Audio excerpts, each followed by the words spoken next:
concurrent term of the Metropolitan Council of Nashville and Davidson County. Will all members of the council, as well as the public, please rise for the invocation and remain standing for the Pledge of Allegiance. The invocation is being offered this evening by Ms. Summer Ali. Ms. Ali is President and CEO of Millions of Conversations, a professor of law and political science at Vanderbilt, and co-chair of the Project on Unity and American Democracy, along with John Meacham and Governor Haslam. Ms. Ali is the guest of at-large council member Zulfat Swara. Go ahead, you're recognized. First time I'm doing this, I'm a little bit of a rookie. Well, distinguished city council members and guests, it is such an honor to be with you this evening. Thank you to Councilwoman Zulfat Swara for inviting me here today to deliver tonight's invocation. As a Muslim woman who's the daughter of Palestinian and Syrian immigrants, and I was born in Waverly, Tennessee, it is quite the honor to be giving this invocation with all of you here tonight in our state's capital. In the spirit of peace, I pray tonight for peace for our great city of Nashville, where we all now call home.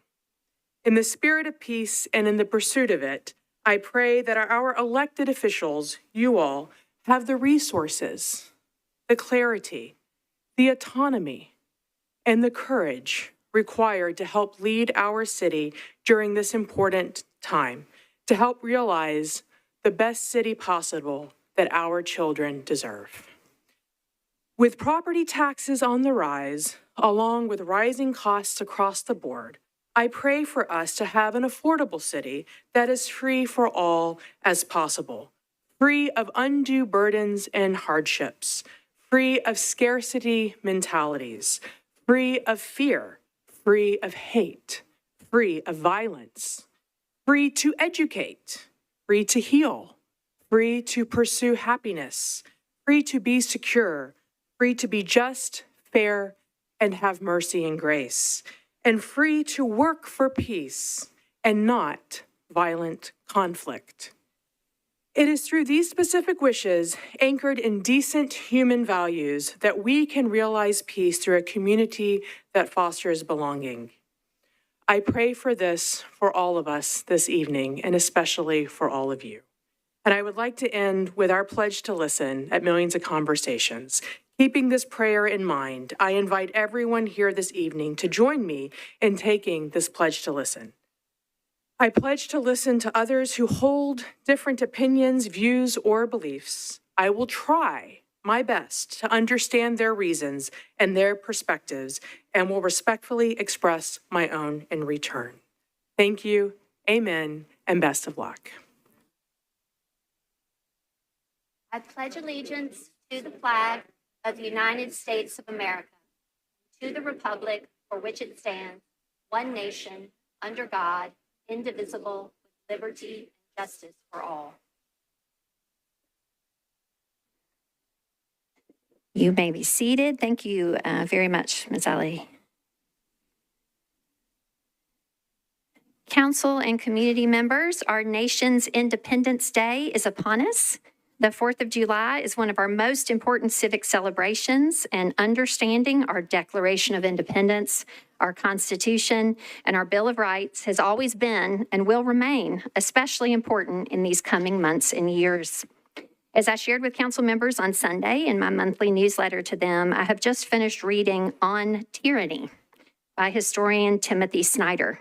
It is a quick read that I highly recommend. In the prologue, the author writes, "History does not repeat, but it does instruct." As the founding fathers debated our Constitution, they took instruction from the history that they knew, concerned that the democratic republic they envisioned would collapse. They contemplated the descent of ancient democracies into oligarchy and to empire. In founding a democratic republic upon law and establishing a system of checks and balances, the founding fathers sought to avoid the evil that they called tyranny. If we worry today, and I know that I and many of you do, that the American experiment is threatened by tyranny, We can follow the example of the Founding Fathers and contemplate the history of other democracies and republics. Since the American colonies declared their independence from a British monarchy that the founders deemed tyrannical, European history has seen three major democratic moments: after the First World War in 1918, after the Second World War in 1945, and after the end of communism in 1989. Many of the democracies founded at these junctures failed in circumstances that in some important respects resemble our own. History can familiarize and it can warn. The book goes on very simply and concisely with a list of 20 instructions, beginning with number 1, do not obey in advance, and number 2, defend institutions, and concluding with number 20, be as courageous as you can, preceded by number 19, be a patriot. The author concludes, a nationalist is not a patriot. A nationalist encourages us to be our worst and then tells us we are the best. A nationalist, although endlessly brooding on power, victory, defeat, revenge, wrote Orwell, tends to be uninterested in what happens in the real world. Nationalism is relativist, since the only truth is resentment, stoked and felt towards others. A patriot, by contrast, wants the nation to live up to its ideals, which means asking us to be our best selves. A patriot must be concerned with the real world, which is the only place where this country can be loved and sustained. A patriot has universal values, standards by which they judge their nation, always wishing it well, wishing that it would do better. So, on our most patriotic of holidays, let's all remember to defend our institutions, be courageous, and be patriots. The council office and most metro departments will be closed on the 4th of July. July is National Parks and Recreation Month, so we hope everyone will be out in our beautiful park system enjoying the holiday weekend and taken to the streets to participate in neighborhood parades and potlucks. We ask citizens to please remember, for everyone's safety, that individual use of fireworks is not permitted anywhere in Davidson County. And we encourage you to enjoy professional and permitted fireworks displays. One of the biggest and best in our nation is right here in downtown Nashville. So be safe, stay hydrated, keep your pets secure indoors, and have fun celebrating with neighbors, friends, and family. Council members, on your desk, you have a memo from me regarding 3 vacancies on the Industrial Development Board. I will take nominations at our next meeting on July 15th, and an election will be conducted to fill those vacancies on August 19th. The function of the Industrial Development Board is to acquire, own, lease, and dispose of properties to the end that corporations may be able to promote industry and develop trade by inducing manufacturing, industrial, and commercial enterprises to locate in Nashville. So again, there are 3 vacancies on the Industrial Development Board. All right. Without objection, we will suspend the calling of the roll and ask the clerk to please record the names of the members present throughout the meeting. Is there a motion for approval of the minutes of the meeting of June 17th, 2025? Okay, there's a motion properly seconded without objection. And seeing no one seeking to be recognized for a change to the minutes of the meeting of June 17th are approved. Mr. Clerk, are there any messages from the mayor? There are no messages from the mayor. All right, thank you, Mr. Clerk. Okay. All right, now we are into the heart of our agenda, Section E, appointees and nominees. This portion of the agenda shares all persons that were scheduled to appear before the Rules, Confirmations, and Public Elections Committee for an interview this evening. Referrals back to committee will be by rule as part of the council's 2-meeting process for all elections and confirmations. No votes will be taken by the body in this section of the agenda other than for deferrals. Chair Prep T, your committee report, please. Thank you, Madam Vice Mayor. With regard to the Work Release Commission reappointment of Father Edward Steiner, that appointment was withdrawn. Okay. And likewise, Madam Vice Mayor, with regard to the Human Relations Commission appointment of Alan Sloan, that was approved with a vote of 6 in favor, 0 against, 0 not voting. Okay, duly noted. All right, now on section F, confirmations. Chair Prep T, you're recognized again for your committee report on the 6 appointees and the second step of your committee's 2-meeting process. Thank you, Madam Vice Mayor. With regard to the Human Relations Commission reappointment of Dakota Gallman, the appointment of Sarah Martin, the appointment of Cameron Reese, as well as the appointments of Claudia Weber and Alicia Wynn, and the Social Service Commission appointment of Dr. D'Angelo Taylor. Those received a vote of 7 in favor, 0 against, 0 not voting, and with that, I move approval. All right, is there a second to the consolidated motion? Okay. All right, okay. Ms. Darby, we can do that still maintaining our consolidated motion, or do we need to pull that? Do you want to abstain on all of them or pull one out for purposes of abstention? Okay, all righty. Okay, so there is a motion properly seconded to confirm all 6 of these appointments and reappointments with Mr. Cap being recorded as an abstention. All in favor, please say aye. Aye. Any voting no? And then Mr. Cap's abstention is recorded. Okay. All right, so to our confirmed appointees, our reappointees, if you chose to return to the council chamber this evening, which is not required, and you are here with us, do please stand as I call your name. So, council has confirmed to the Human Relations Commission the reappointment of Dakota Galvan, the appointment of Sarah Martin, the appointment of Carmen Reese Foster, the appointment of Claudia Weber, the reappointment of Alicia Wynn, and to the Social Services Commission, council has confirmed the appointment of D'Angelo Taylor. I see that Ms. Martin is with us, so please do continue to stand, Ms. Martin. And whether you are here in person or watching at home, we appreciate your willingness to serve our city. We thank you.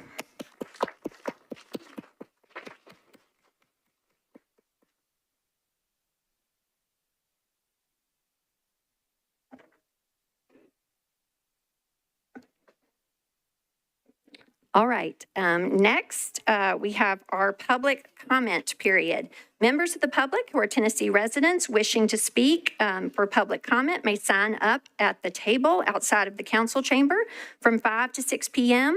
on the day of a council meeting. Public comment is limited to 20 minutes at council meetings, and each speaker is allowed up to 2 minutes to speak.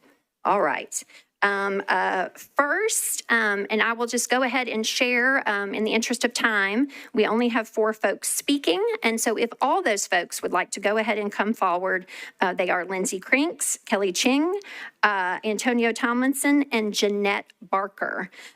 Ms. Crinks is speaking first on agenda item 112. This is ordinance BL 2025-846, the downtown CBID. She is speaking in opposition. Go ahead, Ms. Crinks, you are recognized.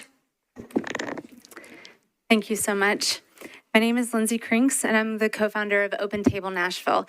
I've been working on issues of homelessness for almost 20 years in our city, and I want to speak about the consolidation expansion of business improvement districts, or BIDs, downtown. We know that BIDs are authorized to collect public funds like taxes and sales and property assessments, and then use those funds for downtown services. But what's too often happening, both in Nashville and across the nation through these BIDs, is that public funds are being used to privatize public spaces and criminalize people experiencing poverty and homelessness. I remember the Downtown Partnerships Please Help Don't Give campaign when I was working downtown in the mid-2000s, where citations and arrests for people experiencing homelessness skyrocketed, and people were pushed out of sight, out of mind, often moving to Tent City or across the river. Well, now there's no Tent City, and there's no camp across the river. Downtown, the library with some of the only public restrooms and water fountains is closed for now. Over 30 public benches have been removed from the sidewalks around the library. The semi-privatized Church Street Park has staff that moves unhoused people along when they overstay their welcome. A private shadow police force targets and arrests people on Broadway, and off-duty THP officers conduct felony camping arrests like they did last fall. Where are people without homes supposed to go when the shelters are full? Where are they supposed to rest and exist? Maybe the real problem isn't that people who are unhoused are visible downtown.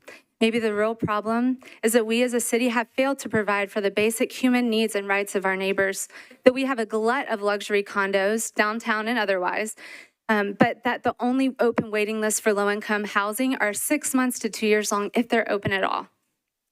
And this is what I want you to hear. Without oversight, protections, and accountability, bids facilitate the takeover of public space. Please consider amendments in the coming weeks about this ordinance. Thank you. Thank you. Next is Kelly Ching. She's also speaking on agenda item 112 in opposition. Go ahead, you're recognized. Hi, I'm also speaking on the bid legislation. I agree with everything Lindsay just said, but two specific things I want to focus on are, one, something I was focused on yesterday in Budget and Finance Committee, which is that according to the Metro Code, the Downtown Partnership and its Business Improvement District are required to submit an annual budget, including a projection of revenues from the special assessment and a projection of expenditures for projects, services, and activities of the District Management Corporation, and shall be reviewed and approved by the Metropolitan Council. That is a vote. That is not Tom Turner emailing something to finance. And I know that yesterday, as the Nashville Downtown Partnership CEO, Tom Turner stated, we don't work in government. This was just an oversight, but they have a whole staff full of lobbyists who are very, very familiar with writing legislation. So that's kind of hard for me to believe that this was not an intentional oversight for the past 22 years they've been in existence. So while you all are being asked to approve an expanded business improvement district, and while we have amendments with different reporting mechanisms, I would ask, what is the point of that when they've been violating code for 22 years?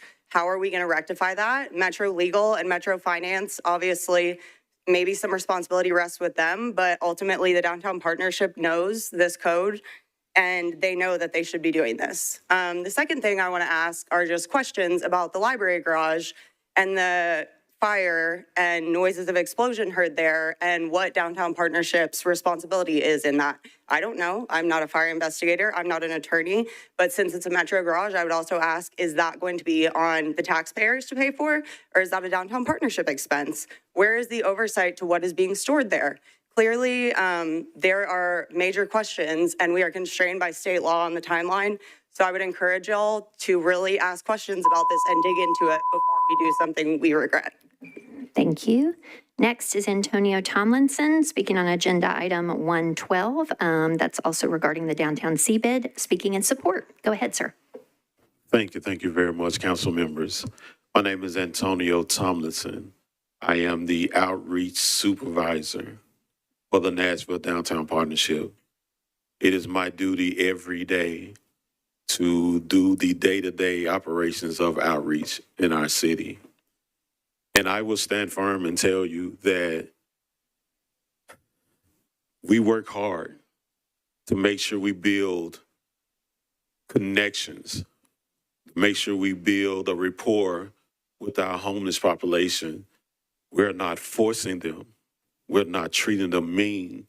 We're trying to find ways that we can help them, trying to find ways to give them a hand up instead of a handout. The Nashville Downtown Partnership has encouraged and trained us to do these things.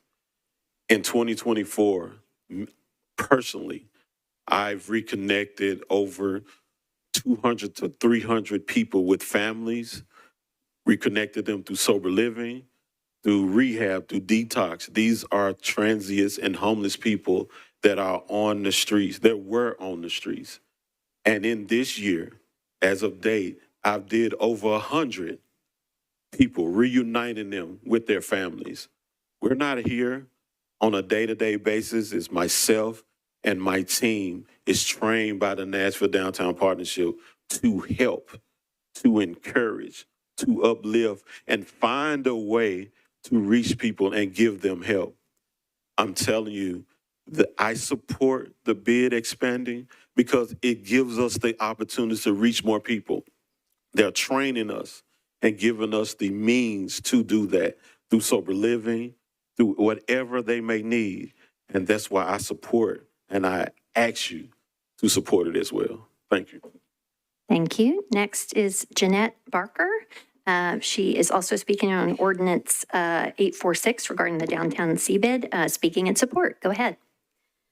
Yeah, thank you, Council. I live in District 34 and work for the Nashville Downtown Partnership in District 19. And this bill considers expanding, as you know, the defined service boundary of the CBID, which is currently managed by NDP and governed by a separate board of directors. This proposed expansion comes before you at the request of property owners. A yes vote today and in 2 weeks means that this body enables the technical change needed to give property and business owners what they want, which is the ability to pay for neighborhood enhancements at no cost to Metro. A yes vote does not mean anything more than that. I want to address council comments we've heard about our reporting obligations to Metro, our safety programs, and mobility efforts. Addressing reporting, we have diligently delivered financial reports to Metro for nearly 30 years, assuming they were shared with Metro Council. We now know that not to be the case, and we commit to reporting that information moving forward. Addressing our safety programs, and you just heard better than I could ever say, we use the THP to augment neighborhood safety for several reasons, one being that it does not reduce MNPD services in other parts of Nashville. This THP element is a small part of the program of a larger outreach program that makes thousands of connections per year, meeting unhoused individuals where they are.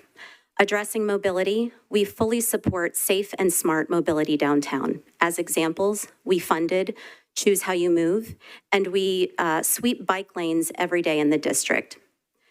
As with any civic or community organization, our work is a response to community need, which for us means building a better downtown for all. At this time, downtown property owners are asking for an expanded boundary as one way to achieve this, which is what you are voting on tonight. Thank you for your careful consideration of this vote. Thank you. That concludes public comment. All right. Next, Section 8 of our agenda regarding rules of procedure. We take these up as we would a legislative resolution. The first and only item in this section of our agenda is regarding Rule 9.3, proposed amendment to rule or rules of procedure by sponsor Benedict. Ms. Benedict, you're recognized. Thank you, Vice Mayor. I'd like to withdraw this with a brief comment. Okay, go ahead, ma'am. Thank you. I'm withdrawing the rule amendment tonight, colleagues, but I want to briefly address why I filed it. This proposal would have required a suspension of the rules to pull a bill from first reading, which is a step that's meant to be administrative so our staff can provide a full analysis by second reading. This term, many items have been pulled early, yet every one of them has still passed. That's not efficiency, that's delay. We have important work to do, so let's let our process work, get the analysis, and have the debate at second reading. With that, I withdraw. Thank you, Ms. Benedict. That amendment to the rules of procedure is withdrawn. All right. Next, we are moving into Section I of our agenda. That's bills on public hearing. I imagine many of you in the gallery are here for this section of our agenda. Spanish interpretation services are provided for all Metro Council public hearings. Council Office team member Karina Valdez is here as the interpreter. Ms. Valdez, will you please share how you can help? Los servicios de interpretación en español estarán disponibles en la audiencia pública. Gracias. Gracias. We appreciate you. For those wishing to speak this evening as part of public hearings, please do state your name, but it is not required for you to provide your exact address if you do not wish to do so. You may want to tell us in what neighborhood or area you live, what your connection to an agenda item or project is, or who your council member is. Okay? All right. So the first item scheduled for public hearing is ordinance BL 2025-727, sponsor Benedict. This is an ordinance to amend Title 17 of the Metro Code of Laws, the zoning ordinance of the Metro government of Nashville and Davidson County, by changing from RS 7.5 to R8A zoning for property located at 800 Gwynn Drive at the southeast corner of Patapsco Street and Gwynn Drive. This is 0.32 acres.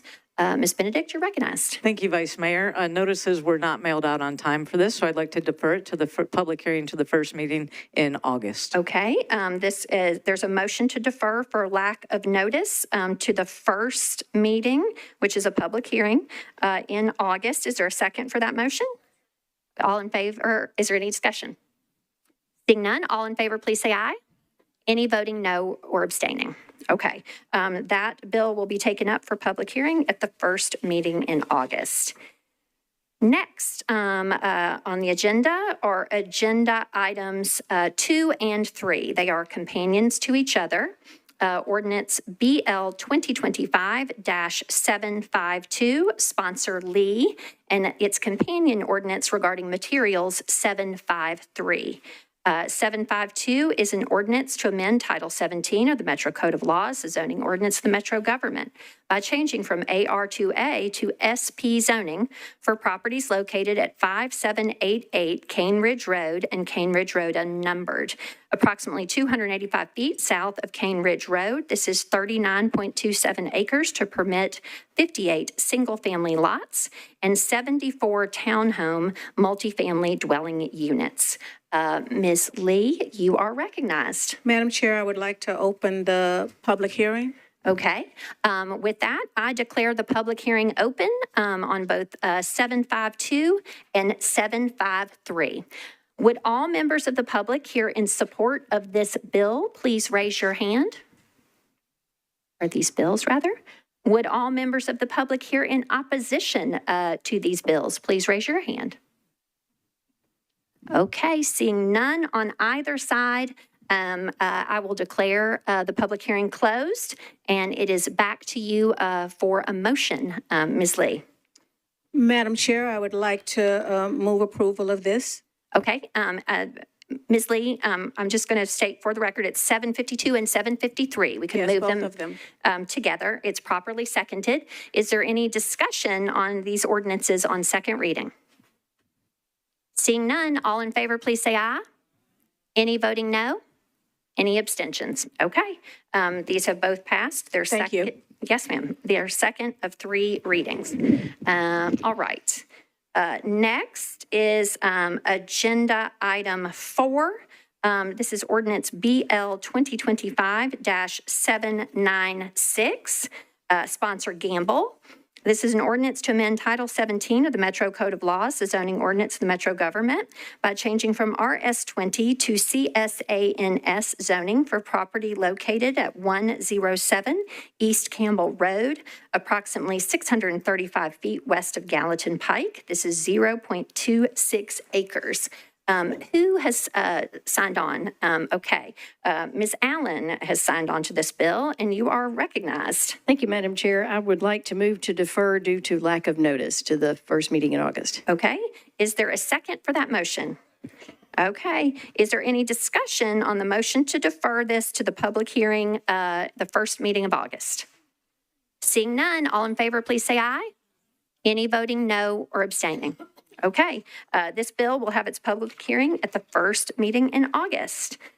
All right, next is agenda item 5, ordinance BL 2025-820, sponsors Huffman, Ellis, and Bradford. This is an ordinance amending Chapter 17.4 of the Metro Code of Laws to require mailed notices for certain final site plans.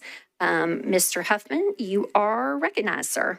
Thank you, Vice Mayor. I have a substitute I need to move with a brief comment. Okay, let's see. Let's first get a motion to approve and get this before us, okay? Move to approve. Okay, all right. Now you can move your substitute, sir. Yes, just a substitute, need to move a substitute with a brief comment just to explain exactly what it is. Is there a second? Okay, go ahead, sir. The original intent of this bill, colleagues, is to catch unique cases that in which zoning is changing and density is increasing from more than 1 unit to more than 5 units. And this is only in a period in which the zoning change was made older than 4 years. I had a couple of instances in my district that came up where this fell through the cracks, so to speak. And essentially what happened is I had new residents that moved in. They weren't aware of what was going on. In both instances, I asked the developer if they would provide just a brief description that I could pass on to my constituents, and they obliged that, and both held community meetings. The original intent of this was to require the developer to mail notices within 1,000 feet of that zoning. This changes it to notify the council member, and the council member can then use their judgment call on if they want to mail a notice out or if they just want to communicate through their own proper channels. All righty. Thank you for that explanation. Is there any discussion on the motion to substitute? Okay. Ms. Porterfield, you're recognized.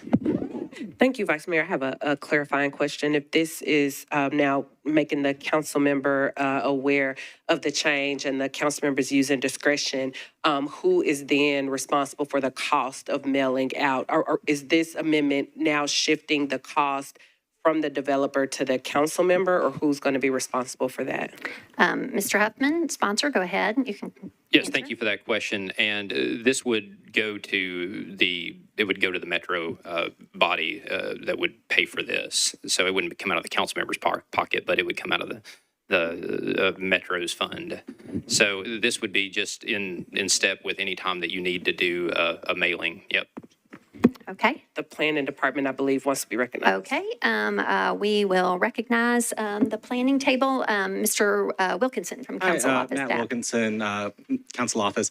The substitute eliminates the mailed requirement. There would be no required for any mailings. Any mailings that would be done by the council member would, they could, do it as part of a community meeting notice that sometimes we do through our office. But there's no direct requirement that any action happen following the emailed notice to the council member. So anything after that's just optional, depending on what the individual council member wants to do with that information. Mr. Huffman, do you want to clarify? I mean, I think maybe there's some Yes. confusion between your original intent as filed and what the substitute does. Mr. Wilkinson is touching on it, but I can still sense some confusion. So go ahead, sir. Yeah, and thank you, Mr. Wilkinson, for that. The original intent was a mailing. The intent of the substitute is for the council member to make that call. If they choose to do a mailer, then that's perfectly fine. If they choose to do a newsletter, that's perfectly fine. A social media post, however they want to notify their constituents. I know we have council members that go door to door in some of those instances. So it would be up to the council member's discretion. Okay. Is there any additional discussion? Ms. Benedict, you're recognized. Thank you, Chair. So I guess my question would be, Chair, I'm trying to understand, potentially the council member could require the developer to send those mailings out. The sponsor is shaking his head Okay. no. That's what I'm trying to understand, that part of if that's an option. If it's not, then understood. Okay, Mr. Huffman, I'm going to come back to you one more time to pull it all together for clarification purposes. Yes. So once again, the intent of this is to essentially let the council member make the judgment call on how they want to notify their constituents. And this is a very, very small use case. However, it happened to me twice, and just trying to prevent any further headaches for any of y'all as well. All right. Ms. Evans-Siegel, you're recognized. Thank you, Madam President. I guess I'm trying to understand how the timing on this works. I know 5 or more dwelling units can include like townhomes and condos, I believe, and a lot of times those are waiting on UNOs to close and I guess, so the permit, but then they're also like, how's the timing work, right? So like the written notice goes out and it's issued the same day. Is there supposed to be a delay period when the site plan is approved after the written notice goes out? I'm just a little confused as to the benefit we're getting. Okay, I'm going to put it to the planning table for clarification on the process as is and what this substitute would contemplate. Go ahead, Mr. Wilkinson, you're recognized. So essentially, currently there's no notice requirement as a part of the final site plan application or building permit application. So since this would just be an email, it would just be basically just a checkbox that they would send the email out, probably as they submit the application to review for codes, just say, hey, we're submitting this, and send it out to the council member. Ms. Evans-Siegel, if I may, and Mr. Huffman, I think the issue you are trying to address sometimes is that something has passed previously as an SP, and maybe 3 years later, there's a final site plan. So there is a lag of time, and I think what you're trying to address is the council member being made aware of that next step. Would you say that's fair, sir? Thank you, ma'am. And today, we get the notification through the Planning Commission agenda for a final site plan. I read those. I'm not sure that everybody does, and this essentially just is a fail-safe. Okay, back to you, Ms. Evans-Siegel. Thank you. I mean, I appreciate the problem. I think a lot of this is already online, and I don't see why we need to add more steps to the process at this point. It's our job to follow what's already out there. Okay. Mr. Huffman, if we may, can we proceed through the discussion, and I'll give you an opportunity at the end to kind of pull it back together.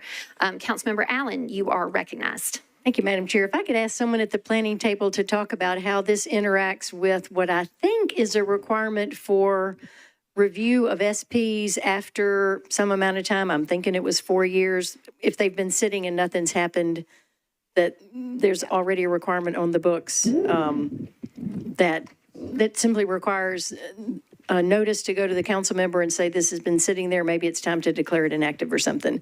I may be remembering that wrong. So if you can tell me what exists now and how these would interplay with each other. Ms. Milligan from the Planning Department, you're recognized. Sure. So this is, the legislation as proposed is not applicable to only specific plans. This would be applicable to any final site plan. So for instance, there are a lot, so if someone is zoned CS, let's say, and wants to build a gas station, they are required to go to the building codes department and receive a permit, and what they file is a final site plan. And so this would not only, now this wouldn't apply to that because that's not residential, it's not a certain number of units, but there are a lot of housing units that are built just on straight zone properties. This would apply to any final site plans that build that certain number of units where the zoning has been in place for any number of years, and they would simply, the applicant would send an email by the substitute, would send an email to the council member. This is not unlike or dissimilar to the requirement where when applicants come in to file rezoning applications, they must send an email to the council person to say, I have filed this application for a rezoning. There's no other requirement beyond that. It's just, hey, heads up, this is happening. For the SP question that you're asking about is the 4-year review. There was a time in our past history where every SP was reviewed on a 4-year cycle.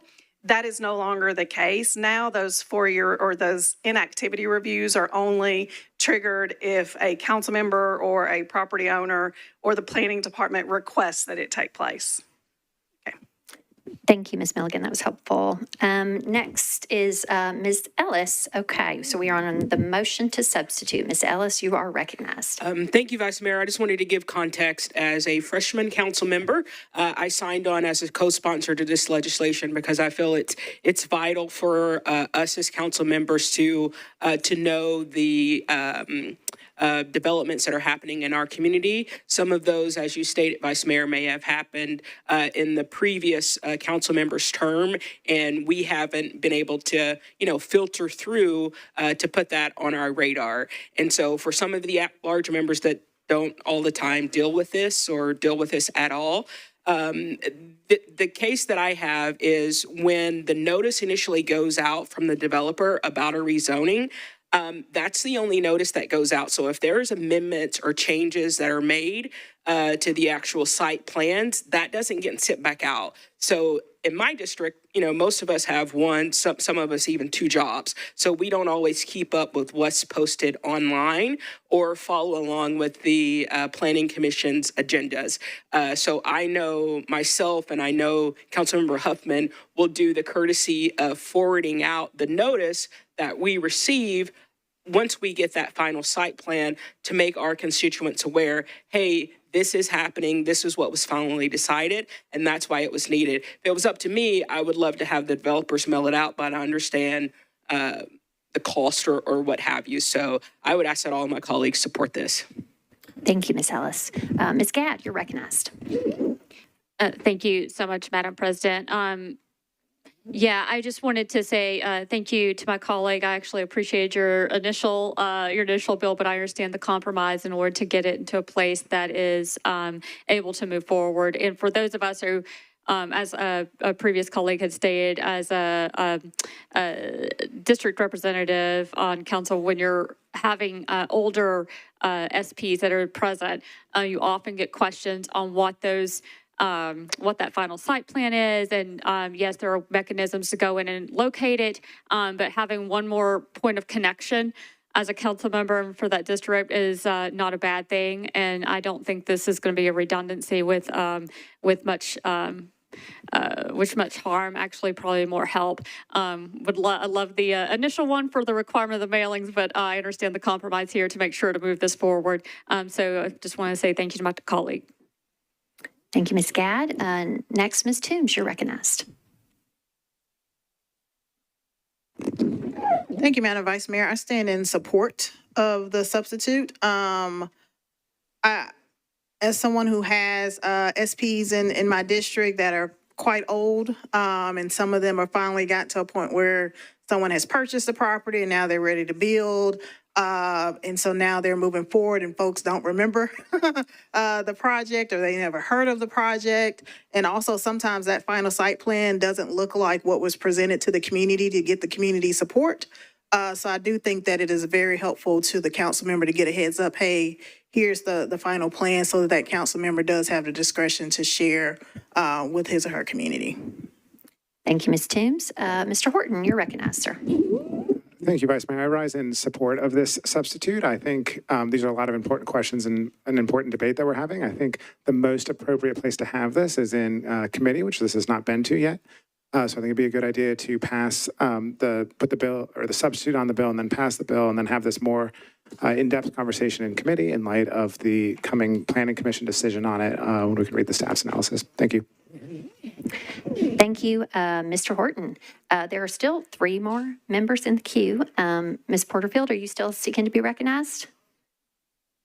Okay, go ahead, ma'am.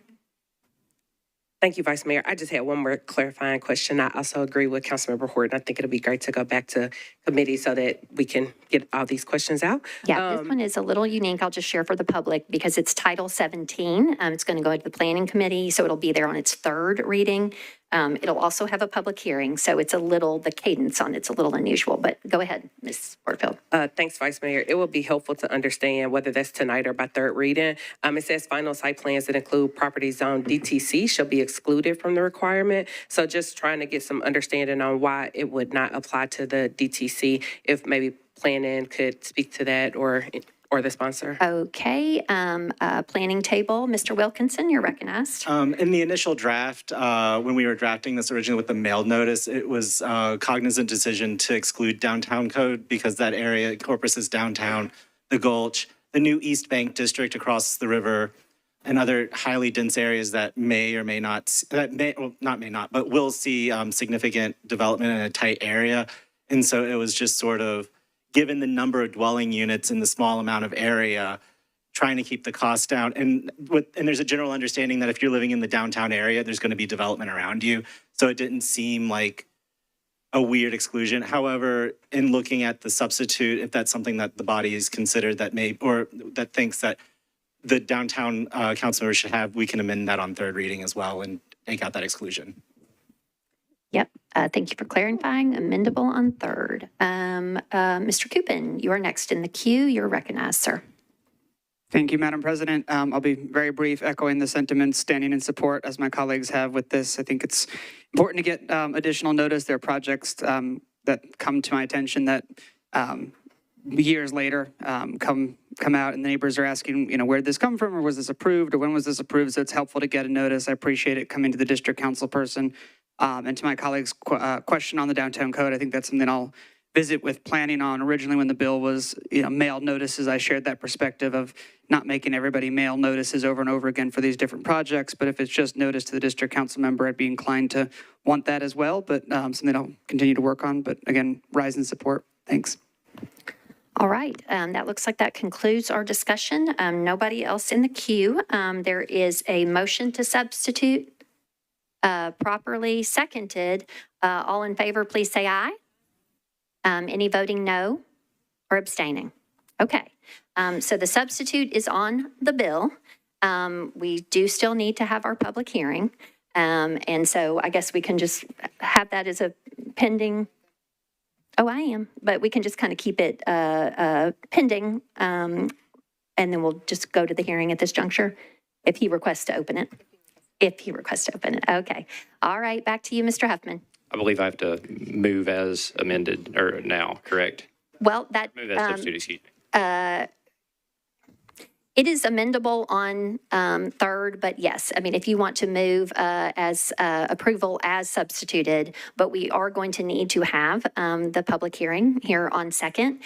So if that is your desire, we could just have that sort of supersede or prevail at this time, and we can open that public hearing. One quick parliamentary inquiry, Yes, though, absolutely. regarding that. The Planning Commission deferred this last week so that I could add this substitute. I believe that I need to defer the public hearing until the first meeting in August. Aha, okay. Special Counsel Darby, you are recognized. You can simply move deferral after, I mean, the substitute is on, so you can move deferral of the bill as substituted. Okay, all right. Back to you, Mr. Huffman, for your motion. Motion to defer for 1 month until the first meeting of August. Okay, there is a motion to defer to the first meeting in August as substituted, properly seconded. Any further discussion? Okay, seeing none, all in favor, please say aye. Any voting no or abstaining? Okay, all right. We will take that up for a public hearing at the first meeting in August. All right. Next is Agenda Item 6, Ordinance BL 2025-829, sponsored Taylor. This is an ordinance to amend Title 17 of the Metro Code of Laws, the zoning ordinance of the Metro government, by changing from RS5 to R65, or rather to R6A. Zoning for property located at 2806 Georgia Avenue, approximately 134 feet south of Torbett Street. This is 0.2 acres. Mr. Taylor, you are recognized, sir. Thank you, Vice Chair. I'd like to request to open the public hearing. Okay, I declare the public hearing open. Would all members of the public here in support of Mr. Taylor's Ordinance 829, please raise your hand? Would all members of the public here in opposition to this bill, please raise your hand? All right, Mr. Taylor, seeing no one seeking to be recognized on either side, I will declare the public hearing closed, and it's back to you for a motion on your bill. Thank you. Move for approval. Okay, properly moved and seconded. Is there any discussion? Seeing none, all in favor, please say aye. Any voting no? Any abstentions? All right, this is passed its second of 3 readings. Next are agenda items 7 and 8. They are companions to each other. Sponsor Parker. Agenda item 7 is ordinance BL 2025-860. This is an ordinance to amend Title 17 of the Metro Code of Laws, the zoning ordinance of the Metro government, by changing from RS10 to SP zoning for properties located at 2819, 2821, and 2823 Jones Avenue and Jones Avenue unnumbered. This is approximately 43 feet south of Hart Lane. It is 8.27 acres to permit 84 multifamily residential units. And again, it's companion bill, that's 861, which is regarding material restrictions, in 860. Mr. Parker, you're recognized. Thank you, Vice Mayor. I'd like to open the public hearing. Okay, I declare the public hearing open on Mr. Parker's ordinances 860 and 861. Would all members of the public here in support of these bills please raise your hand? Okay, thank you all. Would all members of the public here in opposition to these bills please raise your hand? Okay, seeing that we have folks here in opposition, let's see. Persons in opposition will speak after those who are speaking in support, okay? So will anyone who is in support wishing to speak, please come forward to the podium.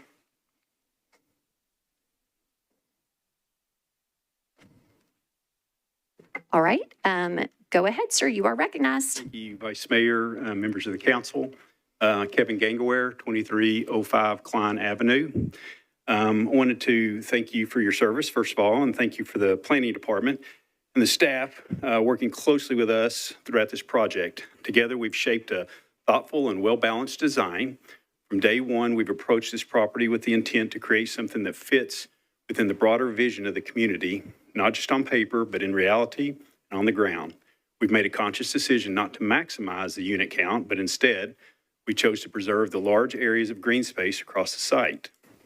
Our plan includes sidewalks throughout the community, not only within the project boundaries, but connecting to the existing infrastructure to improve walkability and accessibility for all residents. We've committed to helping deliver a future Greenway Trail connection, which has the potential to provide long-term pedestrian access to destinations like the adjacent Jerry Baxter School campus. This trail can eventually tie into the larger Greenway system, helping build the kind of interconnected, people-first community that Nashville needs more of. We also heard from the community, as well as the Nashville We Go, about the importance of improving transit and mobility for all the residents. That's why we're working with WeGo to upgrade the 2 existing bus stops near the project site. We believe these should be safe, accessible, and dignified places for people to wait for the buses. These upgrades will include sheltering, seating, and ADA compliance, something that serves not only the future residents of this development, but existing neighbors as well. Throughout this process, we've made multiple efforts to engage with the surrounding community. We've held meetings, taken feedback, and adjusted the design accordingly. Overwhelmingly, the concerns we heard were related to the traffic and public safety, concerns we understand and we take seriously. We also recognize that these are not new concerns. Thank you. Thank you so much for your time. Thank you, Mr. Gangaware. Next, speaking in support. My name is Laura Mitchell, and I own 2829 Jones Avenue that's next to this property. I'm in support of this project. I think the planning staff and engineers have done a good job with the design and getting feedback from the community. I think this project will enhance the neighborhood and improve the neighborhood. I think the development will help with traffic and calming. And maybe reduce some of the cut through in the neighborhood. So I'm in support of it. Thank you so much. Next in support.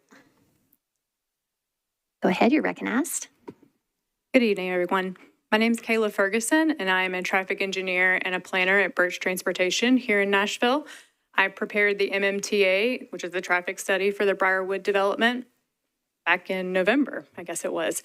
And what the analysis showed is that with the reduced density, the Briarwood development is only expected to add about less than 60 p.m. peak hour trips each day to the area, which is actually just barely over the threshold that NDOT requires a traffic study.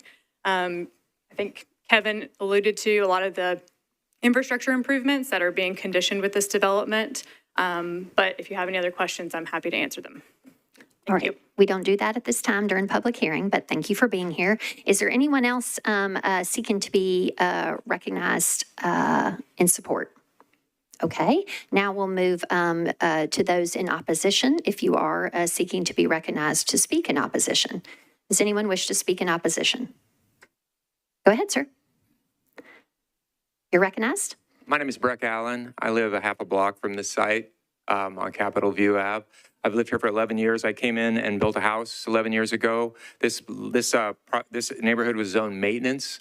I've had neighbors that tried to do additional, mother-in-law dwellings, whatnot, and have been turned down. I've seen all kinds of zoning. You couldn't even do anything, 5 feet off the property line 10 years ago, and now you have these builders coming in and taking 3 properties that were three houses and putting 84 units on there. If you haven't been there, it's a 2-lane highway. This is the most dangerous part of this whole neighborhood. I walked this neighborhood through COVID. This was the 10 minutes of death, okay? There's no way they're gonna make that any wider. This is a terrible spot to put 80 units. And it's just also, it's a domino effect across the street on Hart. It took them 10 years to get the zoning approved for that, to put 74 units on that. Took them 10 years. This has taken months. This is a domino. There are big neighborhood. There are big yards in this neighborhood. Great. Can't you have a neighborhood in Nashville that we have pretty big yards? Do you have to fill it in? Does it all have to become the nation's? Seriously. Sean Parker, really? You're East Nashville? Come on. Thank you. All right, is anyone else seeking to be recognized in opposition? Okay, come on forward, sir. Hey, I don't have tons more to say because we've done this a few times. For sure, nobody at the meeting expressed any desire or interest in more public transit. I actually think that, well, we couldn't really get a good number on how much they say these are going to cost. We've asked a few times at the community meeting and they failed to give us any sort of number. What we can assume based on the other ones on Hart Lane, it'd be around 400,000. I don't know anybody who can afford that is also taking the bus. So as someone who takes the bus, I'll just tell you right now, they're not. And so I think our concerns here, I think it's a clear indication on their end that there's very little concern for what's actually happening in the neighborhood or recognition. There was a statement, a very definitive statement made that nobody will turn left from Jones onto Hart Lane. Like, that was the quote. And I see that all the time. I guess there was just, I have a concern for the safety of my neighborhood, and I don't necessarily believe that the applicant has shown that to us really in this, throughout this whole process. Really, that's all I have to say. I thank you guys for just even being willing to listen to the lowly neighbors. Thanks. Thank you, sir. Is anyone else seeking to be recognized in opposition? Okay. Seeing no one, I will declare the public hearing closed. And it's over to you, Mr. Parker, for a motion. Thank you, Vice Mayor. I think what I'd like to do, this is a somewhat substantial project for the area. We've only had, to my knowledge, one significant community meeting where folks were able to come out and hear from the developers and look at plans and whatnot. So I think what I'd like to do is defer second reading, one meeting, to allow us time to have another meeting. I think there were a number of conditions that, so this was heard twice at the Planning Commission. It was initially deferred and then deferred again after some discussion. And I think some additional conditions were put on that I want to make sure that folks in the community are aware of. And we can kind of talk through those. For folks who don't know the area, this is like a very weird intersection. It's sort of the terminus of Jones Avenue. It makes a gradual bend, hard bend left, and then there's it also jots north to Hart, and it is one of the weirder intersections in the area. And I think folks' concerns about safety there are very valid. One of the conditions that I know has been imposed is a requirement that the developer contribute to traffic calming in the area that will hopefully contribute to reducing the cut-through traffic that we're seeing there. A lot of folks, there's a light at Dickerson and Hart that a lot of folks cut through this neighborhood to avoid. And we're hoping that by implementing traffic calming measures, that would reduce that. But again, I would like to move a one meeting deferral just to give us time to get together again, either myself and the neighbors or myself and I'm going to find out what the neighbors would prefer if the developer's present or if they're not present. But we'll find time to do that before we move ahead. So I'd like to move a one meeting deferral. Okay, and just to clarify, that is a one meeting deferral for both 860 and its companion 861 regarding those materials, and it's properly seconded. Is there any discussion on the motion to defer the second reading to the first meeting in August? Okay, seeing none, all in favor, please say aye. Any voting no or abstaining? All right, the second reading will be on the first meeting in August. All right. Next are agenda items 9 and 10, sponsor tombs. These are ordinances 2025-862 and its companion 863. 862 is an ordinance to amend Title 17 of the Metro Code of Laws, the zoning ordinance of the Metro government, by changing from R8 to SP zoning for property located at West Trinity Lane, unnumbered, approximately 655 feet west of McKinley Street. This is 1 acre, to permit 17 multifamily residential units. And 863 is its companion that requires materials to be restricted. And 862. Go ahead, Ms. Toombs, you're recognized. Thank you, Madam Vice Mayor. I'd actually move to defer 9 and 10 to the first meeting in September. Okay. There is a motion to defer agenda items 9 and 10. That's 862 and 863. It's properly seconded. Is there any discussion? And that deferral, again, Ms. Toombs, is to the first meeting in September? Okay. Any discussion? All right. Seeing none, all in favor, please say aye. Any voting no or abstaining? All right. The second reading for both of these bills, along with the public hearing at that time, is deferred to the first meeting in September.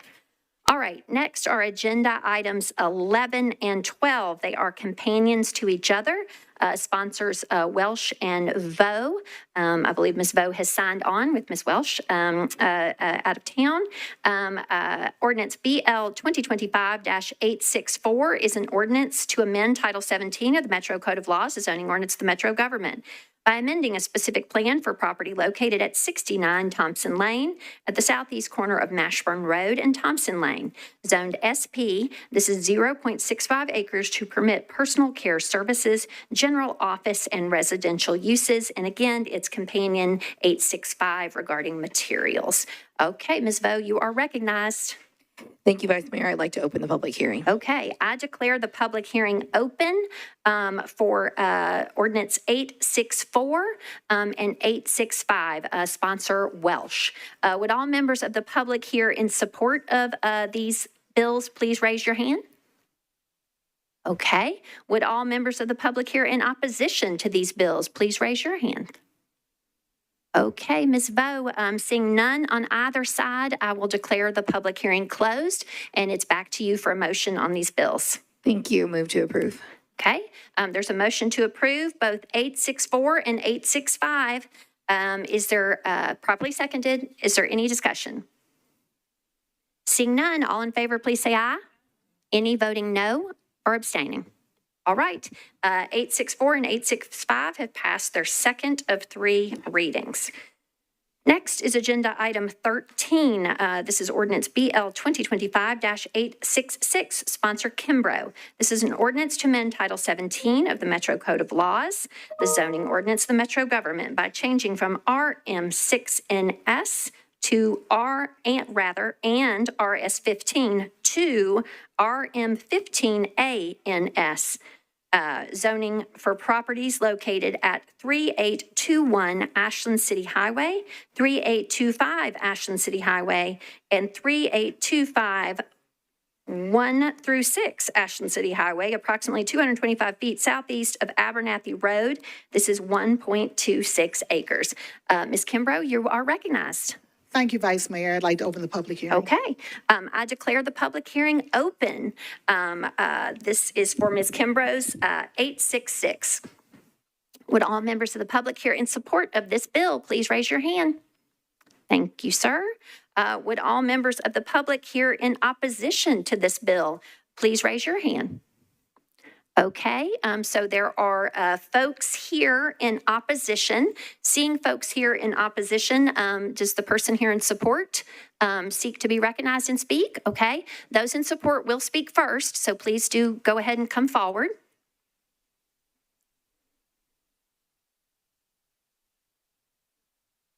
If there's anyone else seeking to be recognized in support, if you would kindly please come forward at this time as well.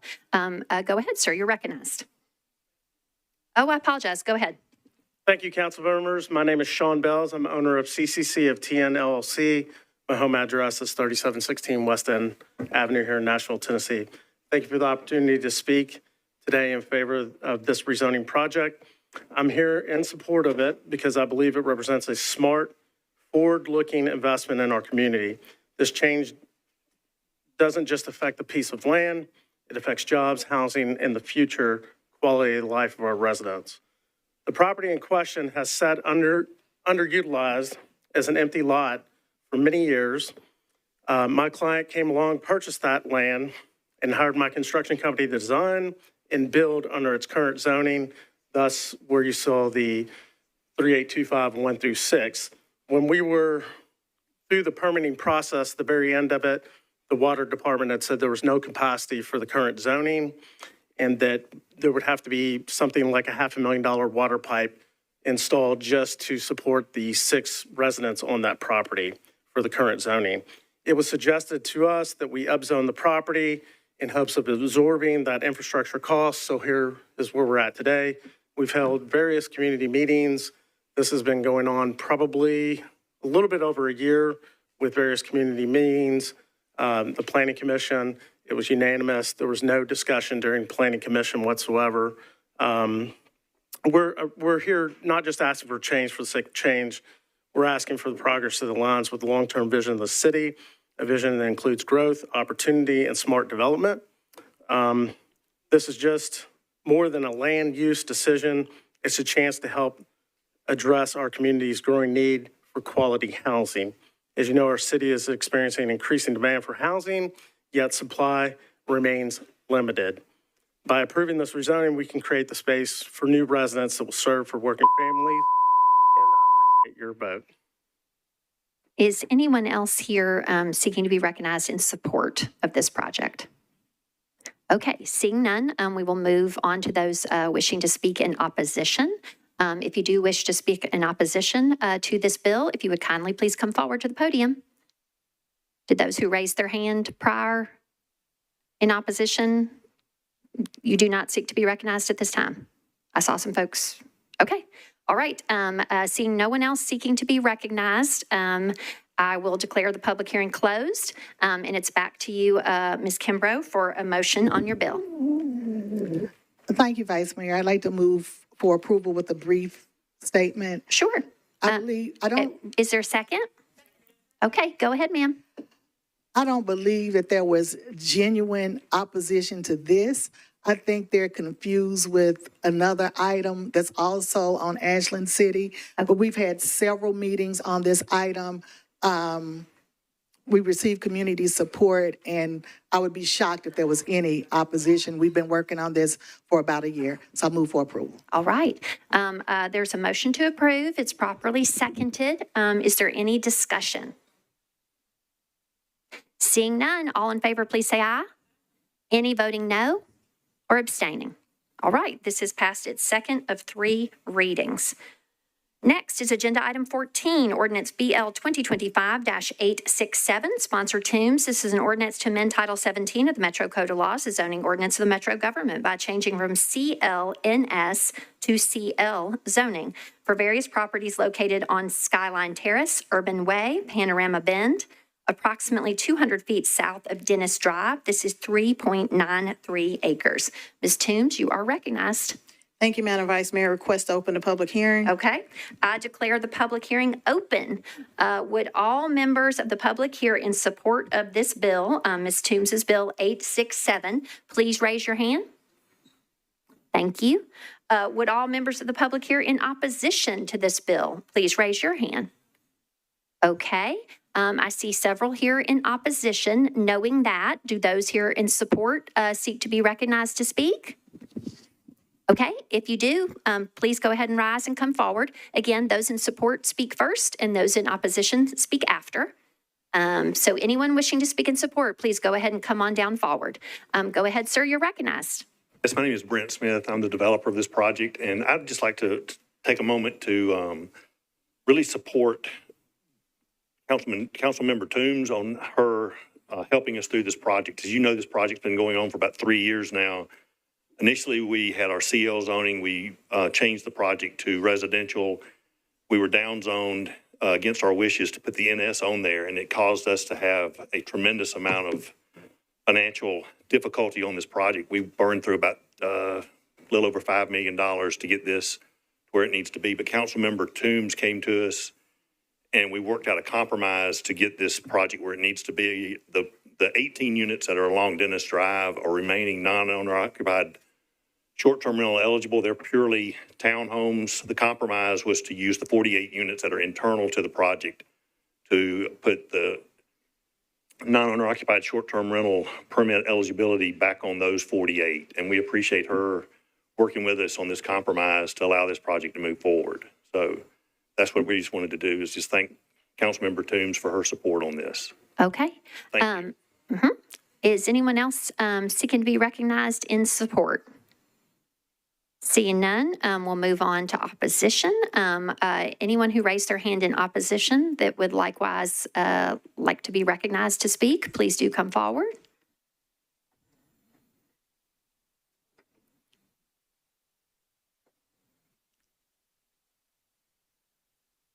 Go ahead, you're recognized. Thank you. Good evening, Vice Chair, distinguished members of Metro Council. I'm Dr. Tanya Dennis. I am the resident at 417 Dennis Drive.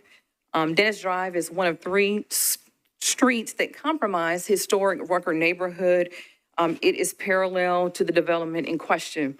Initially, when this project was first in its inception, it was actually 2022. We sent various emails to Councilwoman Toombs expressing our opposition at that time.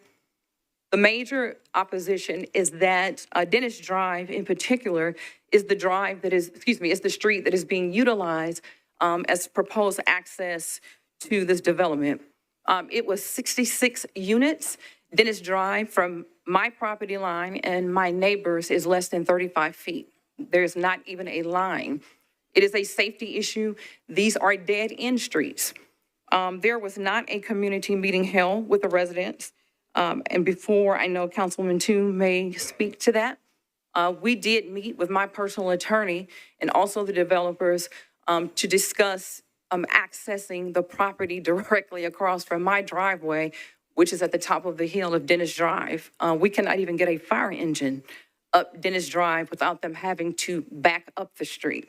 And so this development has changed by several names, and we again are opposing because initially Councilwoman Toombs did support, of course, the residents to keep this with the short-term zoning on this particular property. So again, the advocacy is that we are not in support of this. And again, it is a safety issue as well. And thank you for your time. Thank you.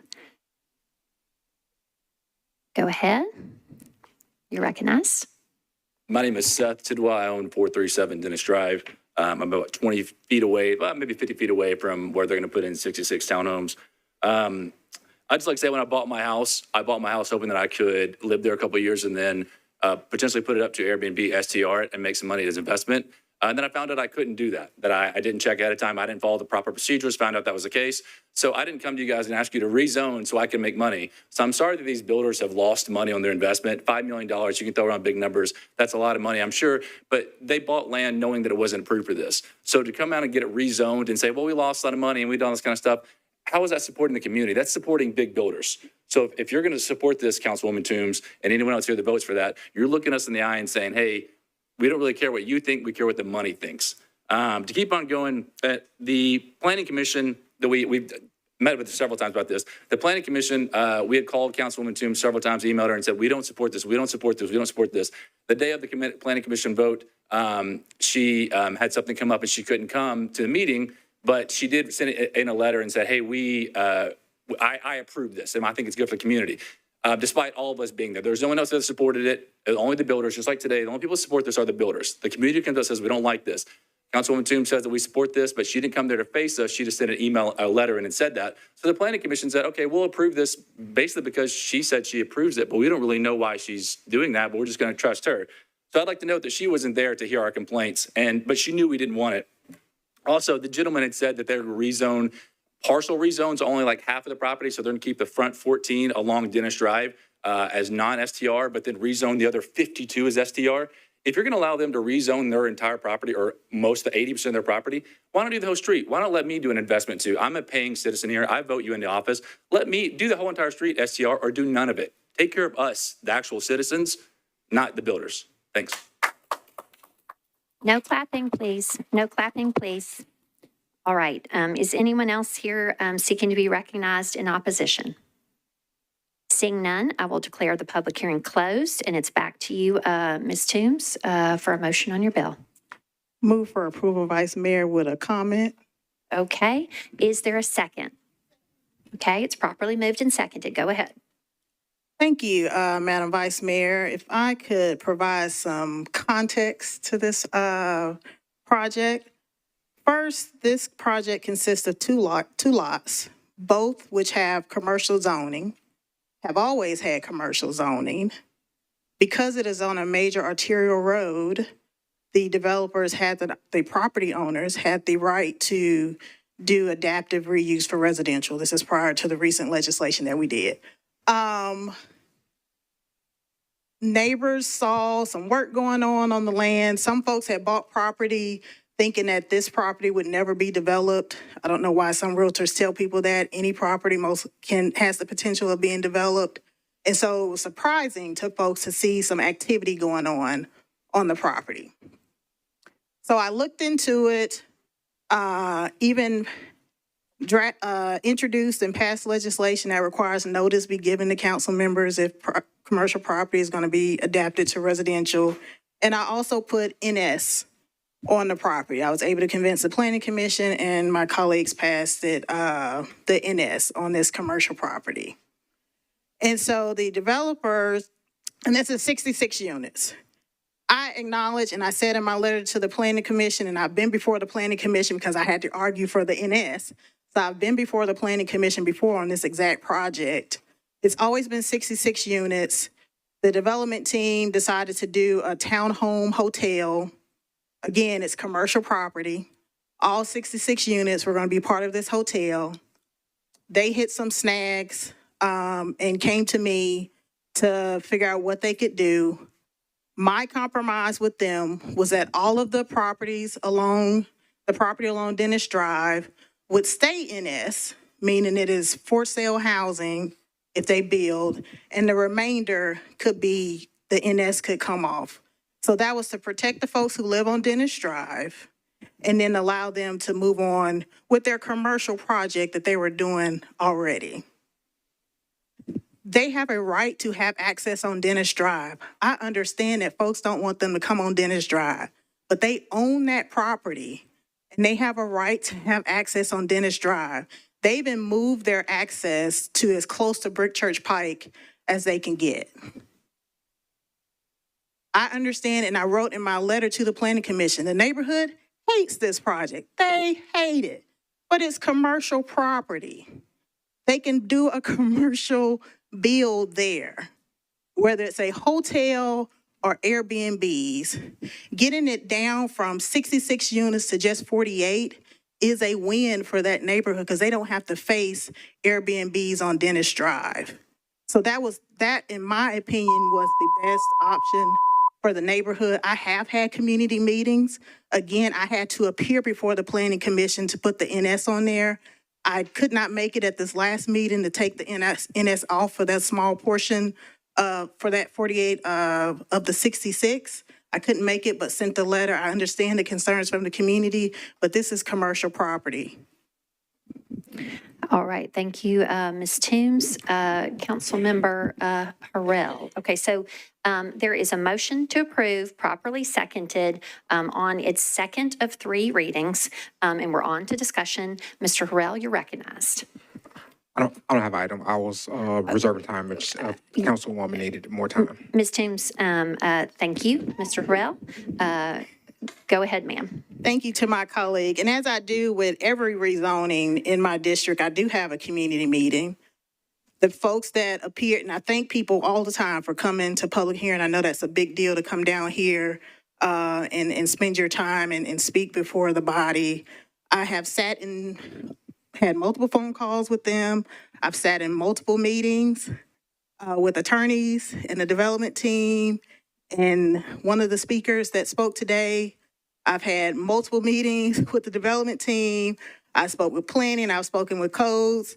I've done a lot of due diligence for this project and have arrived at what I think is the best result for the community. Knowing, once again, they hate it. They don't want anything on that lot at all. I get that, but someone owns it. They have a right to build on it. And this is the best compromise for the community. Thank you. All right, next for discussion is Mr. Parker. You're recognized, sir. Thank you, Vice Mayor. And I want to thank all the neighbors that came out this evening to speak about this.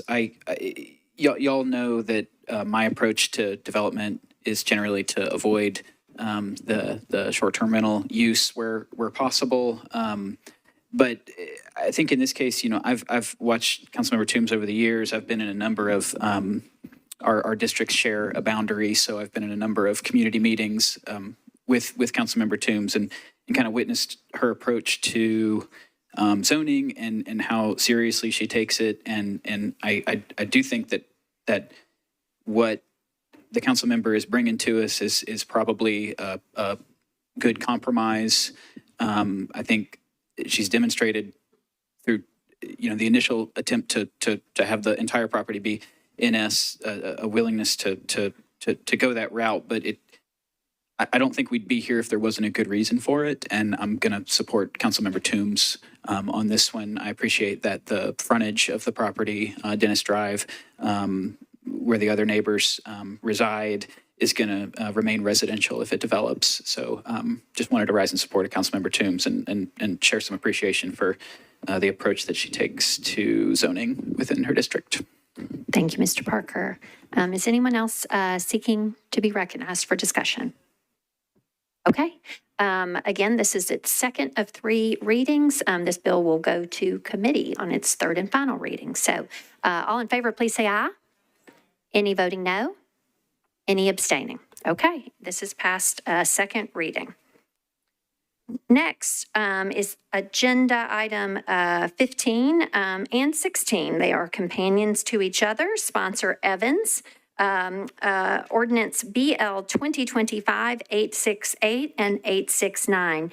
868 is an ordinance to amend Title 17 of the Metro Code of Laws, the zoning ordinance of the Metro government, by changing from RS 15 to SP zoning for properties located at 4222, 4226, and 4278 Central Pike. That's 27 acres, approximately 765 feet east of South New Hope Road, to permit 314 multifamily residential units. And again, 869, which is the companion to 868 and requires certain materials to be restricted. Ms. Evans, you're recognized. Thank you. I'd like to move to open the public hearing, please. Okay. I declare the public hearing open. Would all members of the public here in support of these bills, 868 and 869, sponsor Evans, please raise your hand. Thank you. Would all members of the public here in opposition to these bills, please raise your hand. Seeing no one here. Oh, okay. One person raising their hand in opposition. Seeing that there is someone here in opposition, do those folks here in support, or one or some of you seek to be recognized in support? Okay. Again, those in support speak first, and those in opposition may speak afterward. Go ahead, sir. You're recognized. Good evening. I'm Nick Goodrich with Dewey Engineering at 2925 Berry Hill Drive. This project sits within the Central Pike Supplemental Policy Area, which requires higher intensity uses. And we had a previous plan that had lower density, but planning would not support that. So we came back with the higher intensity townhomes to achieve planning's goal for this area of a interconnected community for Hermitage. We've done the traffic study, and it shows improvements for Central Pike, as well as our interconnected and connectivity to adjacent properties. And we also have to improve downstream infrastructure for sewer for the community. So thank you for your time. We ask that you support our project. Thank you. Is there anyone else here seeking to be recognized in support? Okay, so we will move on to opposition. I saw one person raising their hand. Does that person seek to be recognized to speak in opposition? Okay, last call.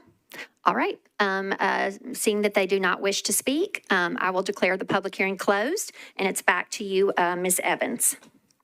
Thank you, Vice Mayor, and I understand that the individual doesn't want to speak, but just to let you all know, I'll be going out into the hallway, and I'm happy to talk to you outside as well. So this particular project, the rezoning conversation has happened or been happening for well over a year.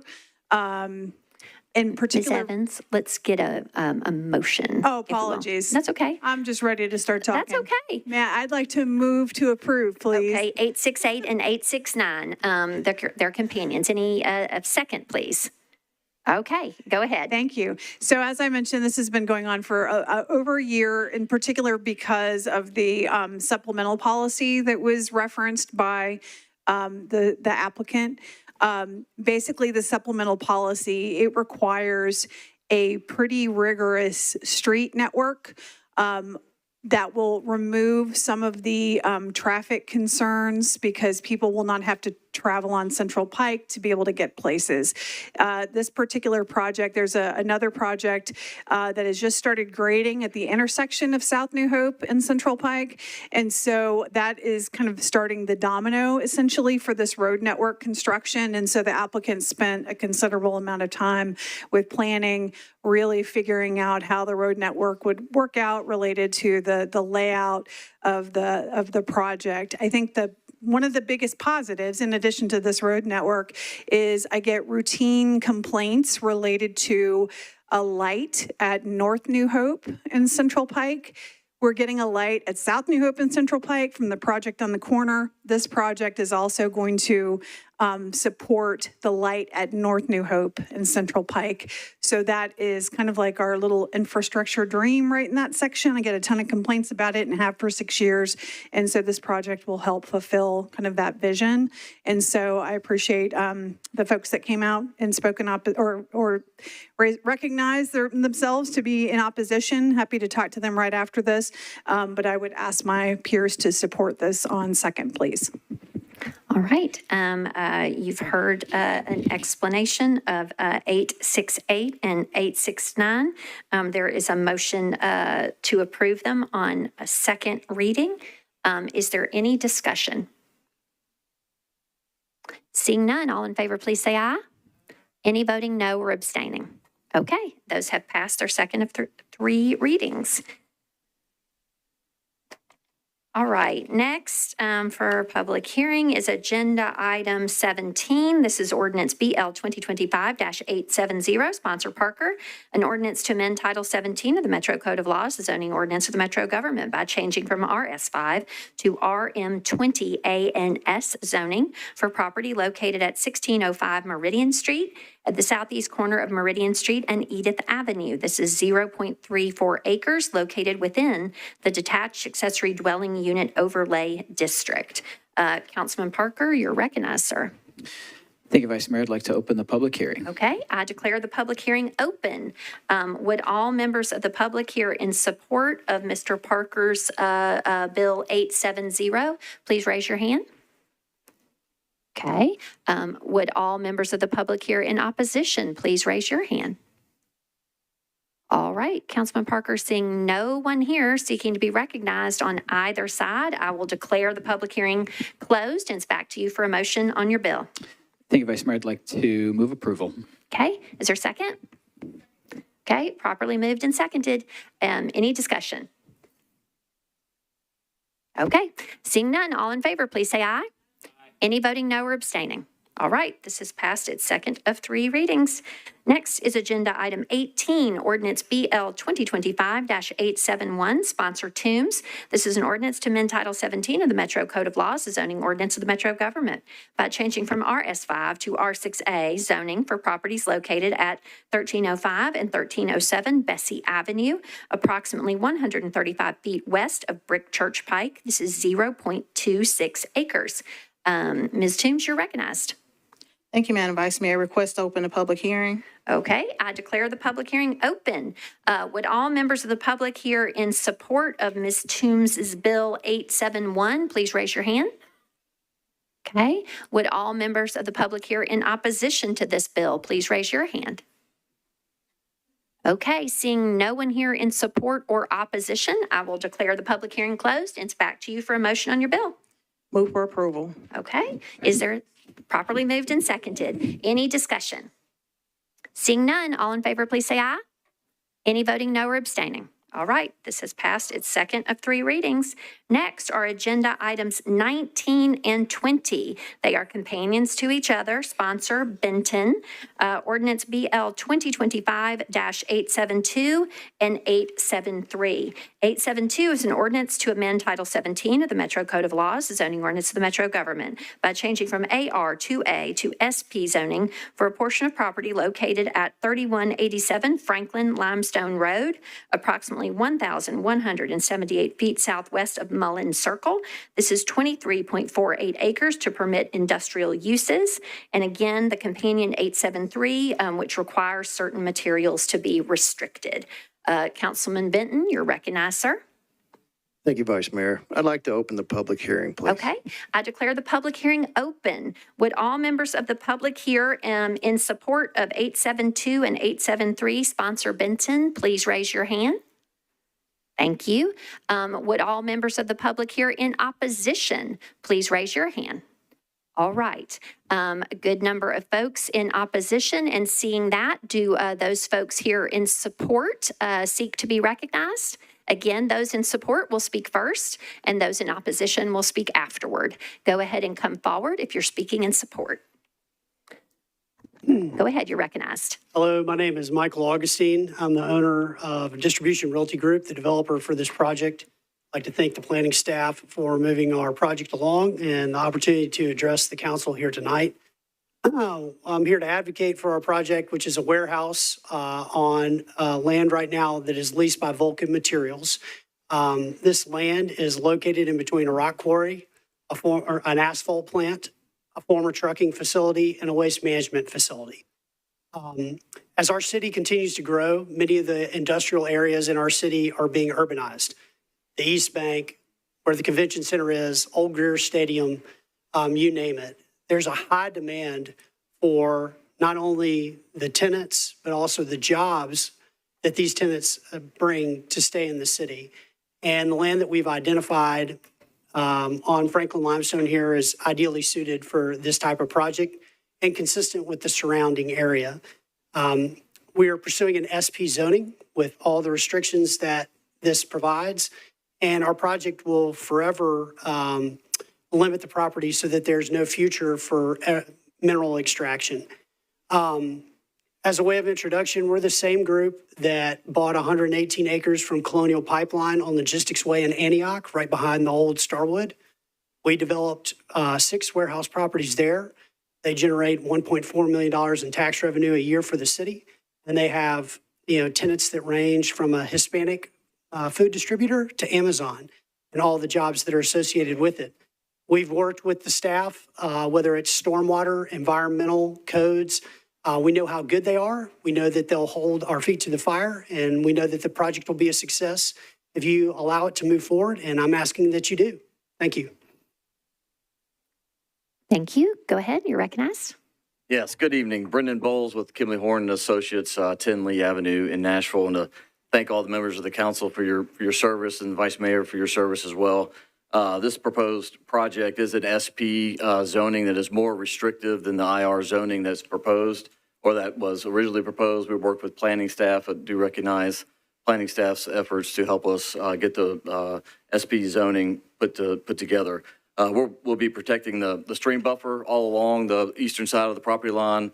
We'll be developing the property in accordance with, Metro stormwater regulations, state of Tennessee regulations. There'll be no impact to the stream buffers that are there. That'll all be preserved. We've also identified landscape buffers on the north property line and on the south property line.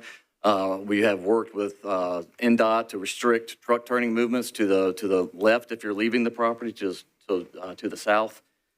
There's no residential property abutting this property here, so we are surrounded by industrial zoning.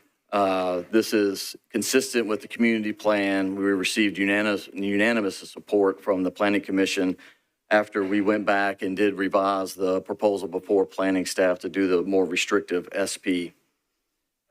We ask for your support for this project to move this forward. DRG is a high quality developer of industrial space. This is what we would call a front park rear load building that we be constructing here. So it'll be a multi-tenanted building, but high quality tenants that'll support the community. So appreciate your support. Thank you. Go ahead, you're recognized. Good evening, James Weaver, 511 Union Street. As mentioned, we started this process many months ago as a straight IR rezone. We held a community meeting before we started the process, as is our practice. The rezone request at that time was consistent with the community plan, and the staff was supportive. The site is a bit over 20 acres and is currently part of Vulcan's Danley Quarry. It's sort of like a hole in the donut with heavy industrial uses bordering the site to the north, the south, the east, and the west. Staff and our client believe that our proposed use reduces the overall impact over any use consistent with the uses currently in the area. The commission, after hearing from the residents along Franklin Limestone Pike, asked that we go back and consider using an SP. They asked that we remove several potential uses, that we add some stream buffer, and that we have another community meeting. We did all of that and again presented the revised plan to the commission. We are before you tonight with a unanimous recommendation from the same. We have had 2 community meetings, and tonight makes our 3rd public hearing. The councilman asked that we canvass the neighborhoods and that we try to call folks who wouldn't answer the door. We've knocked on almost 400 doors and called about 150 folks. We have 11 letters of support from individuals who couldn't be here today, but who are supportive of the project. The concerns that we heard at our community meeting, our public hearings, the canvassing and the calls, frankly have nothing to do with our use and have a lot to do with a desire in the community to redesign and rebuild the 2.3 acres, the 2.3 miles of Franklin Limestone Pike between our site and Murfreesboro Road. We understand that concern. Our proposal before you tonight is a good one. It's consistent with the community plan. It removes acreage from the mining area. It will generate good jobs and tax revenue, and it has the support of the planning staff and the commission. Thank you for all you do for us, and we respectfully ask for your vote and support. Thank you very much. All right, anyone else here in support? Okay. Seeing none, we'll move on to those wishing to speak in opposition. I saw several among you raising your hand. That does not mean you have to speak, but if those of you who did raise your hand and wish to speak in opposition, you may come forward at this time.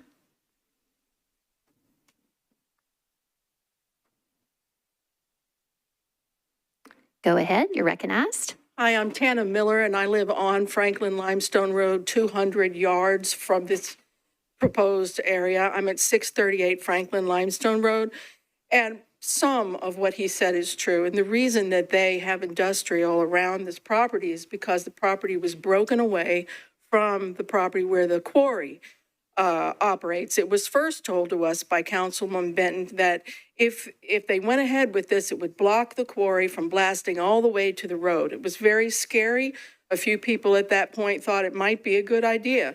We did some research on our own and found that that was not true. First of all, no one blasts near a creek. It's a bad idea. It causes disasters.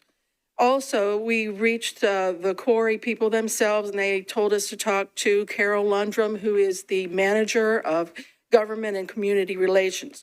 She said the property was quit-claimed in 2016. They have nothing to do with the property. They're not interested in it. She didn't know why their name was being associated. So we don't appreciate that, Councilman Benton.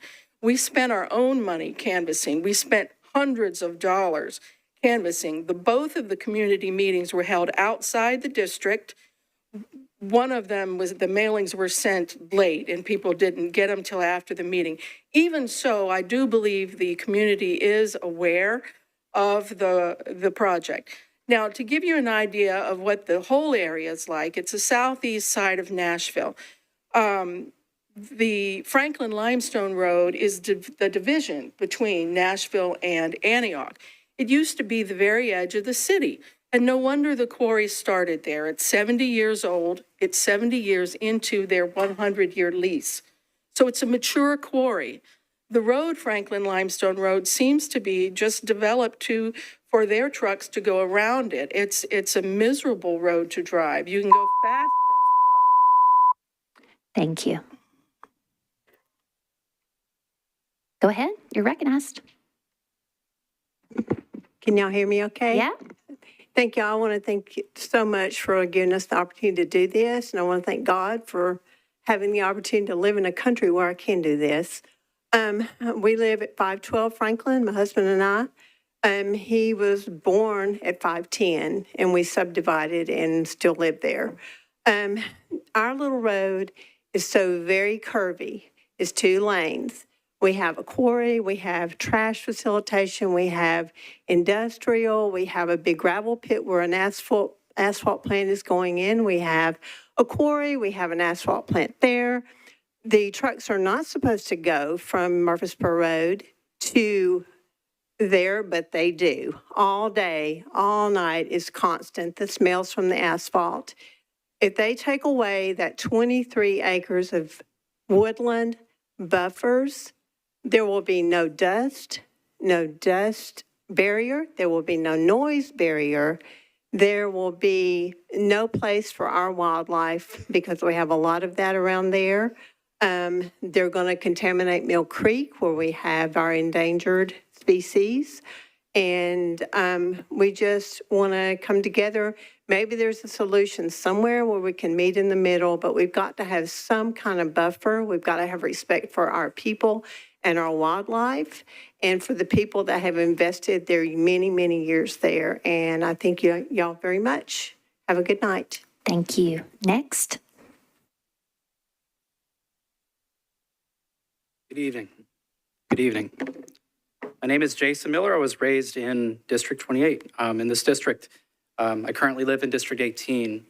I should mention, as a housing advocate, when a city fails to have the courage to develop spaces that are safe away from industry in the city, this is what we deal with. I'm concerned about the quarry. I'm concerned about our loss of tree buffer. There's a respiratory epidemic already underway in Antioch. Today, those trees capture the quarry dust, the industrial pollution that exists there. If you look at the community character manual of this neighborhood, you'll see that we have allowed for industry to exist where district impact is designated, but we've also allowed for industry to exist where conservation is designated. We don't care about some of these things. We do care about industry, not about our public health. I'm also concerned with our water. Beyond air pollution, water pollution is a great deal, particularly for our wildlife, but also for a city that has to maintain this water. Nashville Next in 2017 said the 2010 floods and related landslides caused enormous damage. Here's a quote. Yet the city's natural features such as floodplains and tree cover ensured the damage and loss of life and property was not worse. Some of those individuals I saw, some of the cars I saw in the creek. We do get mudslides today because of a failed asphalt plant that was put in and no trees put back. We do breathe in the dust today. Removing this forest and allowing industry to proliferate in Antioch isn't just marginalization, it is targeted. We have to ask why this is happening here and why none of us else in this room are willing to put up with industry right next to homes in your districts. Thank you. Thank you. Next, you're recognized. Hello, I'm Grace Ann Bendel, and I'm representing the Piccadilly Square Homeowners Association. I live in Antioch. But anyway, let me start. Sorry. First of all, none of us were invited to any meetings, the 2 meetings, not one. And I only found out because I actually called Councilman Benton, and he let me know there was a meeting. It was like Monday night, and it was going to be 2 days later. I got a hold of 2 other people that came. There was only a few people at the meeting. I don't know where he's coming up with these numbers. The most people that were there were the suits, the owners, the councilman, the ex-councilman, the developer. That was it. And I listened to it.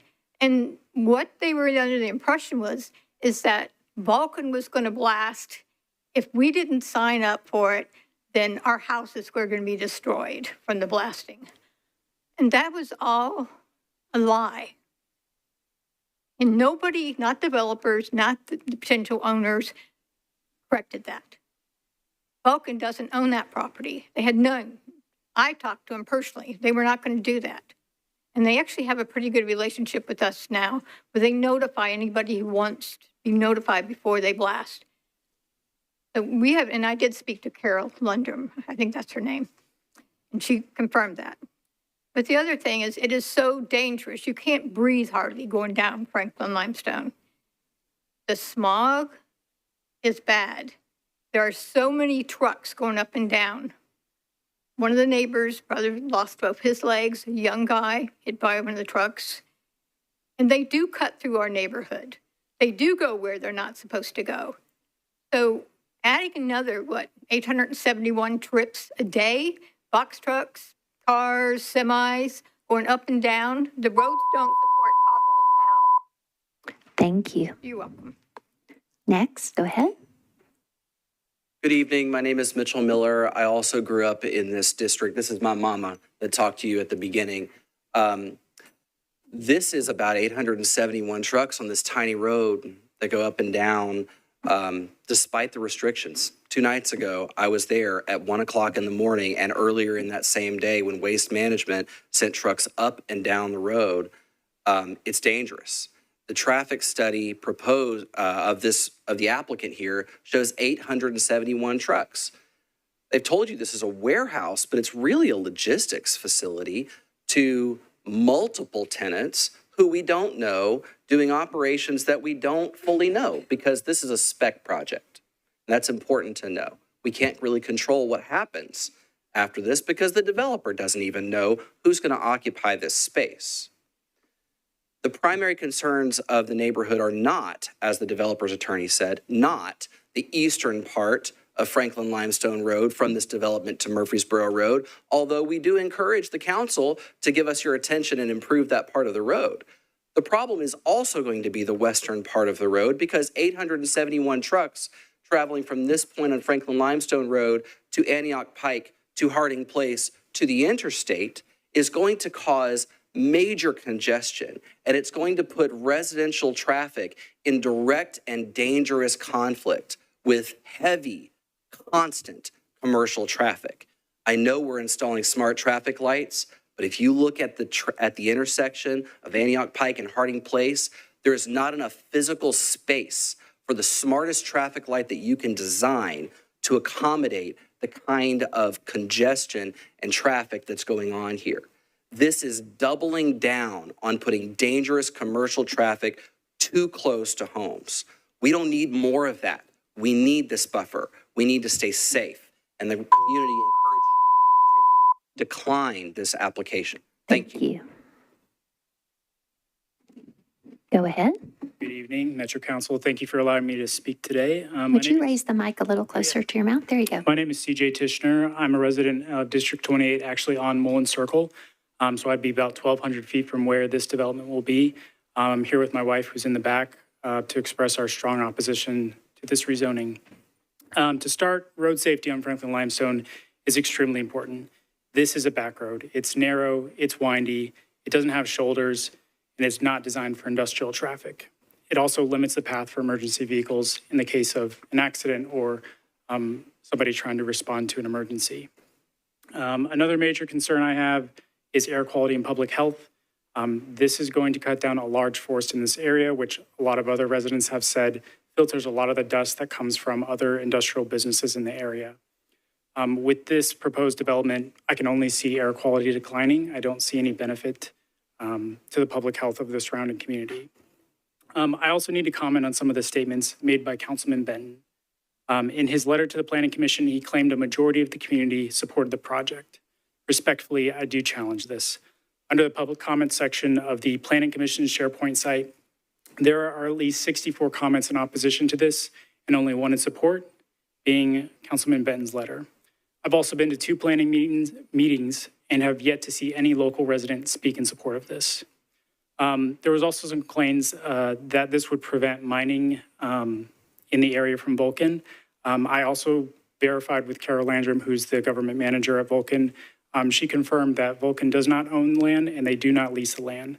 Councilman Benton's argument that this SP prevents mineral extraction is technically correct, but under the current zoning, mineral extraction is already prevented, so this is a little bit misleading. I do want to make a quick statement. I know the developer said they knocked on doors. My wife and I both work from home 5 days a week. We never received a knock on our door. Thank you.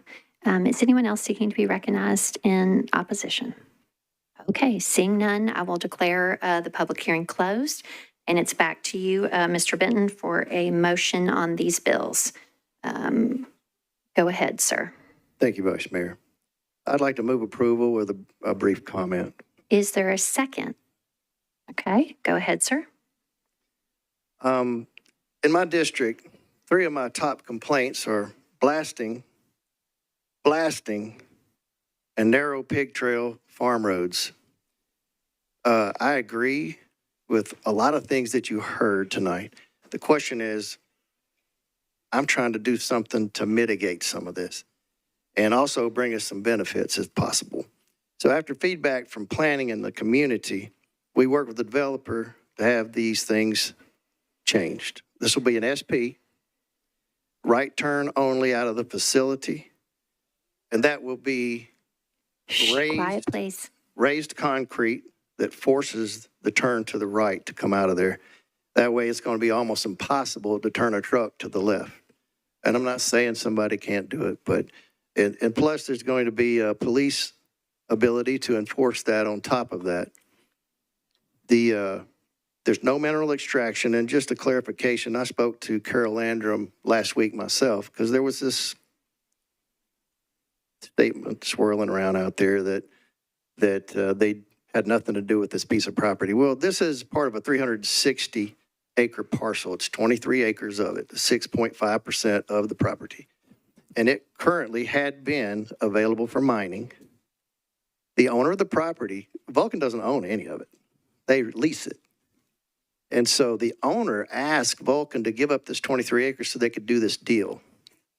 And that was a couple of years ago, a year and a half ago. So when they call to ask, they're getting told an accurate answer. They don't own or control that property and don't plan to do anything with it.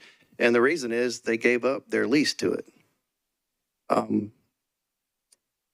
We're going to restrict mineral extraction, no stream buffer disturbance, no hazardous operations, traffic study per NDOT standards, landscape buffers. And here's something very important. The developer, when we went back to him to ask him for some incentives because people were not happy, they agreed to widen the road for 1/3 of a mile. And that's one of the big things. It'll be a safer road right there, and they're part of it.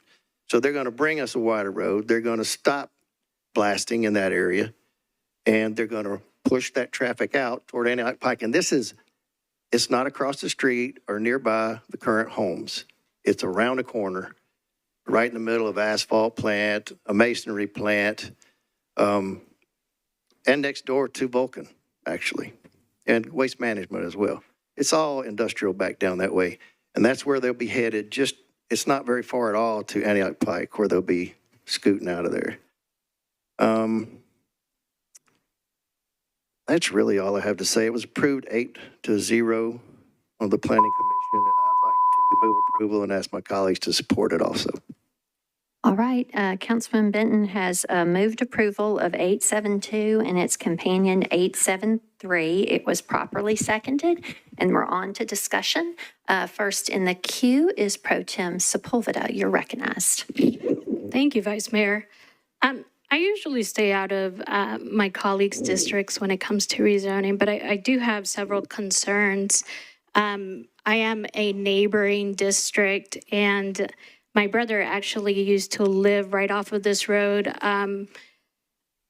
Many of you all know I grew up in my district. I lived there since I was 5, and so I'm very familiar with this road. And I was just listening to some of the comments, and the developers were talking about knocking around 400 doors and receiving 11 letters of support. That's crazy to me. And then one of the constituents was talking about the SharePoint where there were 64 comments, if I'm not mistaken, and only one of them was in support. So right off the bat, I'm hearing a lot of negative feedback from the community with some valid concerns. And there is the creek that's nearby, and everything that I hear about the creek is about the endangered crawfish, which is important, which I want to highlight. So I do have some questions, Vice Mayor, for the sponsor. We heard what the developers did in regards to outreach. Some of the community members did not receive the door knocks or the information regarding the community meeting. So I would like to ask the sponsor specifically, the council member, what kind of outreach was done on his behalf in regards to hosting a community meeting? Was there a community meeting held on his behalf that he held himself, or just the developers? And were there any interpretation services provided, since that district, I believe, has the second largest Latino population, with mine being the one with the largest? So just some of those questions for the sponsor. Mr. Benton, you're recognized to respond to those Thank questions. you, Vice Mayor. We held 2 community meetings. On the first one, after we got to the planning meeting, which was the second meeting, one of our constituents mentioned that they weren't noticed and that, they felt left out, and we were trying to pull something over on. So we immediately responded to planning and said, hey, we'll just have another meeting. It's not a problem. So, but in the first meeting, we noticed it widely. We way far than was required. And because I thought it was important enough, it affects a lot of people up and down Franklin Limestone Road. So we made sure we had a large reach on it. And on the second mailing, to make sure we covered everybody, we went ahead and sent out testers, one to me, one to one of the members in the council office. And we both received ours in addition to the other people as well. So I can't control the U.S. Postal Service, but we definitely did those reasonable activities to reach the people. And I truly believe they were reached, especially after we did our test mail, just to kind of back it up. And there was another part to the question. Spanish translation services. Spanish translation. At both of the meetings, and we shifted those meetings on a different day of the week just to make sure, in case somebody can't come on certain days, it might have helped get more people. And it did. A different group showed up. But there was no one there that had any issue interacting. There was not, and we spoke to everyone there. I shook hands and spoke to everyone that was there. So there was no issue with the translation problem. Okay. Ms. Sepulveda, your time has expired. I don't know if a colleague would like to yield their time just to kind of wrap up the questions that were posed to Mr. Benton. That does count towards your time. But Ms. Portfield, do you want to yield some time to Ms. Sepulveda? Thank you, Vice Mayor. I would like to request a roll call vote, and then I would also like to yield the rest of my time to Councilmember Sepulveda. Okay. Let's see. A request to roll call. Do we require a second? Okay, I believe, yeah. How many seconds is the question now? Okay, that is sufficient seconds. It's invariably 2 or 3 or 4 or something like that. So, okay, so noted. We will have a roll call vote. Now time is yielded back to Ms. Sepulveda. Go ahead. Oh, I'm sorry, Ms. Sepulveda, I got to turn your mic back on. Go ahead, Pro Tem. Thank you, Vice Mayor. I just have clarifying questions. I guess my questions weren't really answered. Were the community meetings held in the district by the sponsor? Mr. Benton, can you respond to that? And go ahead, sir. We held them at a location that was equally or equidistant to the area that we were serving on Franklin Limestone Road. It was at Smith Springs Community Center, which is very close. It was not in my district, but it might be closer to have it where I did have it. Understood. Ms. Sepulveda? Thank you, Vice Mayor. I just don't feel comfortable voting in support of this rezoning, given the opposition from the community. I do not feel like there was sufficient notice given to the neighborhoods as a whole. And I do feel that there is certainly a problem with that road altogether that we should probably look at as a department, as a planning department, to figure out what we could do to better utilize it in a way that would benefit the community as a whole. So I will be voting no today. Thank you. Next in the queue for discussion is Councilman Prep T. You're recognized, sir. Thank you. Thank you, Madam Vice Mayor. I would just ask and see if the pro tem needed any more time. No, I yield my time back to the chair. Okay. Is there any further discussion on the motion to approve on second reading 872 and 873, its companion, via a roll call vote? Okay, I'd see further discussion. Ms. Swara, you're recognized. Thank you, Vice Mayor. Like many of our colleagues, I've received emails about constituents not being happy with this rezoning. But what's jumped out at me from the people that came out to speak in opposition was that there seemed to be a lack of trust, where people feel like they were lied to, or some of the information that they were given were not completely accurate.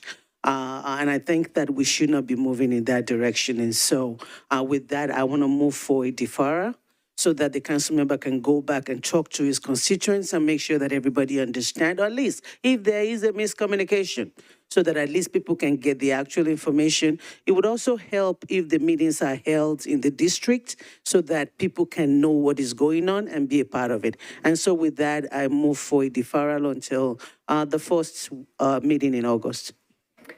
Okay, it's properly moved and seconded. A deferral is a prevailing motion. And so now we are on to discussion on the motion to defer to the first meeting in August. Ms. Ellis on the deferral, Ms. Benedict on the deferral. Go ahead, Ms. Benedict, you're recognized. Thank you, Vice Mayor. I'd like to, with the deferral, I would like to amend that to request for it to be a public hearing in the first meeting of August, to have another public hearing at the first meeting in August is what I'm trying to get at there. Okay. So the deferral would therefore be for 2 council meetings and to be heard on public hearing again in the first meeting in August. If okay. Or I can make that motion. If it's the prevailing motion, let me know. Is that a sufficiently different motion, or do we want to go back to the maker of the motion to see if she wants to amend her motion? Ms. Swara, would you like to amend your motion to that effect? Yes, ma'am. Gladly amended. Okay, so the amended motion then is to defer the second reading and have a second public hearing here in August, at the first meeting in August. That is correct. Okay, is there a second for that amended motion? Okay, it's properly moved and seconded, so we are on discussion regarding that form of the deferral motion. Ms. Ellis, you were not seeking to be are you seeking to be recognized on the deferral? Ms. Ewing on the deferral. Go ahead, you're recognized. Thank you, Vice Mayor. I just want to rise in support of the deferral motion. I think in a case where there is so much public opposition, there's the effort that's been made from many of these residents to reach out to the entire council. I think it's incumbent on us to allow them the space and time to really have that in-depth discussion with their council person. And so I am very much in support of this, particularly since there are health and environmental impacts that I think haven't been fully explored. And there is also a strange lack of specificity on what will happen to that property. And I don't think that that is something to engender trust.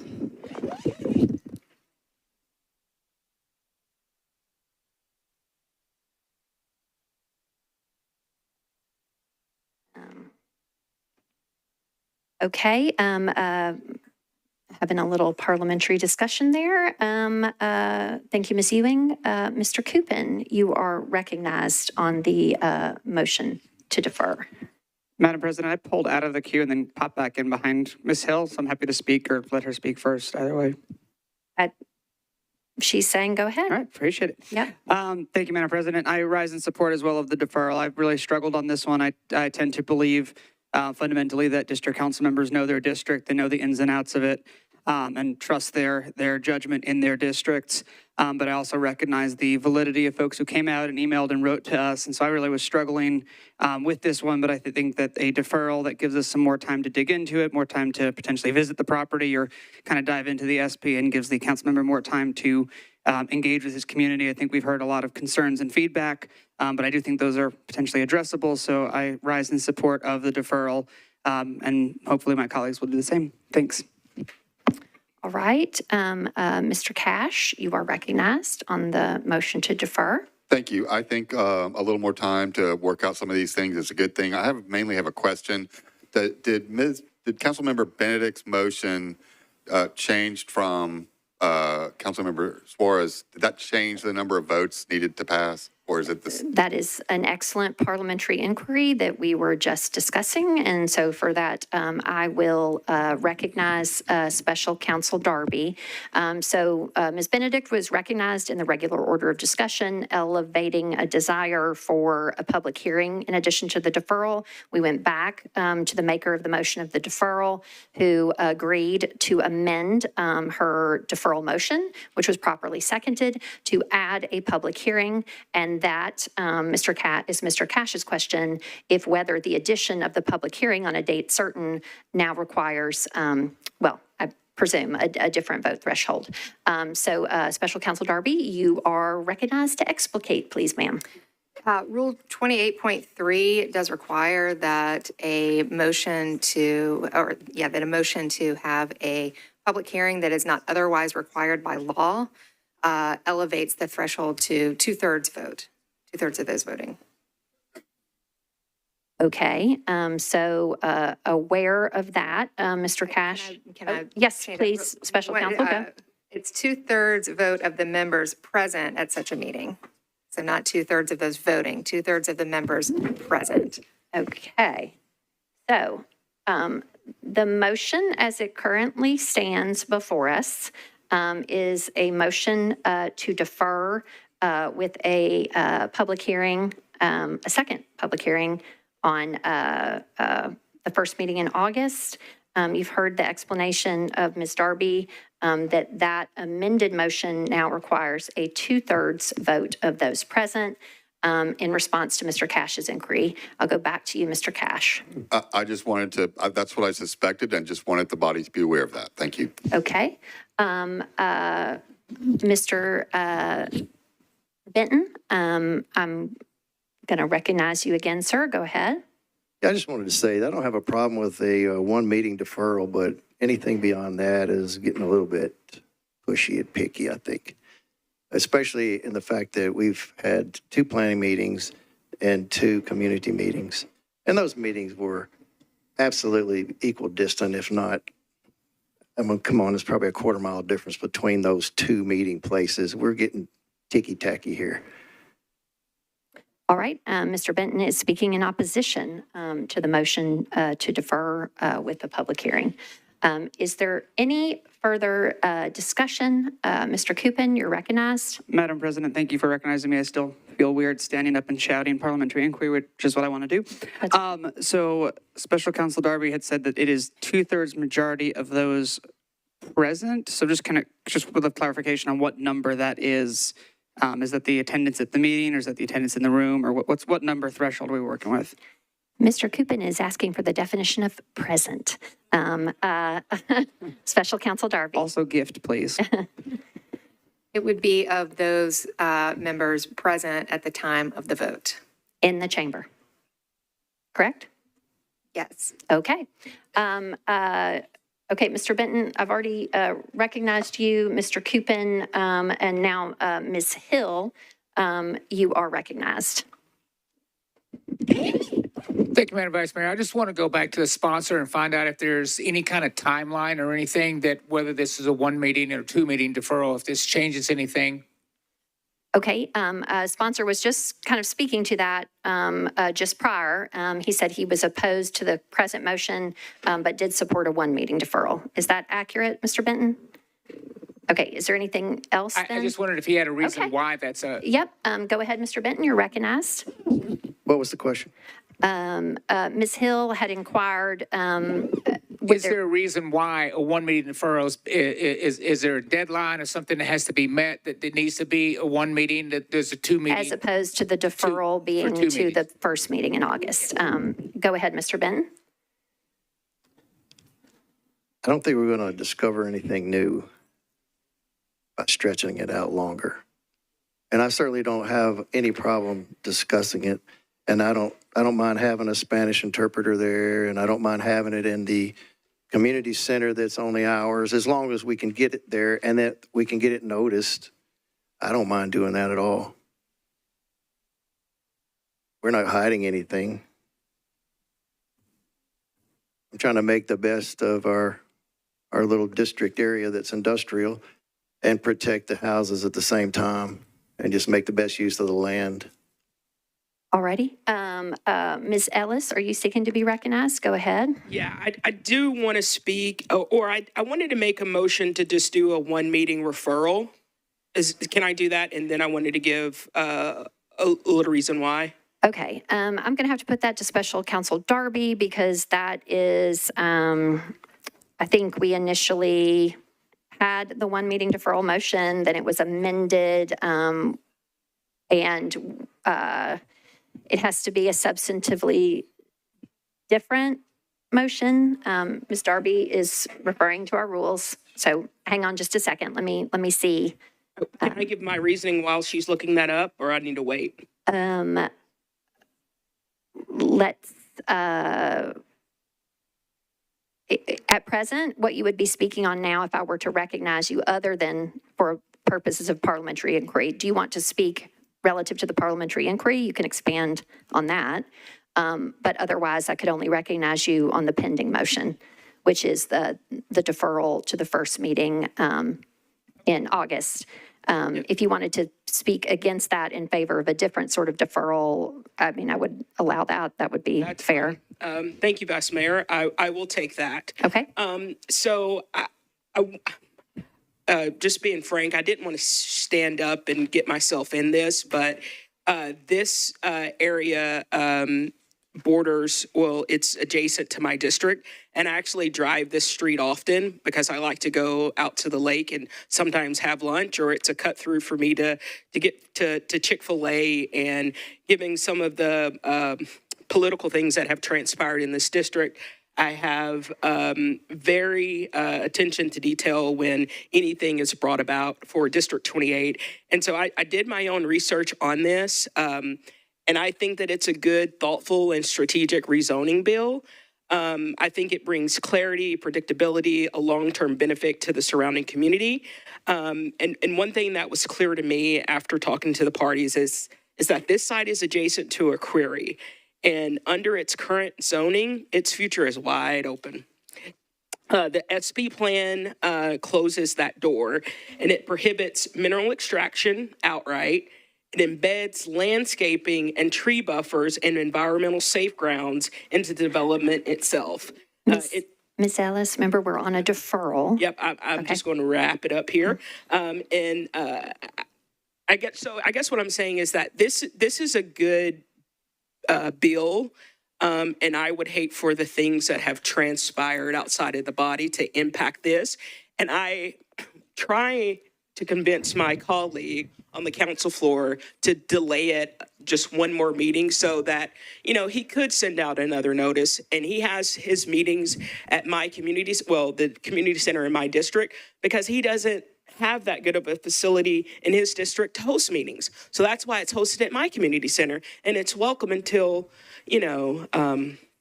whatnot. But I just don't want to get distracted from the content and the purpose and the reasoning and the impact that this current SP plan will have.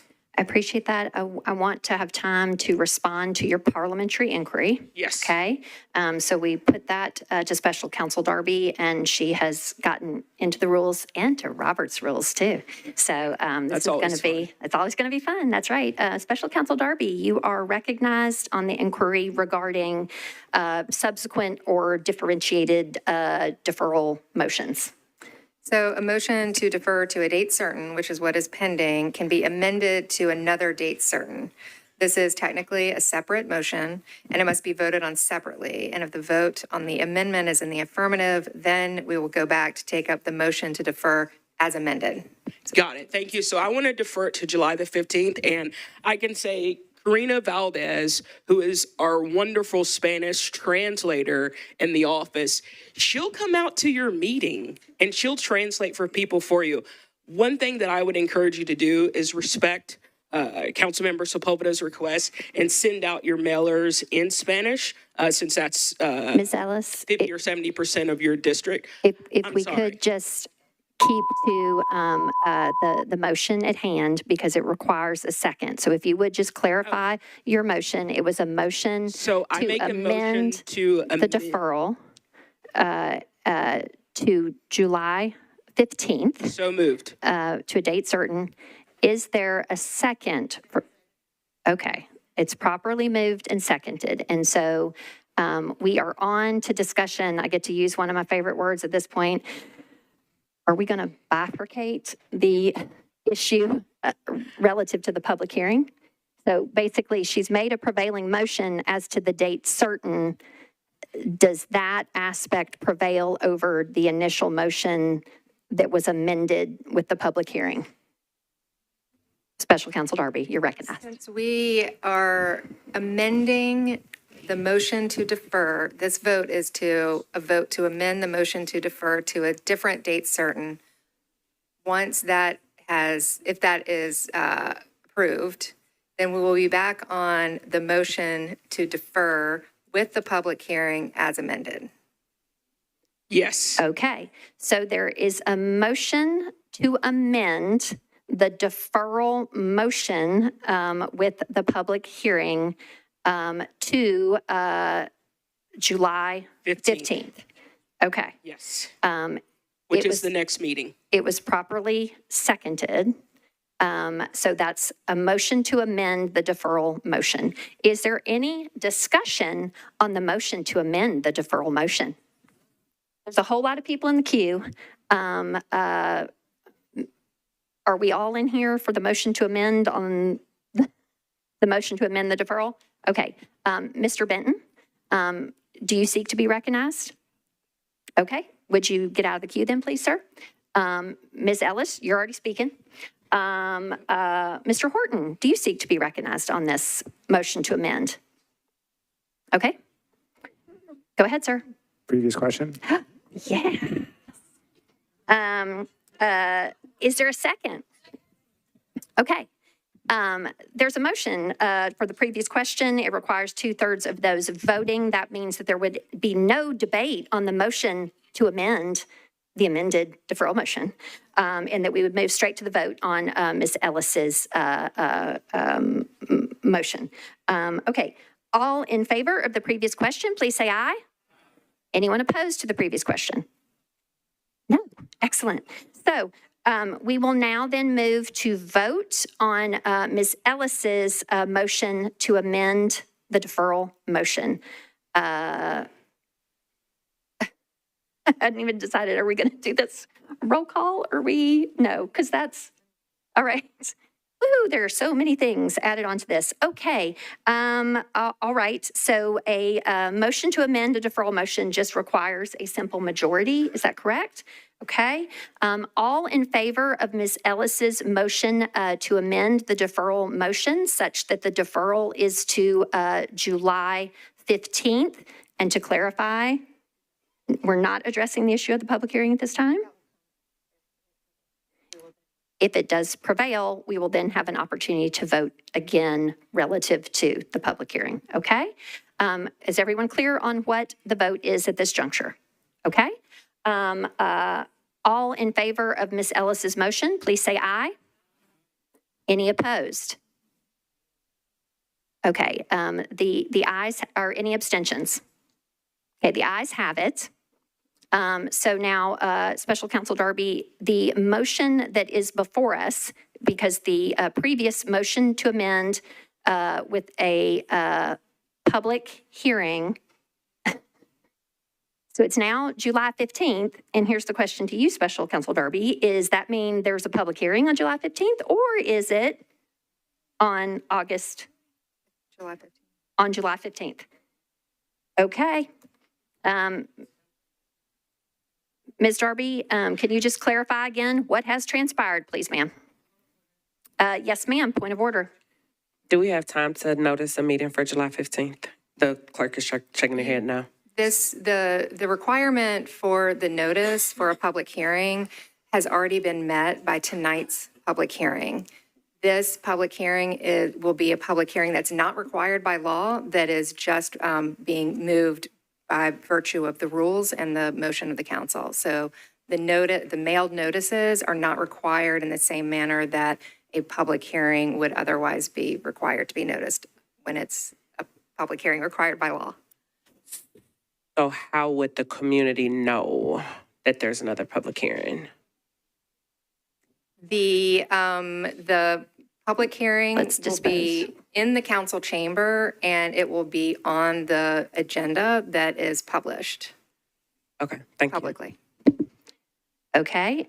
Did you have a point of parliamentary inquiry or a point of order? Ms. Ellis? Office would have the ability to send out the notice in English and also in Spanish to that whatever the radius is for the mailings for them to send out. Okay. I guess, Ms. Ellis, I think what I would say, rather than that being a point of order or a point of parliamentary inquiry, at this juncture, the ayes had it on your motion, such that the motion that is presently before us is a motion to defer second reading to July 15th with a second public hearing at that time, okay? And that has been properly seconded. So for purposes of discussion, whether to support or be against such a motion, I think it is a fair inquiry what staff could do relative to the support of that. So, okay, so that's where we are. So rather than a point of order or inquiry, we are on to discussion. You are still recognized. Special Counsel Darby, can you respond to the ability of the council office to do that? I think we would also have to identify if that was something that Mr. Benton was going to ask for, because it is his bill. So I would say he was. Well, let's not speak for Mr. Benton. Special Counsel Darby, do you want to respond to this prior to being aware if Mr. Benton would ask for that, or you just want to answer it in a general sense? Okay. Special Counsel Darby, you are recognized. This is not something that the council office would regularly do, but we can look into whether we have the resources to provide such notice. In the money from my district to do it. Oh. If that's possible. Special Counsel Darby. We would have to do an inquiry to determine whether or not we have the resources to provide this type of public notice. Okay. Okay. So we are on discussion. Okay. Yes, ma'am. Go ahead. I just have one more thing, and I apologize if I'm being tedious here. I would encourage my colleagues to also come out or make sure that you're present at this public hearing or meeting that takes place, and witness Councilmember Benton engaging and communicating with his constituents. And let's take the politics out of it and look out for the residents and make sure that their voices are being heard, and that you all that are tenured, some of you that are the at-large folks, I would encourage you all also to show up with your history and knowledge and expertise in zoning, and make sure that this passes snuff as well. All right. We are on a motion to defer to the meeting of July 15th with a second public hearing at that time, which by law, public notice is not required, but Ms. Darby has opined on the ability there. So we are on to discussion on that deferral motion. Mr. Nash, you are not next in the queue, sir, but okay, go ahead, sir. Parliamentary inquiry. Yes, sir. If this motion should fail, can we go back to a motion that would put it off till the 1st of August with a public hearing? The first Special. meeting in August. Special Counsel Darby. Okay, you are saying no. No, we've already, I think that we've already disposed of that by amending that motion for this motion. So we've amended the motion to defer to the first meeting in August to the next meeting, the July 15th meeting. And so if this motion should fail, for some reason, what options do we have after that? That we would be back to Back to the original vote. motion to approve on second reading. Okay, Right? thank you. So basically, the deferral motion prevails over the initial motion to approve, and then now we've amended and so forth twice. Okay. Thank you for the question. So next in the queue for discussion on this deferral motion is Mr. Horton. Mr. Horton, do you seek to be recognized? Not seeing him here. Next is Ms. Sepulveda regarding the deferral motion. Go ahead.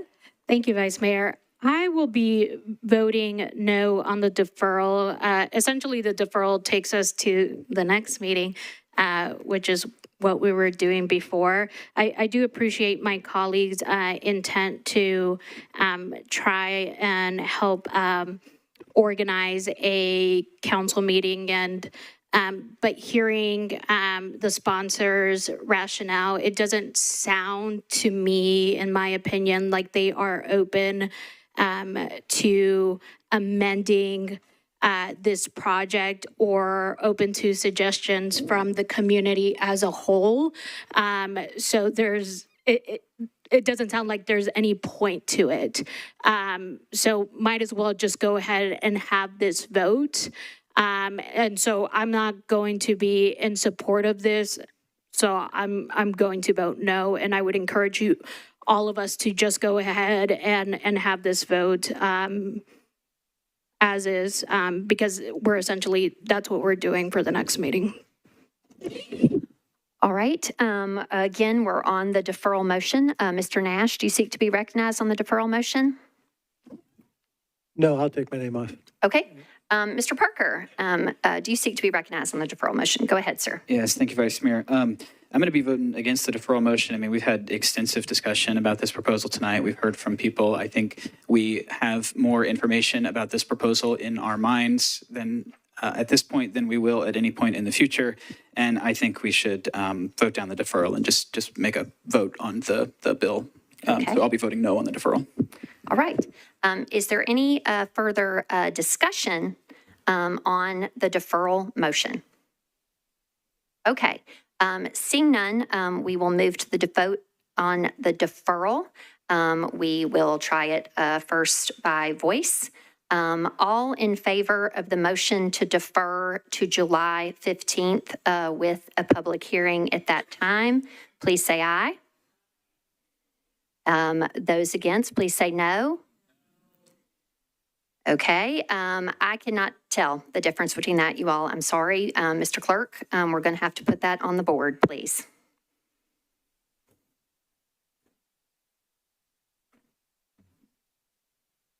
Okay, so this does require a 2/3 vote threshold of those voting.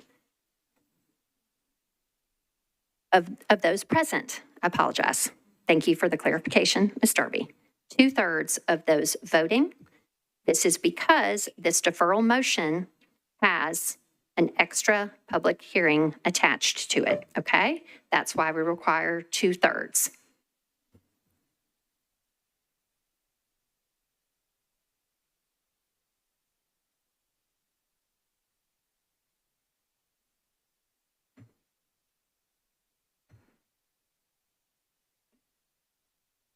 All votes are in. Mr. Clerk, please show the vote.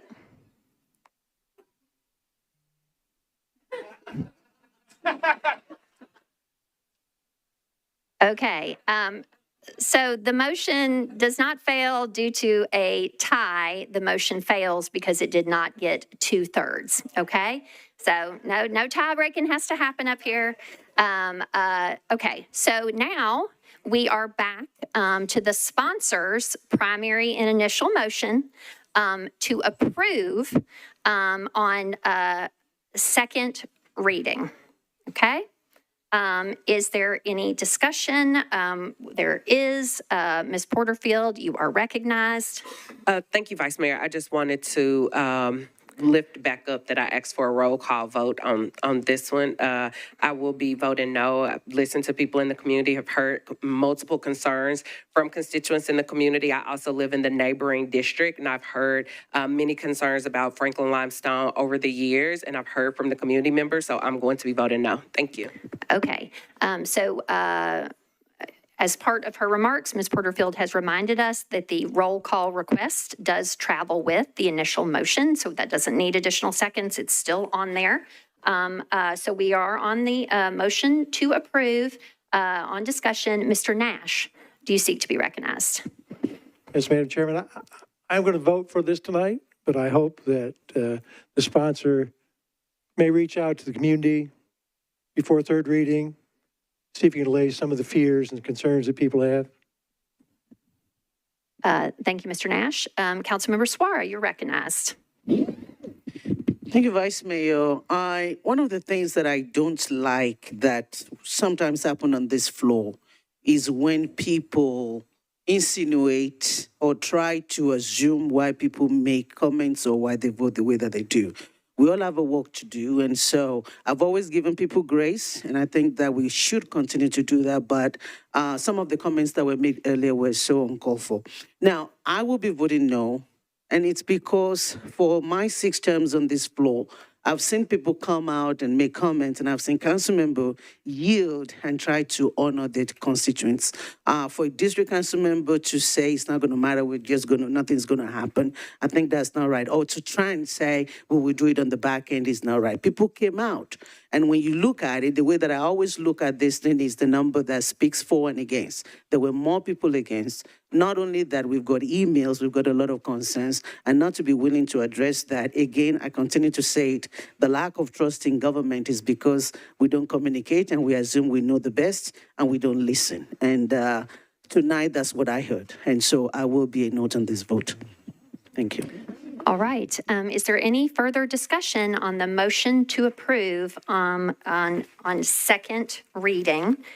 Just to clarify, this is both the main bill, I believe, and its companion. We've been at this for a while, so it is 872 and 873. Motion to approve. Any further discussion? Okay.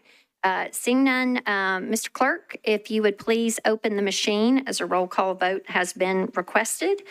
This is a motion to approve 872 and its companion 873 on second reading.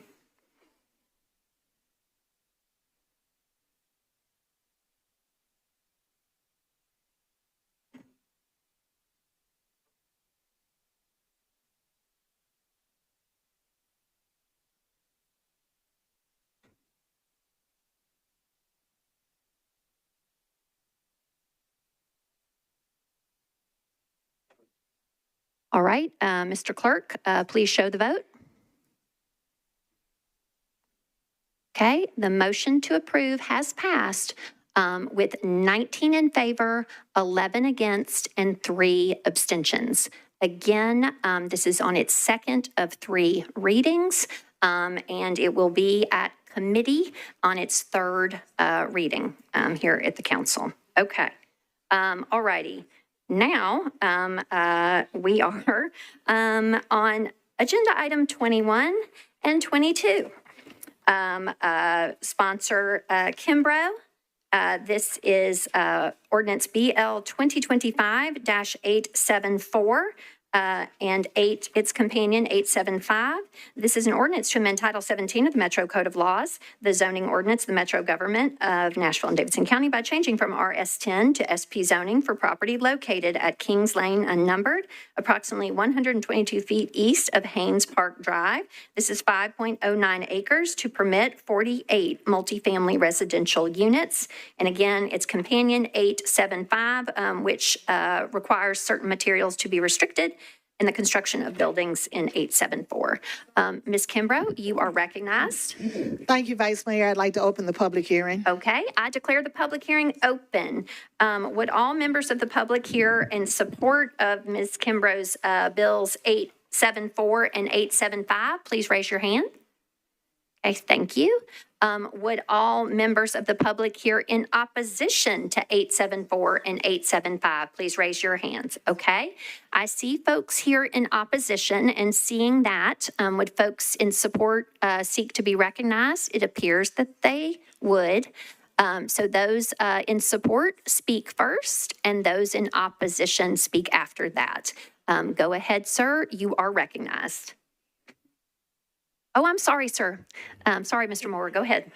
Thank you, Madam Vice Mayor and council members. I speak in support of this quite simply because, first of all, I'm sorry, my name is Gary Moore. I live in Joelton. I am not in District 1 anymore, but I was in District 1 for 40 years. I did not move, the district line moved. So I still attend a lot of the district meetings that Council Lady Kimbrough has. I was at this meeting when the majority of the people at the meeting approved this zoning change. They were adamantly in support of it, so I stand in support of it as well. Thank you. Thank you. Go ahead, sir. Madam Vice Mayor, members of the council, my name is John Rankin. I live at 1709 Woodland Street. We want to desperately be a part of this community. We're bringing a variety of housing in one development, into one spot.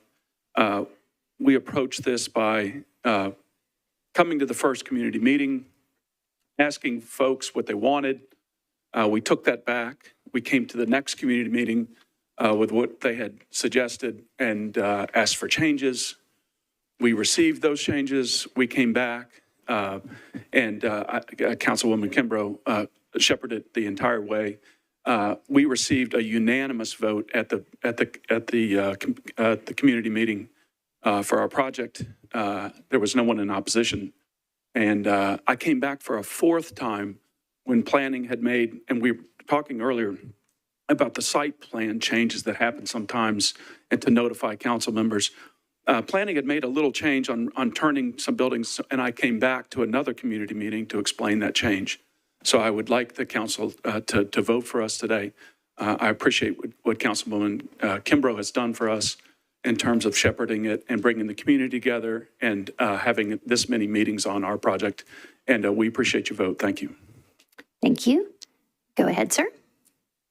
Thank you, Vice Mayor, members of the council. My name is Michael Garrigan. I'm an engineer with Dell & Associates. As Mr. Rankin stated, there have been 4 community meetings. At the third and the fourth community meeting, it received unanimous approval from those in attendance, as well as the planning staff and the planning commission voted in favor of it. It's compliant with the land use policy. It's meeting a housing need for this specific area. It's, as Mr. Rankin mentioned, it provides a mixture of housing, some higher end, some middle end, and then the more attainable townhomes, so that it could be purchased by a first-time home buyer and they could stay in that exact neighborhood as they progress through life. We ask for your support. Thank you. Thank you. Anyone else seeking to be recognized in support? Seeing none, we're on to opposition. Would those folks who raised their hand in opposition wish to speak at this time? Yeah, please come forward. We're on to opposition. Go ahead.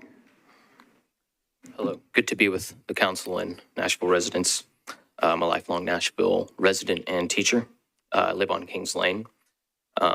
We oppose this development. It's a historical neighborhood, and this development would change the character. Today, it's lined completely with small single-family homes. It's solidly and historically a minority neighborhood. And there are,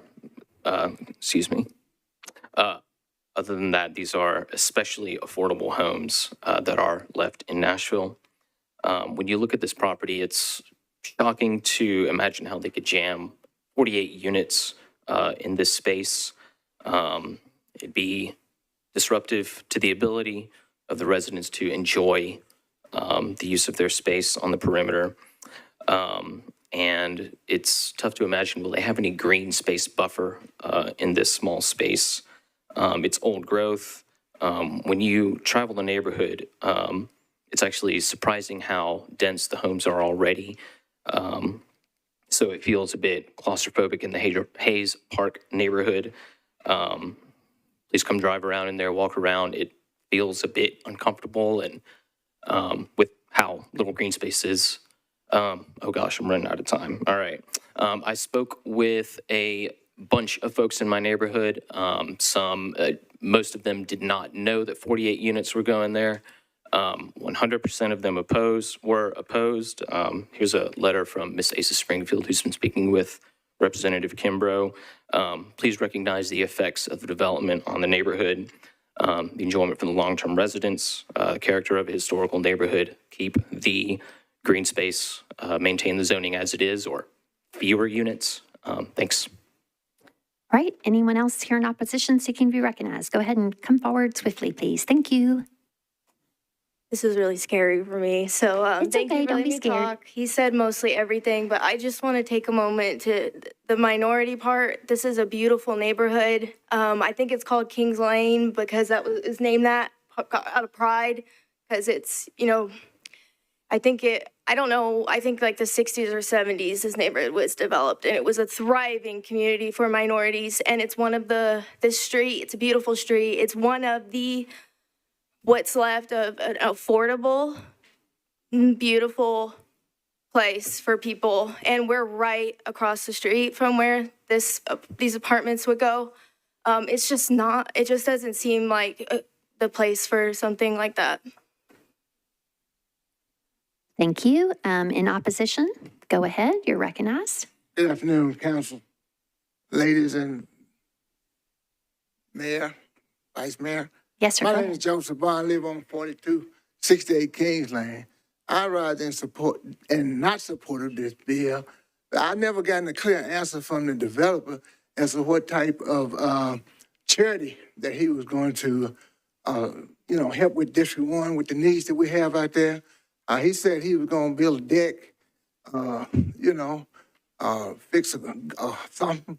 But I'm concerned about our council lady, she said we had an incident where she didn't let it come to the floor. She said, I ain't gonna be bothered with it. I'm disappointed. I worked my ass off, for Ms. Kimbrough to get in office. And I'm disappointed. I'm here because of my neighbor. My house burnt down 2016. I had many out here. They're my neighbors. They are District 1. I'm here for District 1.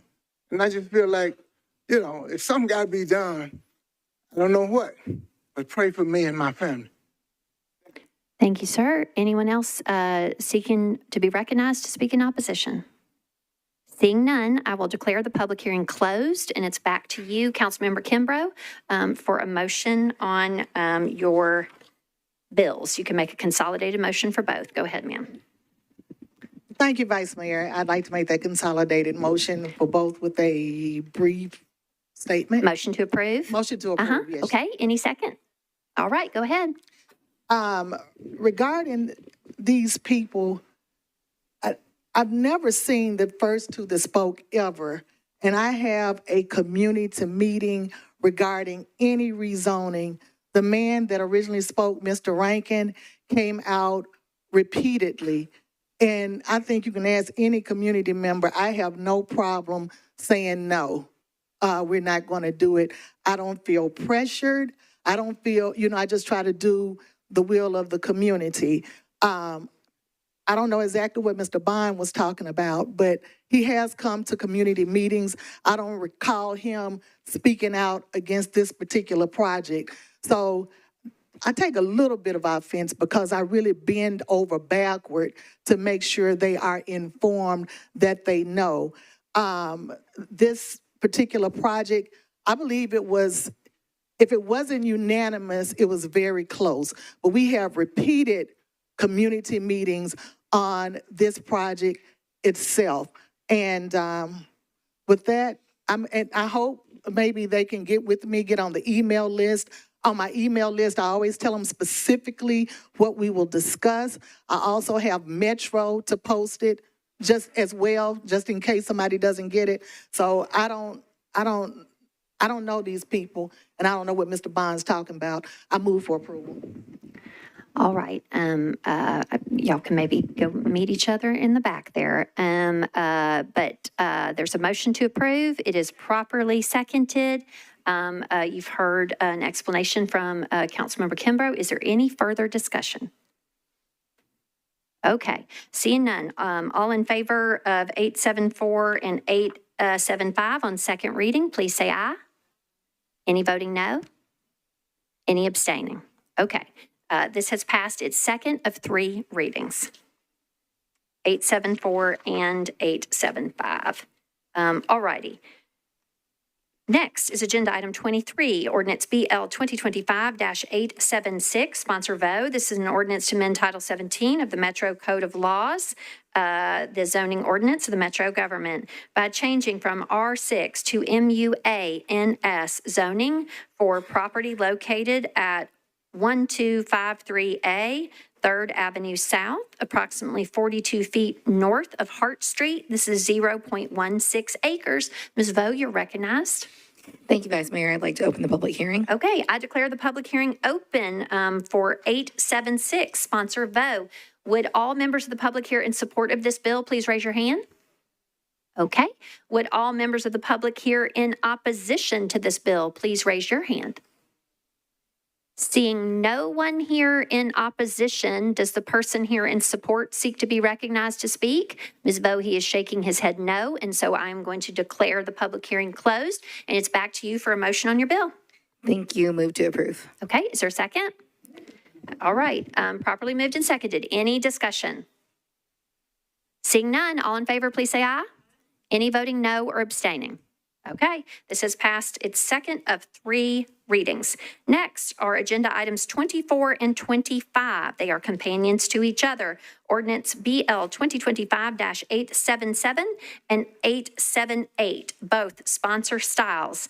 877 is an ordinance to amend Title 17, the Metro Code of Laws, the zoning ordinance of the Metro government, by amending a portion of Ridgeview UDO for property located at Eagleview Boulevard unnumbered, at the northeast corner of Eagleview Boulevard and Baby Ruth Lane, zoned MUL and RM9. This is 14.57 acres to permit 376 multifamily residential units. Ms. Stiles, you are recognized.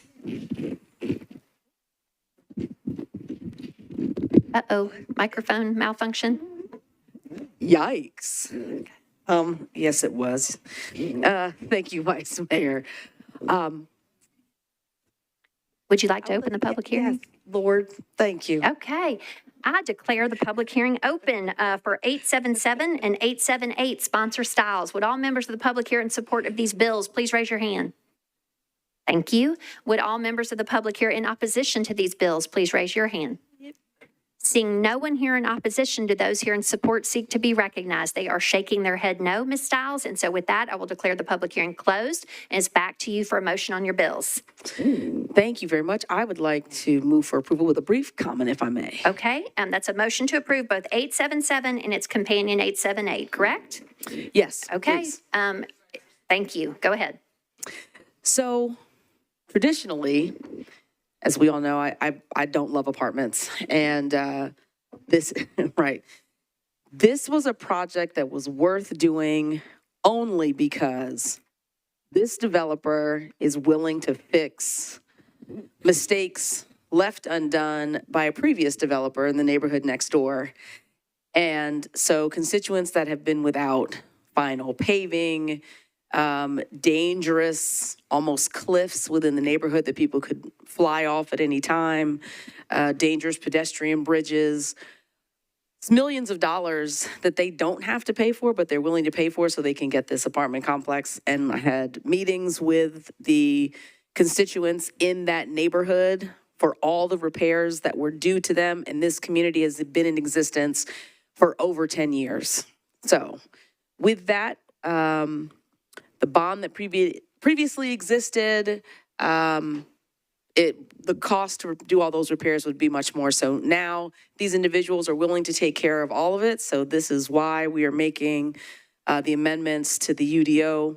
Not everybody loves it, but they do love getting roads paved and sidewalks fixed and pedestrian bridges that will be safe for children to be able to walk to school, which they cannot do right now. So with that, I would like to ask for approval. There is a motion to approve. It's properly seconded. Is there any discussion? Okay, all in favor, please say aye. Any voting no or abstaining? Okay, 877 and 878 have passed their second of 3 readings. On now to agenda items 26 and 27. Again, they are companions to each other. Ordinance BL 2025-879 and 880, sponsor Rutherford. 879 is an ordinance to amend Title 17 of the Metro Code of Laws, the zoning ordinance of the Metro government, by amending a portion of a specific plan for property located at Bell Road unnumbered, and to add properties located at 1456 Bell Road and a portion of property located at Bell Road unnumbered to the amended SP at the eastern and western corners of Bell Road and Harris Lane, zoned agricultural residential AR2A and specific plan SP. This is 22.43 acres to prevent a mixed-use development. Councilman Rutherford, you are recognized, sir. Thank you, Madam President. Open the public hearing, please. Okay, I declare the public hearing open. Would all members of the public here in support of Councilman Rutherford's bills 879 and 880, please raise your hands in support? Thank you. Would all members of the public here in opposition please raise your hands? Seeing no one here in opposition, do the persons here in support seek to be recognized to speak? Okay, they are shaking their head no, Mr. Rutherford. And so with that, I will declare the public hearing closed, and it's back to you for a motion on your bills. Thank you. I move approval on both bills. Okay, do I hear a second? Properly moved and seconded. Approval of 879 and 880. Is there any discussion? Seeing none, all in favor, please say aye. Any voting no or abstaining? Okay, these have passed their second Thank you. of 3 readings. Okay, next is agenda item 28, ordinance BL 2025-881, sponsor Welsh and Vo, an ordinance to amend Title 17 of the Metro Code of Laws, the zoning ordinance of the Metro government, by changing from RS 7.5 to R6A zoning for property located at 3407 Keystone Avenue, approximately 125 feet north of Raymond Street. This is 0.17 acres. Ms. Vo, you are recognized. Thank you, Vice Mayor. I'd like to open the public hearing. Okay, I declare the public hearing open on Council Member Welsh and Vo's 881. Would all members of the public here in support of this bill please raise your hand? Would all members of the public here in opposition to this bill please raise your hand? Seeing none on either side, I will declare the public hearing closed, and it's back to you, Ms. Vo, for a motion on this bill. Thank you. Move to approve. Is there a second? Okay, properly moved and seconded. Is there any discussion? Seeing none, all in favor, please say aye. Any voting no or abstaining? Okay, this has passed its second of 3 readings. Next are agenda items 29 and 30, ordinance BL 2025-882 and its companion 883, sponsor Benedict. 882 is an ordinance to amend Title 17 of the Metro Code of Laws, the zoning ordinance of the Metro government, by amending a specific plan on properties located at 1007 and 1009 Solly Drive, approximately 150 feet west of Gallatin Pike, zoned RS 7.5 and SP. This is 3.31 acres to permit 55 multifamily residential units, and again, 883, which requires certain materials to be restricted in the construction.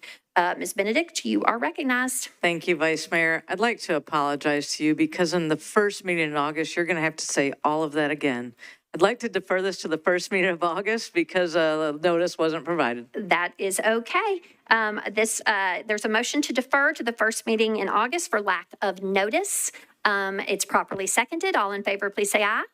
Any voting no or abstaining? Okay, the public hearing on these bills will be at the first meeting in August. Next are agenda items 31 and 32, ordinance BL 2025-884 and 885. Its companion sponsor Evans. 884 is an ordinance to amend Title 17 of the Metro Code of Laws, the zoning ordinance of the Metro government, by changing from RS 15 to SP zoning for a portion of property located at 1501 Stewart's Ferry Pike, approximately 310 feet west of South New Hope Road. This is 17 acres to permit 24 two-family lots and 2 single-family residential lots for a total of 50 residential units. And again, it's companion 885, which requires certain materials to be restricted. Ms. Evans, you are recognized. Thank you. I'd like to open the public hearing, please. Okay, I declare the public hearing open for Councilmember Evans's bills 884 and 885. Would all members of the public here in support of these bills please raise your hand? Thank you. Would all members of the public here in opposition to these bills please raise your hand? Seeing no one here in opposition, do the folks in support seek to be recognized to speak?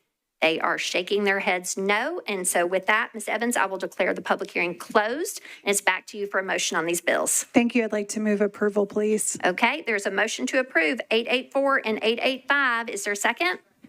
Properly moved and seconded. Any discussion? Seeing none, all in favor, please say aye. Aye. Any voting no or abstaining? All right, these have passed their second of 3 readings. Next are agenda items 33 and 34. They are companions to each other. Sponsor Cortez.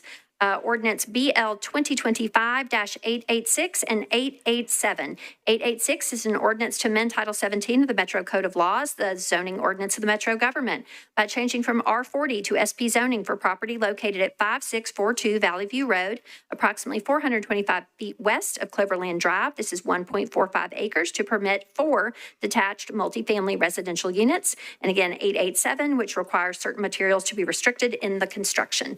Councilman Cortez, you're recognized, sir. Thank you, Vice Mayor. I'd like to open the public hearing. Okay.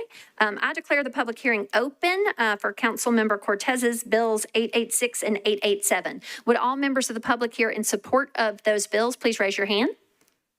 Okay. Would all members of the public here in opposition to those bills please raise your hand? Seeing no one here in opposition, does the gentleman in support seek to be recognized? He is shaking his head no. And so with that, Mr. Cortez, I will declare the public hearing closed. And it's back to you for a motion on your bills. Just for clarification, eventually, once you move that amendment, you can dispose of them together, but we will have to take up 886 separately to amend it. Yes, if you ma'am. wish to do that at this time. Yeah, move for approval. For 886. Yes. Okay. Properly moved and seconded. We're on to discussion. Do you wish to move your amendment at this time? I do wish to move the amendment. Okay. There's a motion to amend, and it's seconded. Would you like to explain the amendment? Yes, this is just, we added a specificity to the landscape buffer from requests from some constituents. And I just want to say thank you to the developer on this. They were very, very helpful, and they acquiesced to every request from the community. And we're very excited about this project. Okay. You've heard a description of the amendment from Councilman Cortez. There is a motion to amend 886. Is there any further discussion? Seeing none, all in favor of the motion to amend, please say aye. Any voting no or abstaining? Okay. The amendment is on the bill. So if you would do a motion to approve 886 as amended as well as 887, please, sir. A motion to approve 886 as amended and 887. All right. Is there a second? Okay. Properly moved and seconded. Any further discussion? Seeing none, all in favor, please say aye. Aye. Any voting no or abstaining? Okay. Those are approved. 886 as amended and 887 on their second of 3 readings. Okay. Next is agenda items 35 and 36. Again, they are companions to each other. Ordinance BL 2025-888 and 889, sponsor Webb. 888 is an ordinance to amend Title 17 of the Metro Code of Laws, the zoning ordinance of the Metro government, by changing from R10 to SP zoning for properties located at 127, 131, 135 Liberty Lane and Liberty Lane unnumbered. This is approximately 800 feet east of Conference Drive. It is 4.93 acres to permit 240 multifamily residential units. and the companion 889, which requires certain materials to be restricted in the construction of buildings. Councilmember Webb, you are recognized, ma'am. Thank you, Vice Mayor. Request to open the public hearing. Okay, I declare the public hearing open for Councilmember Webb's bills 888 and 889. Would all members of the public here in support of these bills please raise your hands? Thank you. Would all members of the public here in opposition to these bills please raise your hand? Seeing no one here in opposition, do members of the public here in support seek to be recognized? They are all shaking their heads no. And so with that, Ms. Webb, I will declare the public hearing closed, and it's back to you for a motion on your bills. I move for approval. Okay, there's a motion to approve 888 and its companion 889. Is there a second? Properly moved and seconded. Any discussion? Seeing none, all in favor, please say aye. Any voting no or abstaining? All right, these have passed their second of 3 readings. Next is Agenda Item 37, Ordinance BL 2025-890, sponsor Benton. This is an ordinance to amend Title 17 of the Metro Code of Laws, the zoning ordinance of the Metro government, by changing from AR2A to RS 7.5 zoning for a portion of property located at 4544 Highland Ridge Drive, approximately 675 feet northwest of Rural Hill Road. This is 0.23 acres. Mr. Benton, you are recognized, sir.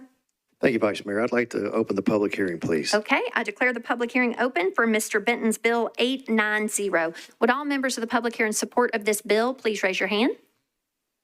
Thank you. Would all members of the public here in opposition to this bill please raise your hand? Okay, seeing that there is someone here in opposition, we have those folks speaking in support first. But as I believe there are only a few of you, if support will speak first, and if the gentleman in opposition seeks to be recognized, if you'll go ahead and come on down forward as well. Go ahead, sir. You're recognized in support. Thank you, Vice Mayor, members of the council. I'm Roy Dale with Dale & Associates. And this is an old parcel that was subdivided many years ago, and it actually had a split zoning on it. And so the property couldn't really be developed until the zoning was made consistent. I think it had an agricultural zoning on part of the property and then a residential zoning on the other part. So this is more or less a housekeeping amendment or a housekeeping zoning so that this parcel would be readily used. Thank you. Thank you. Anyone else seeking to be recognized in support? Okay, we'll move on to opposition. Go ahead, sir. You're recognized. Good evening, everyone. My name is Mark Hayes. I'm a proud resident of Antioch, and I live on Highland Ridge Drive. I've been there going on 10 years, and really with this development, it's just more so a voice to my concern. I know tonight is the final vote for it. This is not the final vote, sir. This is the second of 3 votes. Okay, perfect. Yep. Sorry for that. No, that's fine. Just want to clarify. No, thank you. So I've got the notice, and I've talked to a few neighbors. Unfortunately, they're not able to attend tonight. I did just want to voice that concern just between, I know there's other issues with traffic that may happen in the construction, but at least to voice my opinion to say, hey, if we approve this, what comes next? And that's all I want to voice tonight. I just don't want to sit by and be that neighbor that complains. I know being within the district, you actually have to stand up and make your opinion heard. Thank you all tonight. We appreciate you coming out. Thank you. Okay, seeing no one else seeking to be recognized in opposition? Anyone? All right, I will declare the public hearing closed. Mr. Benton, it's back to you for a motion on your bill. Thank you, Vice Mayor. I'd like to move approval with just a brief comment. I think. Is there a second? Okay, go ahead, sir. Thank you.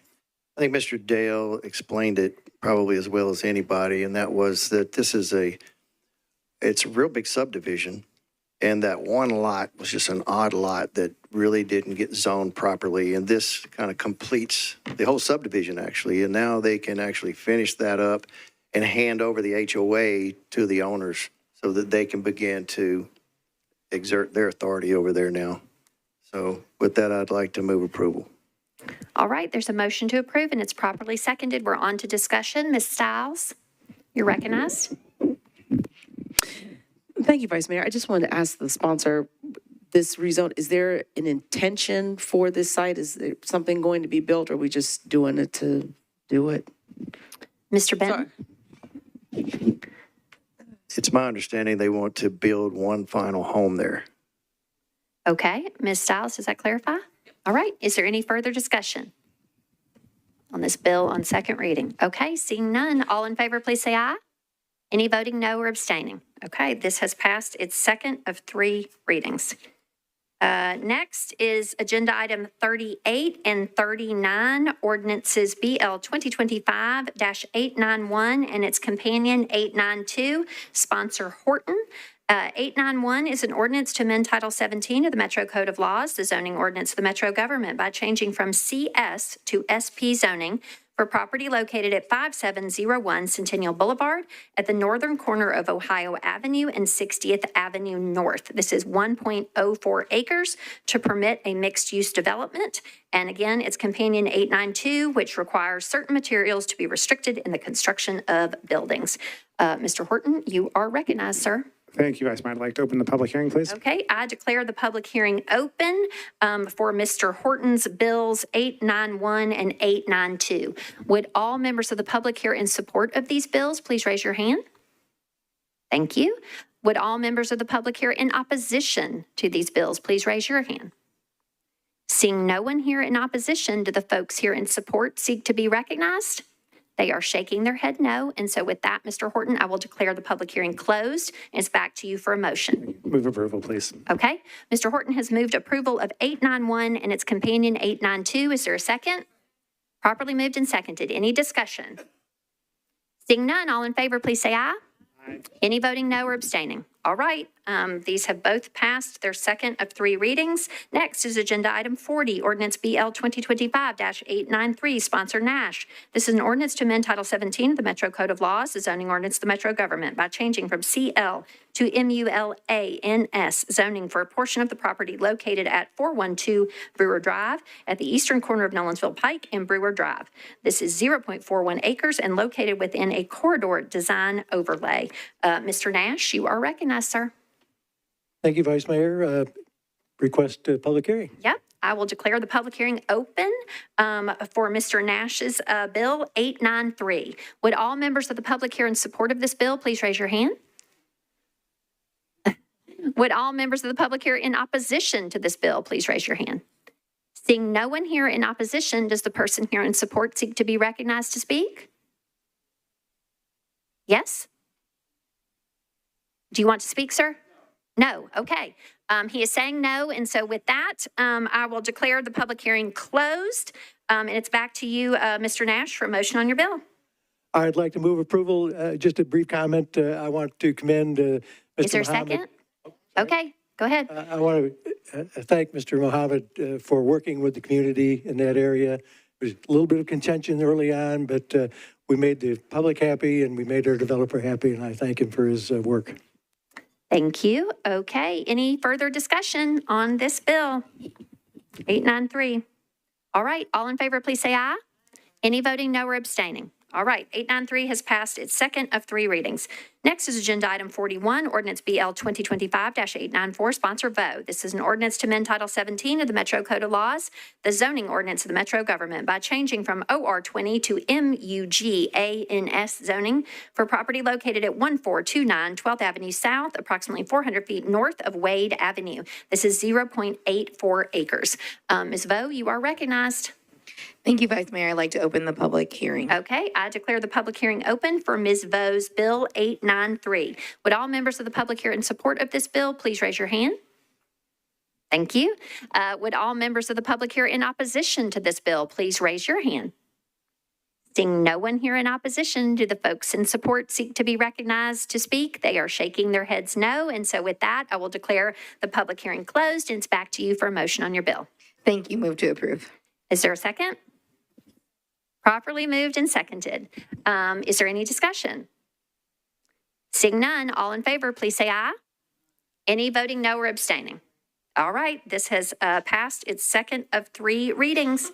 Next is agenda item 42, sponsor Taylor. This is ordinance BL 2025-895. This is an ordinance to amend Title 17, the Metro Code of Laws, the zoning ordinance of the Metro government, by changing from R5S to R6A zoning for property located at 2908 Delaware Avenue at the northern corner of 30th Avenue North and Delaware Avenue. This is 0.95 acres.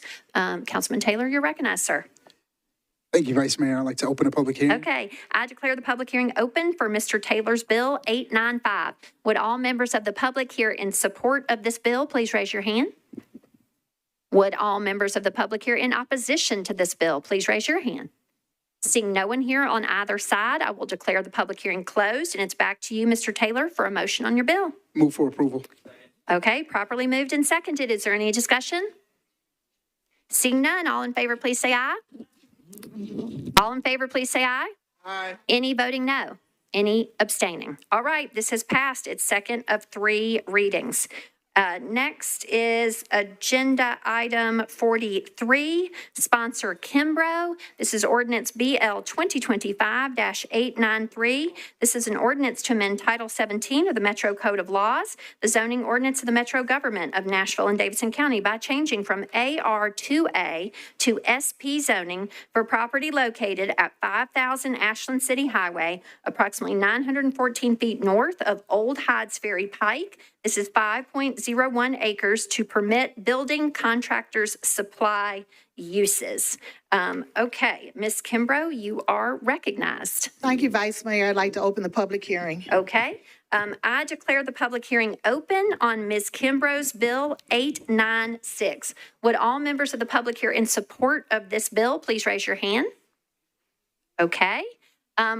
Only one hand at a time, sir. I saw you raising 2 hands back there. Okay. Would all members of the public here in opposition to this bill please raise your hands? Okay. Seeing that there are folks here in opposition, we have those folks in support speak first. You do not all have to speak, but if you do wish to speak in support, please do come forward at this time. Folks in opposition will speak subsequent to those in support. Okay. Go ahead, sir. You are recognized. Thank you, Vice Mayor, members of the council. I'm Roy Dale again with Dell & Associates, and we'll try not to repeat ourselves. I know there are a lot of people here, but we don't want to repeat. So I want everybody to know first off that this property has been developed as a legally conforming property. Permits were issued, grading was done, an extensive stormwater system was placed, a ramp was put in. So the site is a legally permitted site. It was permitted for more or less farm uses. My client, Mr. Walker, has a trucking business, and he's operated in this area for over a decade, one parcel removed, just one parcel removed from the site that we're considering today. The parcel that he's operated on is an old grandfathered site. It's gravel. It has no stormwater measures. It's adjacent to a stream and a buffer. And, he really doesn't want to use that site anymore. So once this site was prepared, the one we're looking at today, he moved his trucks to this site. Everything seemed to be okay, but he put some lights in. He put some really tall lights in, which were totally out of character with this area. It created, a huge ball of light out there, and people got upset, and rightfully so. So he's going to correct that. We've had community meetings, and other council members had community meetings, and the result of that community meeting was try to come up with a solution, and the solution was to more or less put restrictions and requirements on the site that we're talking about today, extensively landscape it, to more or less make it invisible. The current site that he's operated on is very open, very visible. It's sort of an eyesore of the community. He would go to this site, heavily landscaped, remove the lights or lower the lights or change the lighting so that it's not a nuisance to the community. There would be operating hours that he would have and things that he would allow to be due and not allowed. And that's what the council member has wisely done. She's put together this specific plan in order to do that. So you would think that, I'm running out of time already. So I'll have somebody pick me up. Yep, you're out of time, sir. All right, thank you. Okay, next, please. Hello, council member. Go ahead. My name is Jason Walker. Jason, can you raise that mic just a little bit? Yes, sir. ma'am. I'm Thank you. sorry. Hello, That's okay. council members. Sorry about that. My name is Jason Walker. I live at 1176 Justice Road. I am the owner of 5000 Highway 12.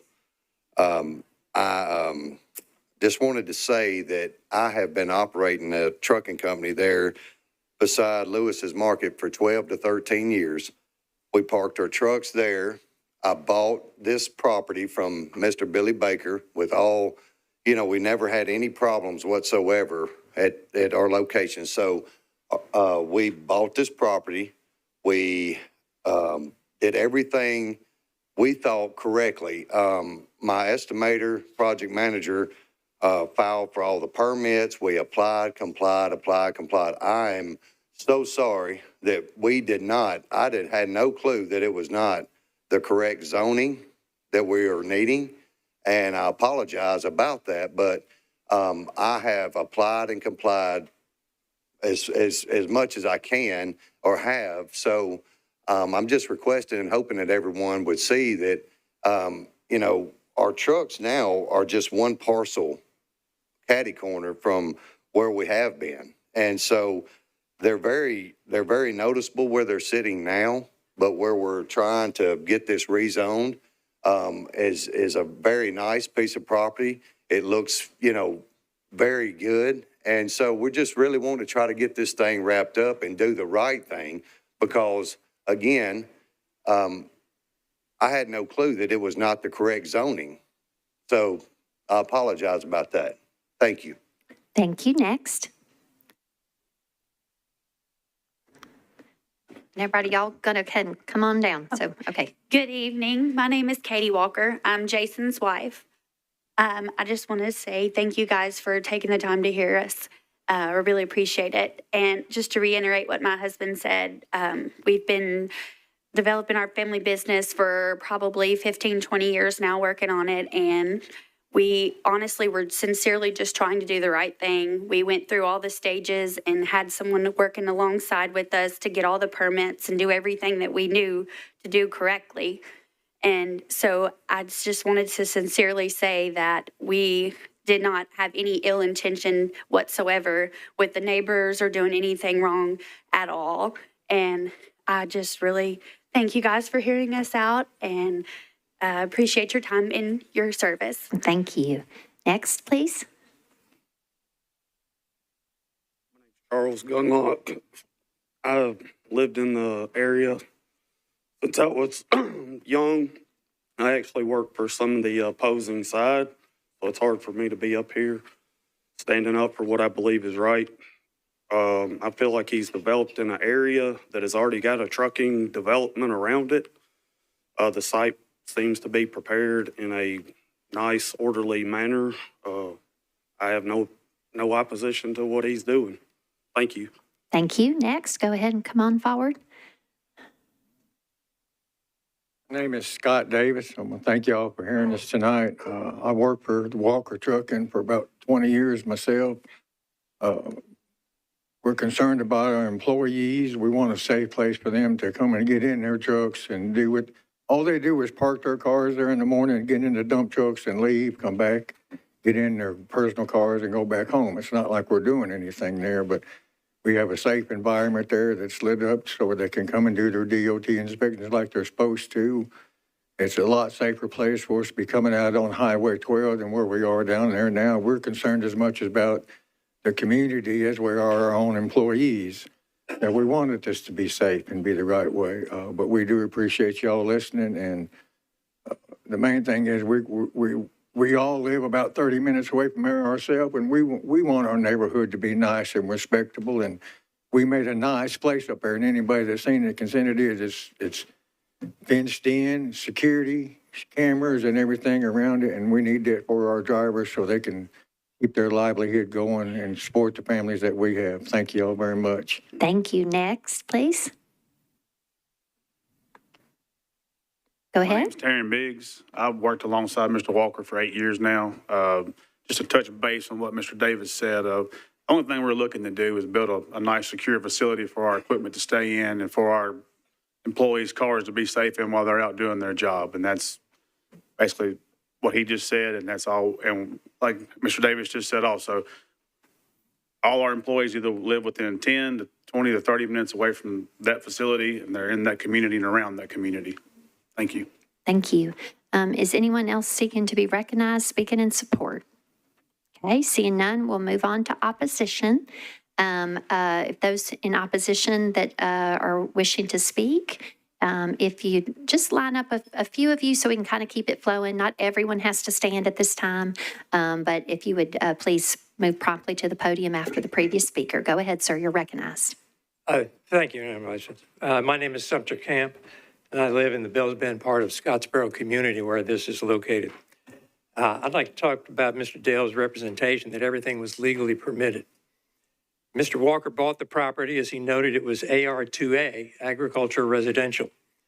When they applied for a grading permit, it was noted on the form, scope of work, they put in tractor storage. And that's important because tractor then brought it within the agricultural part of the zoning, right?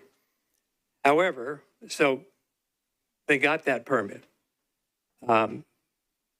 However, no storage was ever built, no tractor ever stored, no farming ever done on that property. Instead, a bunch of fill was brought in, put up 25, 30 feet to go from where the farming would have been done up to the level of Ashland City Highway. Don't know why you'd store your tractor up there. And then they started parking the dump trucks there. Metro Codes went out and looked at it, found that there had been a misrepresentation of the purpose for the grading permit, and found that what was being done there was now an industrial use, and that if Mr. Walker and or his representatives had been honest on the front end about what they wanted and what they were going to do, they would have been denied the permit. Because of that, the code says, charge Mr. Walker with 7 violations of codes, and that is currently pending in court. Excuse me. That would be one thing. Mr. Walker told you he wasn't unaware of this. However, that same misrepresentation was made to the Planning Commission, where they say the property is currently zoned AR2A and currently contains an area used primarily to park farm equipment. Again, that's not true. Please say, thank you. Thank you. Next. I'm Joe Engel. I reside in Scottsboro. With all due respect to Mr. Walker, Mr. Dale, I am one of the people, the numerous people who complained to codes when this facility went up.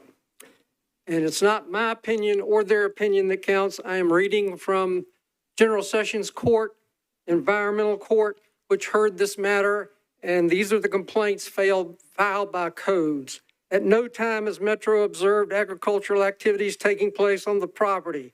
Metro asserts that the property is being used not for agricultural purposes, but for defendant's commercial trucking business, which is commonly known as Walker Trucking and Excavating. The Metro zoning administrator has categorized defendant's use of the property as, quote, building contractor supply. Building contractor supply is categorized as an industrial use and is not permitted on property zoned AR2A. On June 17th, 2024, stop use, stop work orders were posted on the property. Upon information and belief, defendant removed the posted stop work use orders. Upon information and belief, defendant has continued to illegally use the property. A warrant was filed in this matter on October 9, 2024, alleging the violations of Metro Code, and I don't have enough time to read all those violations. This is not my word. This is General Sessions Environmental Court. At which point, defense pled mea culpa. We did all that, but we have the district council persons is going to say special project and it's all okay. Planning Commission did not buy that. We encourage you not to buy that. We are totally opposed to this. Thank you. Thank you. Next, please. You may want to pull that microphone down. Yes, ma'am. Thank you. My name is Brenda Butka. I live right around the corner. And in fact, when the leaves are not out, I can see the lot from my kitchen, the dump truck depot. Their building application called for an 8x12 shed for a tractor.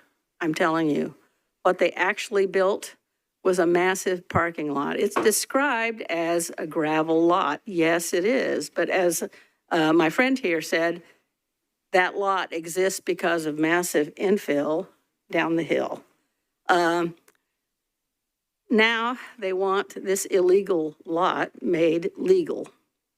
We spent many hours before and during the Nashville Next project working out what is appropriate development in our rural conservation area.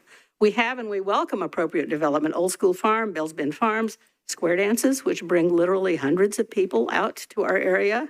There's some other farms, beekeeping operations. There's 2 small schools out there. And this area is part of the world's largest urban forest and provides food and recreation for the entire city. Industrial zoning, pushing into low-density agricultural and conservation districts will destroy Nashville's special character. Allowing it here opens the door to allowing it everywhere. I think we've heard some of that earlier this evening. And it encourages other illegal projects like the 5 unpermitted landfills that exist within 5 miles of my house. A dump truck depot is not in keeping with our neighborhood plan. Please vote with common sense, with the planning department and the planning commission, and vote with this community. Vote no on rezoning 5,000 Ashland City Highway. Thank you. Next.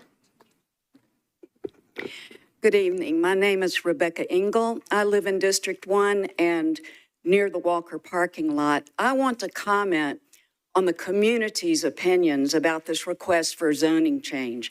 Our council member Joy Kimbrough, called 2 community meetings in the past 6 months to discuss this. Both meetings were standing room only at the Scottsboro Community Club. Mr. Walker was represented by his lawyers and civil engineers at these meetings. We learned that Mr. Walker had seriously misrepresented his intent on his original application, stating that this was a shed for a farm tractor, as you've previously heard. We learned that codes had found him to be in violation on multiple counts. We were told that his plan had been cleared with the immediate neighbors, but 2 neighborhood owners have stated they had never been contacted. At the second meeting, Ms. Kimbrough told us that she was supporting this zoning change and presented a petition of 81 signatures in favor. At both meetings, the community was vigorously opposed to the lot and to the zoning change. We created our own petition against the zoning change and in favor of closing and dismantling this parking lot. We collected a total of 396 signatures right here, both door to door and online with an online audit trail. There's no doubt that the vast majority of folks in our community are disturbed by the misleading way this parking lot was presented to Metro. Councilmember Kimbrough, you have been supportive of our community in many ways, except on this issue, and we greatly appreciate that. And with respect, I believe you are wrong on this one. I respectfully ask the council to vote with the community, with codes, with the planning commission, and against the customer. Thank you. Thank you. Yep. Next. Hello, my name is Tyler Skelton. I own and operate a farm just around the corner from the parking lot. Just wanted to give you just a tiny bit of history of our community. I think most of you know, but the Bells Bend Scottsboro community has a long history of community-driven planning dating back to the 80s when we protested and fought a landfill and turned that property into the beloved Bells Bend Park. Speaking of recreational park month. With the help of Metro and the planning department and through the development of our detailed community plan, we've consistently shared our vision, protect our rural community, preserve our green space, and support sustainable and environmental friendly development. Our community's plan was so detailed that it was used to establish the Rural Character Manual for the Nashville Next Plan. In both our community plan and the Nashville Next Plan, the intersection of Ashland City Highway and Old Hickory Boulevard, where this site is identified as our village center to support the daily community activities. A dump truck terminal is not compatible with that vision. We are sometimes perceived as opposing all development, and it's simply not true. We proudly support projects that align with our community vision, including community nature schools like a New Leaf and Emerson Farm, old school farms serving adults with developmental disabilities, local farms that feed our community in greater Nashville, outdoor and recreational opportunities, and the future Farmers Corner, which will be a living building project right here at our village center. To say yes to projects that truly enrich and strengthen our community, we must be willing to say no to projects that are not compatible with our community vision. We are asking you to vote with your colleagues, your planning commission colleagues, and your planning staff colleagues, and vote no on this rezoning. Thank you. Thank you. Next. Hello. Thank you for the opportunity to speak. My name's Trey Calfee. I actually live over closer to Vanderbilt, but I'm a property owner in the area. And I've been asked to speak on a pattern of behavior that's associated with this particular company, Mr. Walker. I'm also a developer that's associated with development in Northeast Nashville, so I'm definitely not anti-development in any sort of sense, but this particular community is very unique, which has already shown up at some level just by the people that have spoken and the level of organization and intentionality they have associated with this property, which is the reason I'm a proud member of it. This is not the first time Mr. Walker's been associated with controversy associated with development. Walker Trucking has a pattern of deceptive permitting requests and disregard for community and even vengeful lawsuits historically. In 2021, Mr. Walker bought a residential parcel in Ashland City and began blasting and hauling. Neighbors complained that he was using the property as a quarry at that time. In 2023, the city of Ashland City denied a request for rezoning to industrial, and TDOT issued a stop order. The trucks and rock hauling continued, even given that.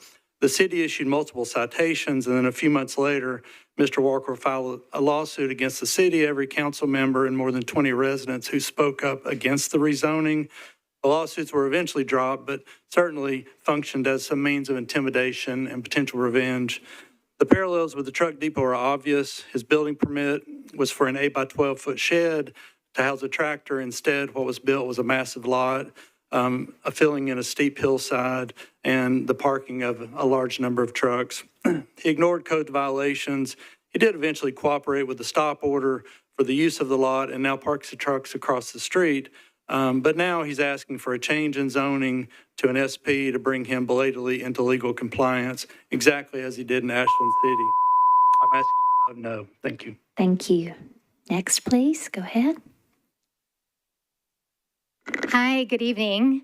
Thank you, Vice Mayor, and appreciate you all being here with us as this late night continues on.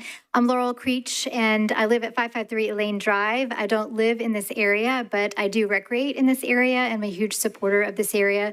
But the reason I'm here tonight is to talk about two things. Number one, the Planning Commission is a commission of volunteers who are experts that have been asked to serve in their role. And they are asked to serve in that role and make decisions. So those decisions are then upon you all to take that information and what their decisions are to make the final decision. And as noted, the Planning Commission did not approve this request. That's number one. Number two is about landscape. So Davidson County being a consolidated government is huge. And we have lots of real diverse and beautiful areas across our beautiful county and city. One of those areas is the corridor that we're referencing, and you've heard about precedents. This corridor is one of the most beautiful and precious corridors in Davidson County for all the beautiful things that you like to be outdoors, why you enjoy nature, why you enjoy trees and habitat. And I'm saying precedents because this may just be a small little piece of property that what's the significance of it? It's significant because of the precedents that this brings. So on behalf of a community member who cares a great deal about this area, for somebody who's worked in Metro government for 13, 14 years and been really active in our community for over 35 plus years, I urge you to vote no on this. So thank you so much for your time. Thank you, Ms. Creech. Next, you're recognized. Thank you, Vice Mayor and members of the council. My name is Christian Parrow. I actually live in District 6. But I have a development project with Trey Calfee, who just spoke recently in Sean Parker's district. We worked closely with him on a plan amendment recently. Before Sean, we worked closely with Nancy Van Rees. Some of you guys may remember her. And after that process, worked very closely with the planning department to get to where we are now. We also had community meetings and invited their input. As a developer, I want to state that this group is not anti-development. It's about how this particular issue went about. As a developer, it is important to follow the rules that are set in place. If we don't, it undermines the whole process and degrades public trust. This is exactly why we have a planning commission, zoning, codes, and oversight by this council. Ignoring due process shouldn't be rewarded with a custom zoning solution. So I implore you to vote no on the rezoning of 5,000 Ashland City Highway. Thank you. Thank you. Next, Mr. Moore. Thank you, Honorable Vice Mayor and Honorable Councilperson. My name is Gary Moore. I won't tell you again, but I have a compassion for District 1, although I do not live there anymore. As I told you earlier, the line moved. I didn't move. But let me say this. All these people behind me here, all I can simply say is, wow. If they have not convinced you to vote no, then nothing can. They have adequately explained the circumstances in which they're facing. And I would encourage you to vote no in support of the community and adequately support the community. It's time that each and every one of you start looking at what the citizens in your district and the citizens in Davidson County want. And this is what they've told you very seriously, what they want. I'm not going to try to even point out some of the fallacies that were made. They did that a very good job of that. So I would simply, again, say vote no. Thank you. Thank you. Go ahead, you're recognized. My name's Lisa Calfee, and I am coming up here. They've pretty much covered everything, but I did want to point out this little region of the county. If you look at a map of the county, there is a distinct green Bells Bend, and we have the opportunity to keep a part of the county. We have the opportunity to keep nature, to keep darkness close to the city, and that is a rare thing. You know, any city can just sprawl and sprawl and sprawl indefinitely, and very few cities have it so that residents can have easy access to truly vast areas of nature, whether that be a farm or whether that be forest or whether that be Bells Bend Park. But this, what Walker has done, it just is a small precedent in, I have a teenage son, and you know the thing of ask permission, don't ask permission, ask for forgiveness. Or am I saying it backwards? That's all right. So that's what's trying to happen here. And we don't want, you allow this one, and then you get your special zoning, and then, 5 years, another one comes, and then 5 years, another one. And over time, it will absolutely erode the green space, the last huge remaining green space of of our county. And so I would highly encourage you guys to vote no on this and prioritize the unique nature and special place that Bells Bend provides our city. Thanks. Thank you. Next.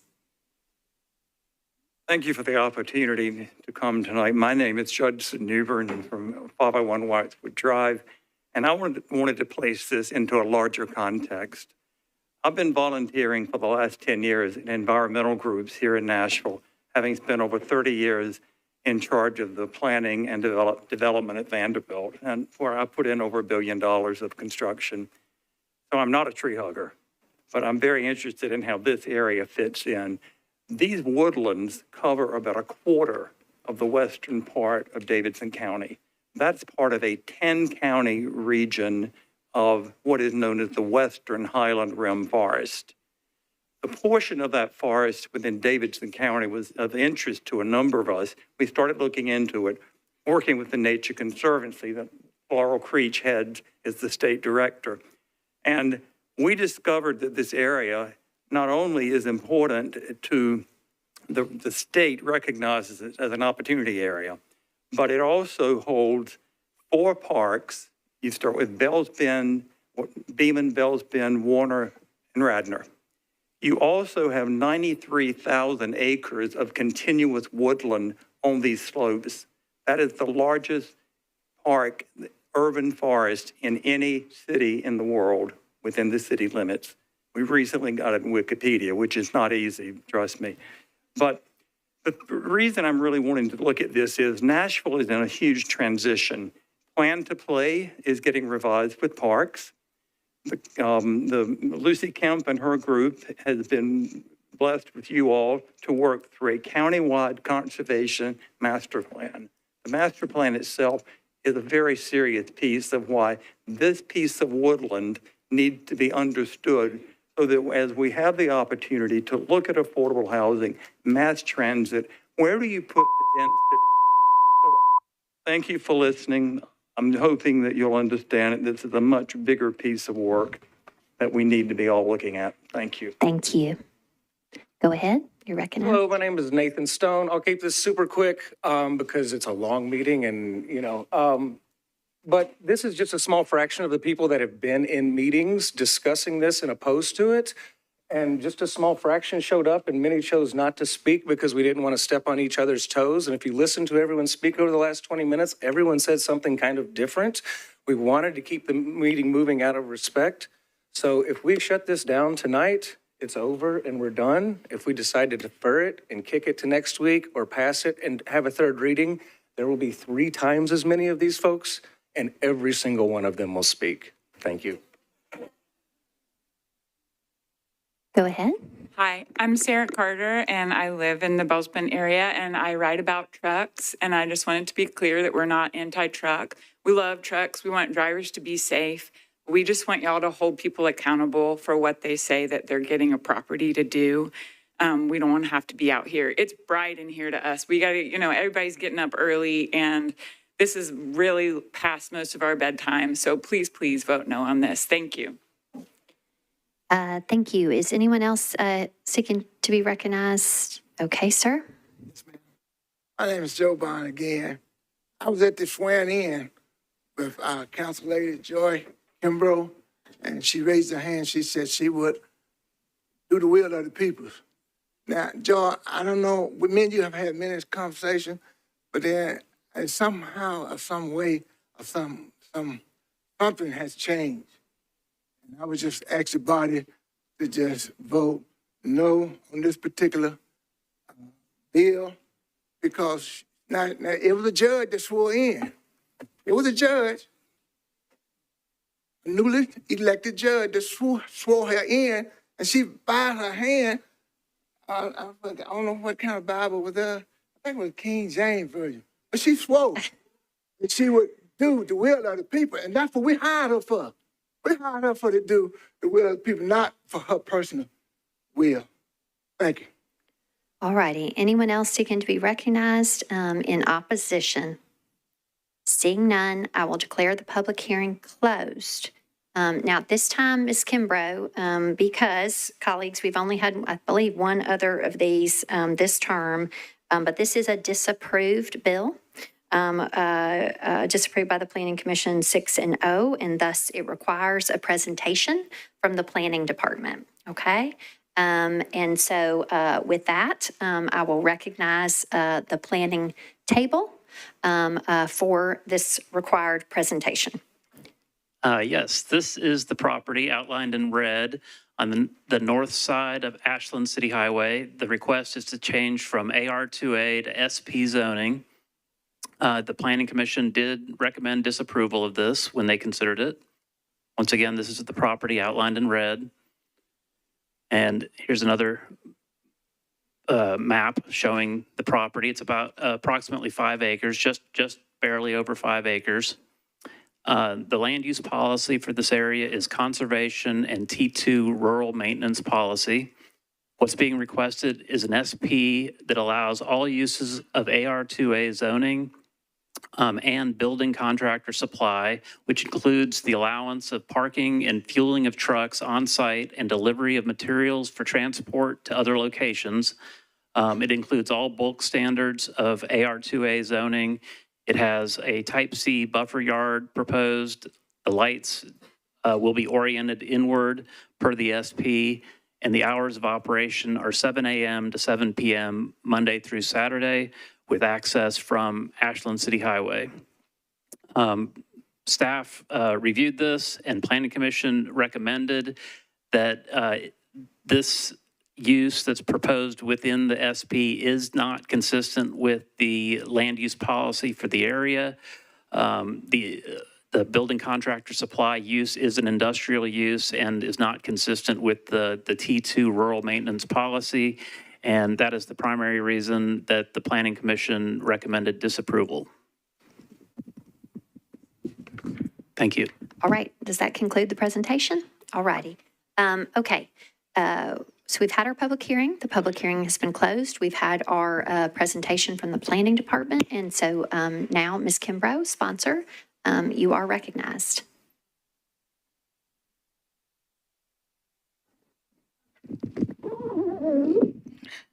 Thank you, Vice Mayor.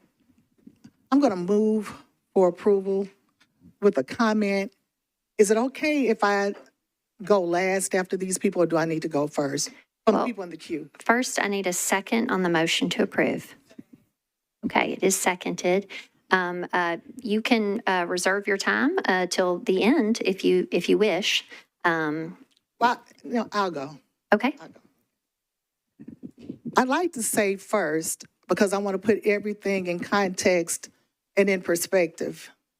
I want people to know that this lot that Mr. Walker owns, the trucking lot, existed. His existence, the trucks, the parking, all of that existed prior to my being elected. This is not some new build or new construction that he's asking me to do. This already existed. It's a parking lot. I appreciate the people, and I believe if you heard them acknowledge, I held meetings. I always try to go along with the community and what they want. I try to be fair to the community, even when I think differently. Ms. Kimbrough, address the chair, please. Yes, I'm sorry. They have asked when I got elected, we don't want any development here. Now, this is Scottsboro. You know, I have the largest district. This is my Scottsboro part. We do not want development here. We do not want sewer here. We do not want sidewalks here. I obliged them. To date, not one grain of sand or dirt has been shoveled there. I don't allow it. I do respect them. I think this is different. I think this is much different. Now, Mr. Walker might not have the connections. He may not have the words. He may not be as articulate.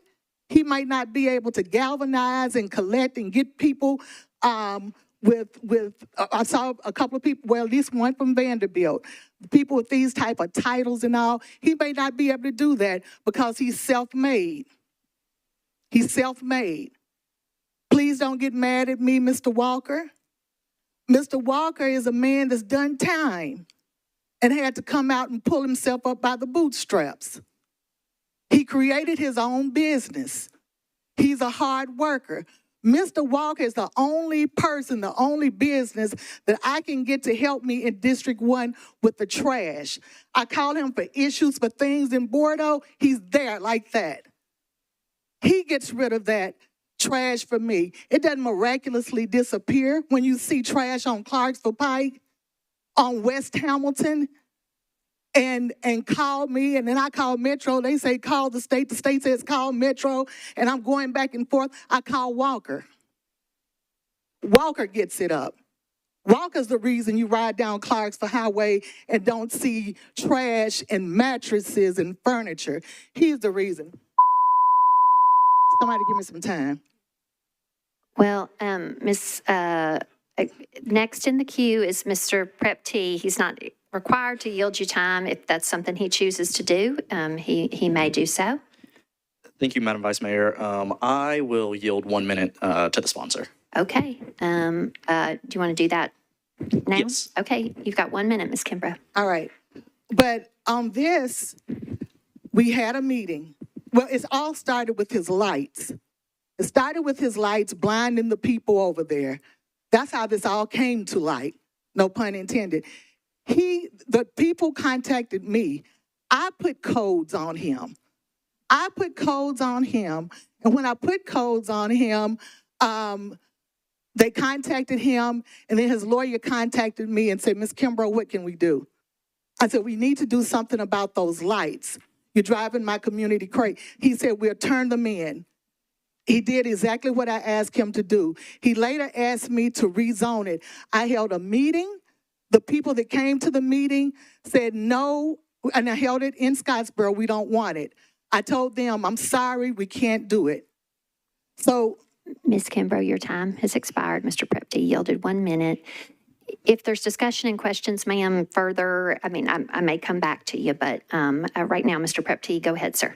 Thank you, Madam Vice Mayor. So looking at this particular lot and what the current uses are, so I've got a number of concerns, particularly as it relates to its current use. So if we look at the lot, if you go on either the satellite view or Google Street, you can see that there is a large fuel container. And so I know generally with fuel depots and gas stations that there is considerable environmental impact to where essentially it is non-viable for the land to be used for any other purpose other than for that particular industrial purpose, either fueling depot, gas station, or what have you. And so the question that I have posing through the chair to either planning or zoning, whomever can answer it more particularly, is with this particular lot, when this development was occurring, was there any environmental impact studies or any environmental impact assessment that was done in advance or as a result of this lot having essentially what I would call a fuel depot on it?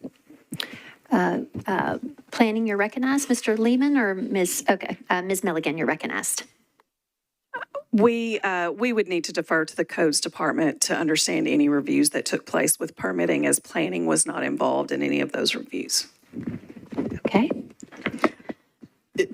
So, Madam Vice Mayor, my concern with this is twofold. Of one, what the community has raised, but also understanding that there very well could be an environmental impact that is already taken place that cannot be mitigated, which restricts the particular use for this lot. I'm not speaking in favor or against this bill at this moment, but those are my concerns. I think it's important for all of us to take the current environmental impact into consideration and looking at what that environmental impact is. I think that is incredibly important information that we're going to need to be able to have to move forward on this. Thank you. Thank you, Mr. Prepty.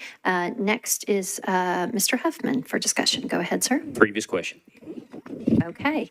Mr. Huffman has called the previous question. Is there a second? Okay. Calling the previous question means that we will end debate on this matter. It requires 2/3 of those voting, okay? So if you are in favor of ending debate, you are going to vote with Mr. Huffman on the motion for the previous question. If you want debate to continue, you would vote no on the previous question, okay? We will try it first by voice. Again, it is not about volume, it is about number. So please do try to keep your voices even so that we hopefully maybe won't have to go on the board, but if I can't determine it, we will indeed go on the board. All right, this is a non-debatable motion, so we move to the vote. All in favor of the previous question, please say aye. All in opposition to the previous question, please say no. Okay, Mr. Clerk, can we go on the board, please? Okay. Mr. Clerk, would you please load the vote for the previous question? I cannot tell the difference there. Y'all clearly raised the volume on the second one, but I still can't determine the differential on the number. Calling 2/3 in a room on that one is not particularly easy, So if you are in favor of ending debate, you vote yes for the previous question. If you want to continue with the debate, you vote no.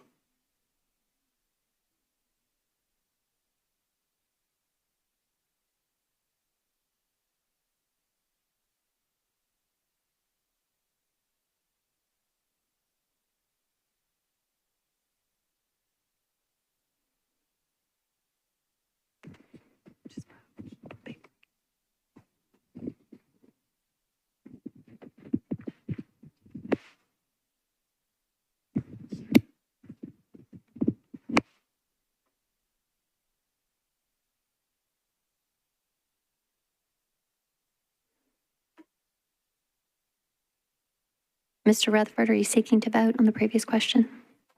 No worries. All votes are in. Mr. Clerk, please show the vote.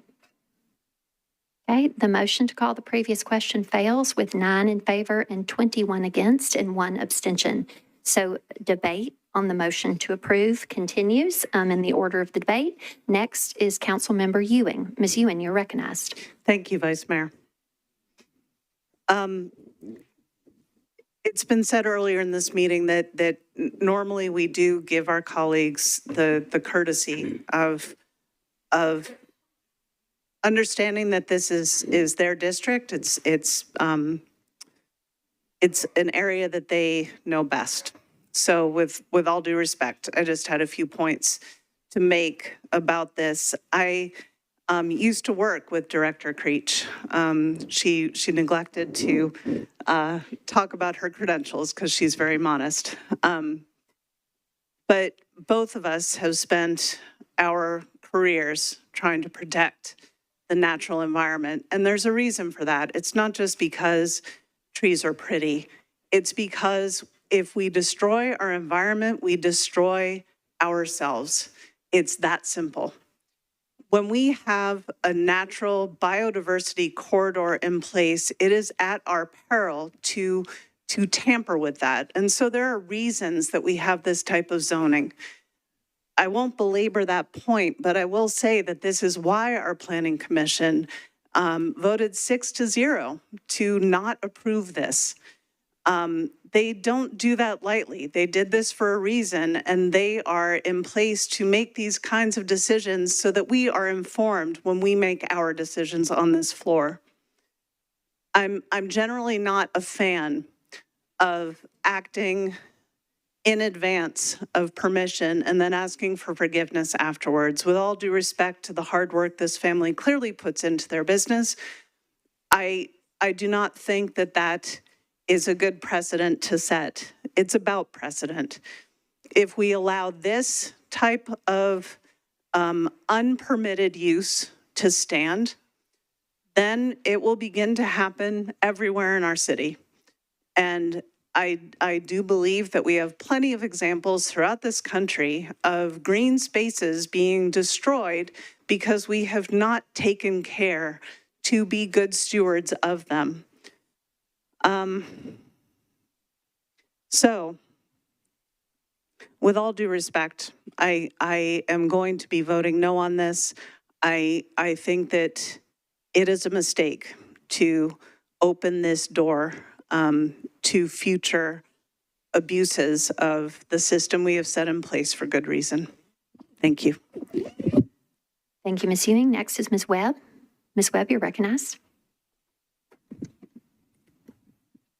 I'm giving my time to Ms. Kimbrough. Okay, you may do so. Are you yielding all your Yeah, time? I'm yielding all my time. Okay. Ms. Kimbrough, is there anything you want to say at this point, or you might want to wait till later so that you can take that time once others have spoken? It's your choice. Ms. Webb is yielding you time, so you may speak at this time, or I can give you that time later. There's quite a few people in the queue who've yet to speak. Parliamentary Yep, parliamentary, go ahead. If I do wait, could somebody call the question and then I couldn't speak again if it passes? Potentially, yes, ma'am. Let me speak now. Okay, go ahead. All right. It's just a couple of other points I wanted to make. When Mr. Walker and his wife came to me the second time after I told him no, he came with those 81 signatures, wet signatures of people in that area in Scottsboro.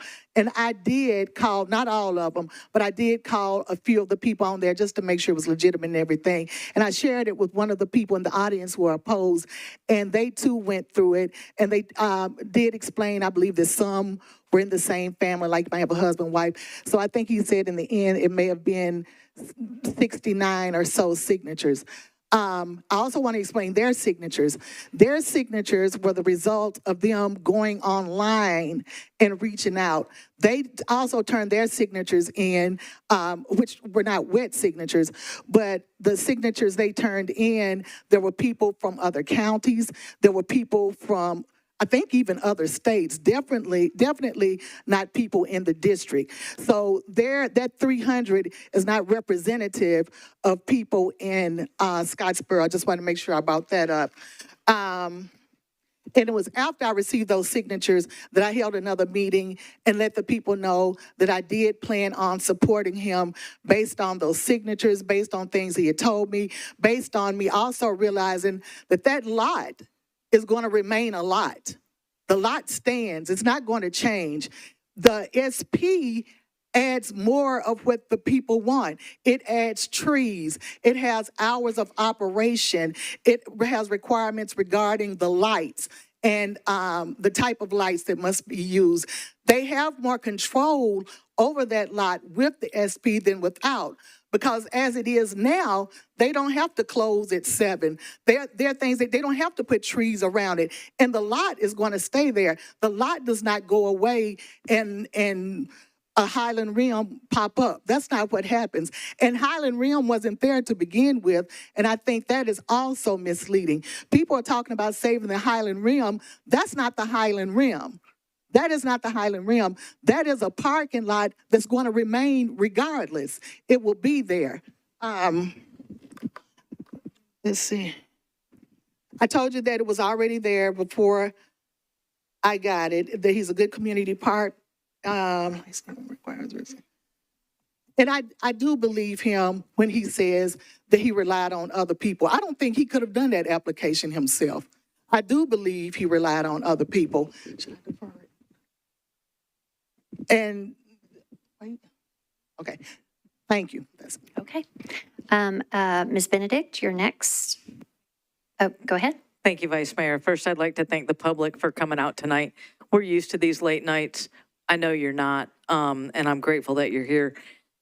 I have always supported Councilmember Kimbrough, and it pains me to not support this one. She's a woman of integrity, is what I've found, and I always appreciate her approach and thoughtfulness to this job. The challenge that I have, and it was talked about a little bit, but the precedent that this sets for the Wild Wild West. So hypothetically, I want to move into the property next door to you, Vice Mayor, and I want to build a parking lot, and then I want to charge parking in that lot. And it's not allowed because in your area, I believe it's residentially zoned.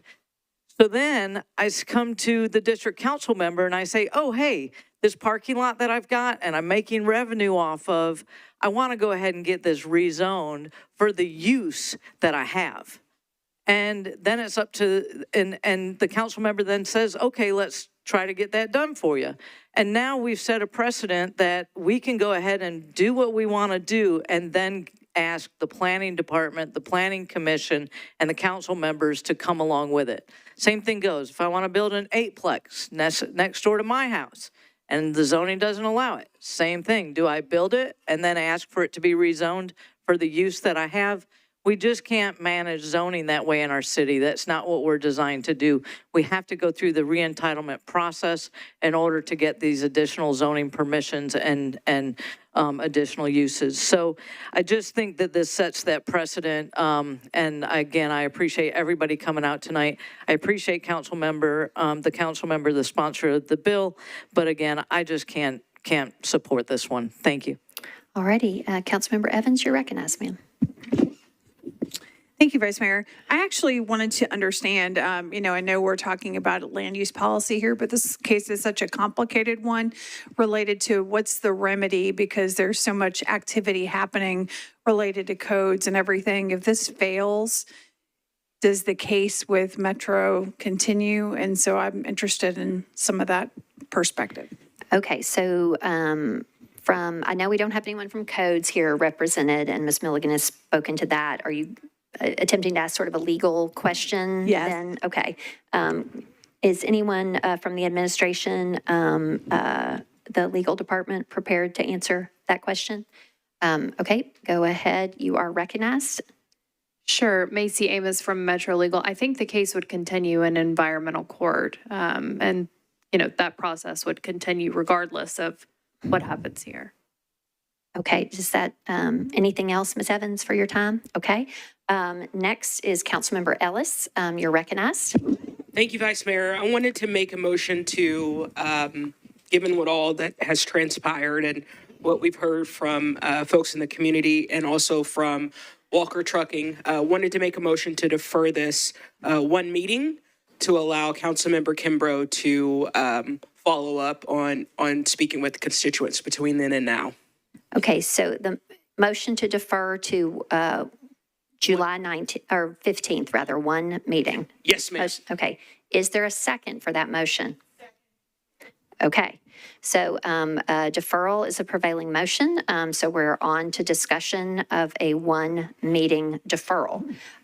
Is anyone seeking to be recognized on that deferral motion? Ms. Kimbrough, you are next in the queue. Do you want to speak on the deferral? I support a one-meeting deferral. Okay. Ms. Hill, you're recognized. You seek to speak on the deferral. Mr. Rutherford on the deferral. Okay. You're recognized, sir. Thank you, Madam President. Just as a reminder, this is a disapproved bill. If we defer for one meeting and then come back, it is still a disapproved bill. So that part's not going to change. And so I'm opposed to the deferral, and I'm opposed to the legislation. Thank you. Thank you, Mr. Rutherford. Next is Ms. Allen on the deferral. No, ma'am. Okay. Ms. Benedict on the deferral. Okay, go ahead. Thank you, Vice Mayor. So I stand in opposition to the deferral. I think we've seen the council member has had 2 public meetings. There's a lot of folks who have come out tonight. There's been a lot of engagement with us through email. And clearly there's been opportunity with environmental court, codes violations for some remedy to take place prior to now. I just don't think a deferral is going to result in any additional movement on that. If a deferral does go through, then I hope that there is, but it sounds like, we're kind of at an impasse here. So I would say, colleagues, I would ask that you vote no on the deferral, and then let's go ahead and get to the bill. To council members, comment in the back, this is not going to change. We're still going to have a disapproved bill at the next meeting whenever this is deferred to. So please vote no. All right. Okay. Ms. Ellis, I'll recognize you. You could have spoken when you made that motion, but go ahead. That, and I would ask my colleagues to, if you would please advise, when we had the last bout with me and Councilmember Bitton, Councilmember Zolfat reminded me that we as council members should not impose upon our colleagues the reasoning for them voting up or down on a motion. You should keep that to yourself. And I would also add that we're not in a place to say what's going to happen between now and the next meeting and what Councilmember Kimbrough will or will not do. This is her district, and we should allow her time to follow up with her constituents, her residents, to decide how they want to move forward and if anything is changeable. All right. Is anyone else seeking discussion on the one meeting deferral motion? Ms. Toombs, you're recognized. Thank you, Madam Vice Mayor. I stand in support of the one meeting deferral motion. We have heard a lot from community members, and I say it all the time, I am very appreciative when folks come out and take part in the process.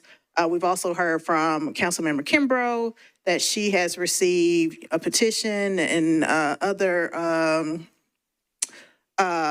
words of support for the Walker project moving forward. I think giving her an additional 2 weeks to see if there can be some type of compromise so that this can move forward, at least give her the opportunity to do that. She is very diligent in how she does outreach to her community when it comes to rezonings. So rather than voting down this one instance where this is difficult, it is complex, give her the opportunity to try to see if there can be some type of compromise or workaround so that this can move forward. And if not, then folks can vote in 2 weeks.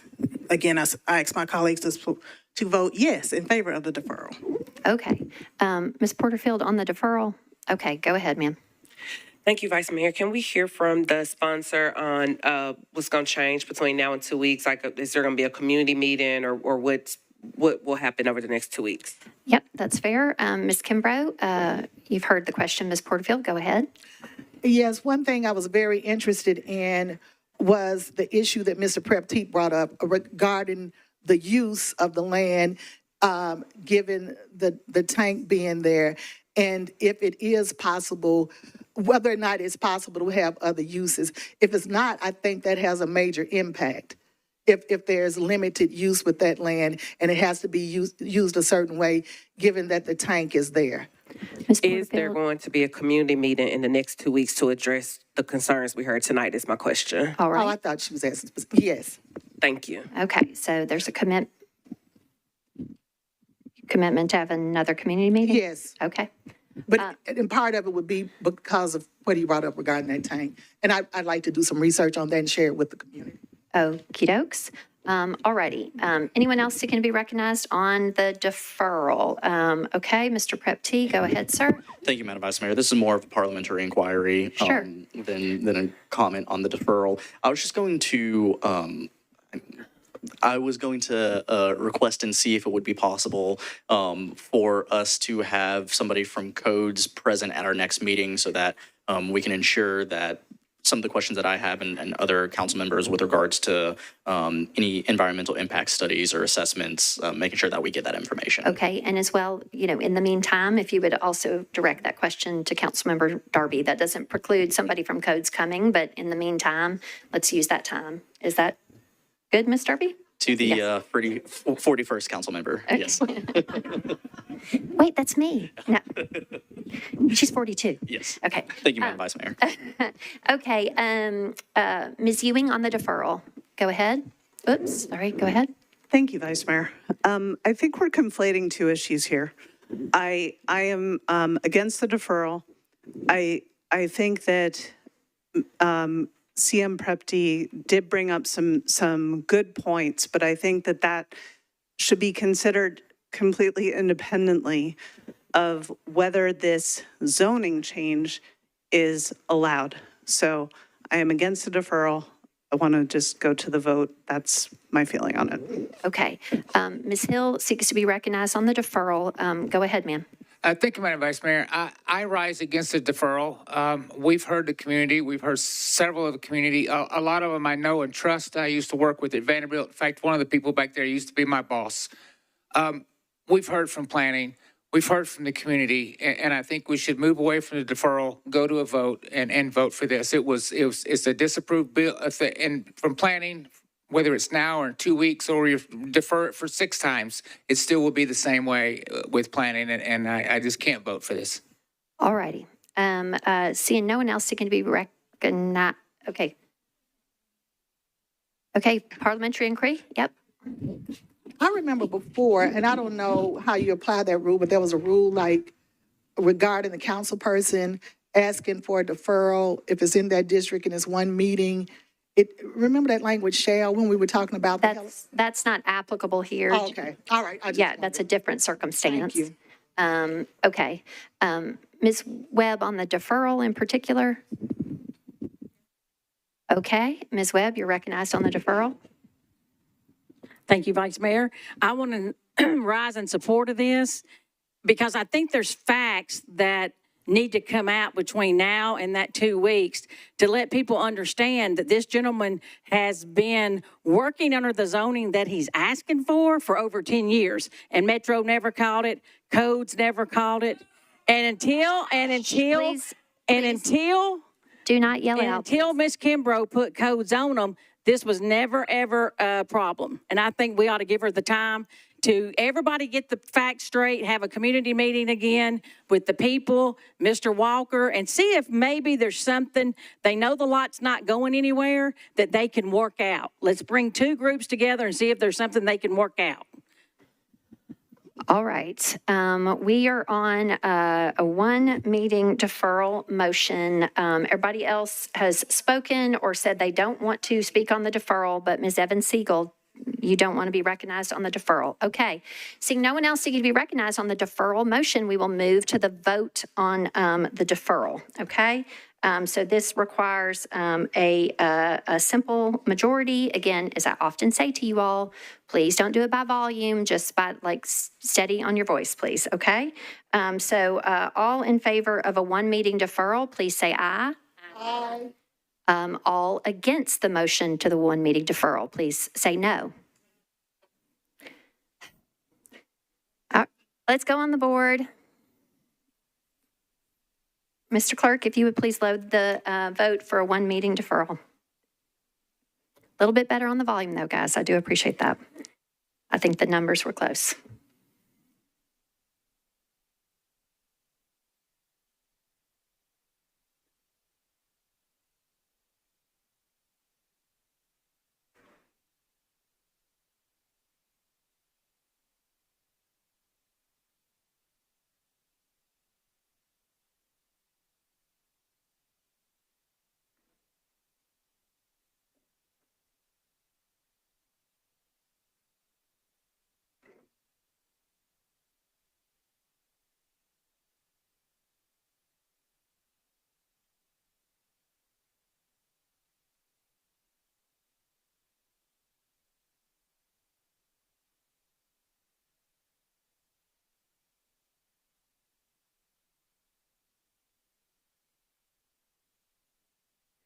All votes in. Mr. Clerk, please show the vote.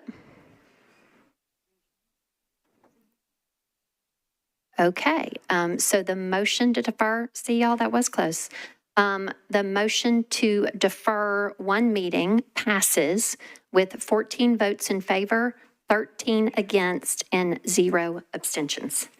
All right, that mercifully was the last bill on public hearing. So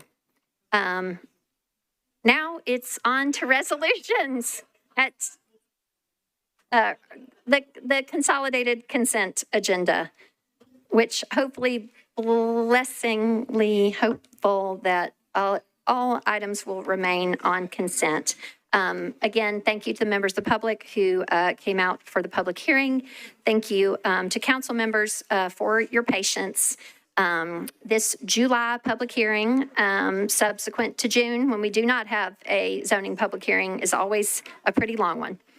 Okay, so we are on to item J, the consolidated consent agenda.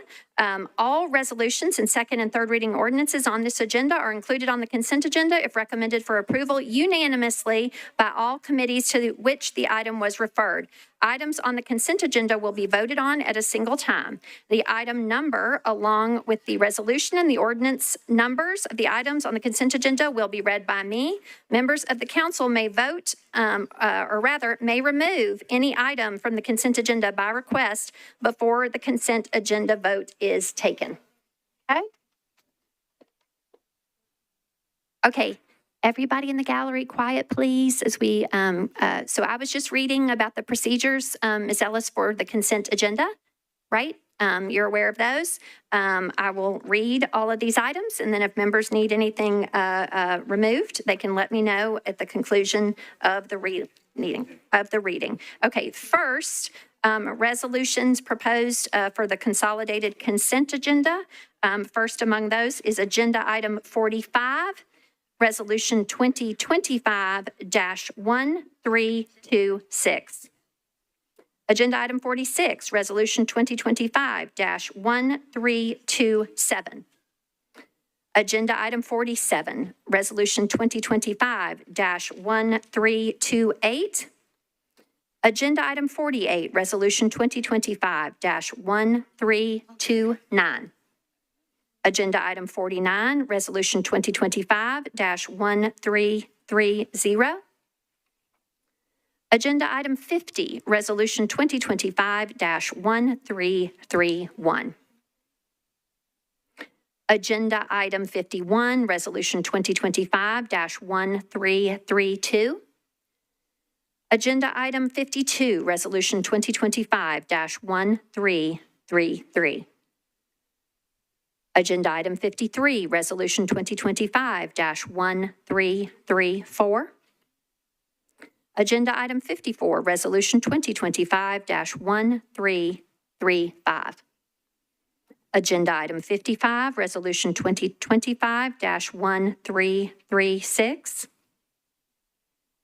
Agenda item 56, Resolution 2025-1337. Agenda item 57, Resolution 2025-1338. Agenda item 58, Resolution 2025-1339. Agenda item 59, Resolution 2025-1340. Agenda item 60, Resolution 2025-1341. Agenda item 61, Resolution 2025-1342. Agenda item 62, Resolution 2025-1343. Agenda item 63, Resolution 2025-1344. Agenda item 64, Resolution 2025-1345. Agenda item 65, Resolution 2025-1346. Agenda item 66, Resolution 2025-1347. Agenda item 67, Resolution 2025-1348.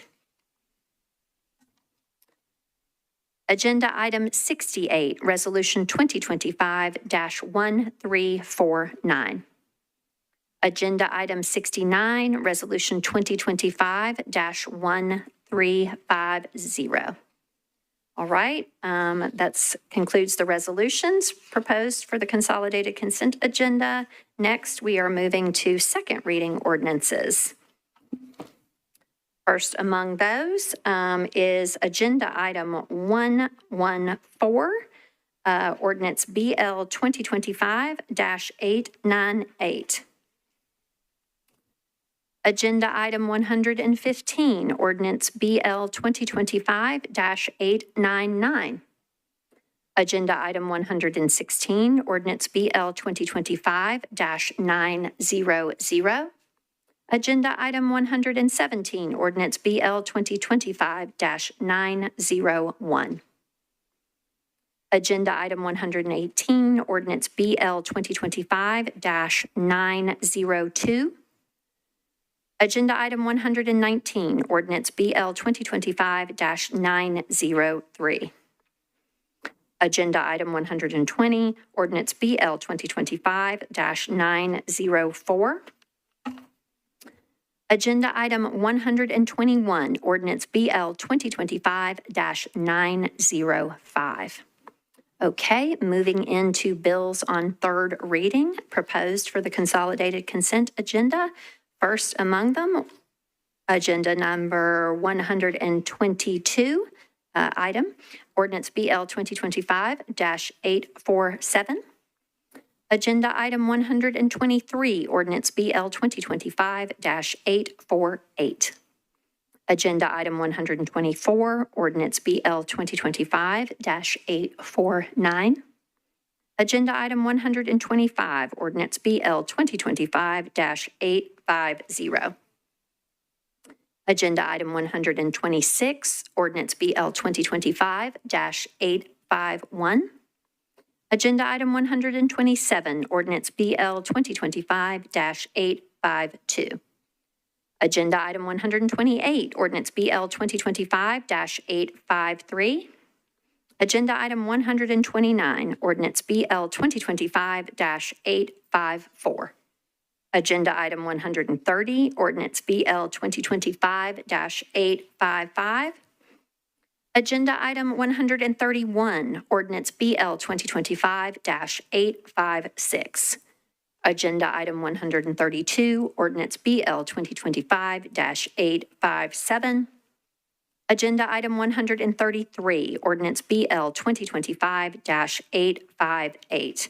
And then lastly, agenda item 134, ordinance BL 2025-859.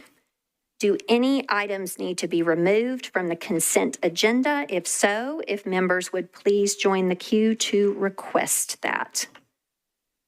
Okay, Councilmember Coopin, you are recognized. Thank you, Madam President. Item 68, but I want to be clear since it is late at night, that is just to apply Rule 12.3, hopefully. So not looking to have a deep discussion. Thanks. All righty.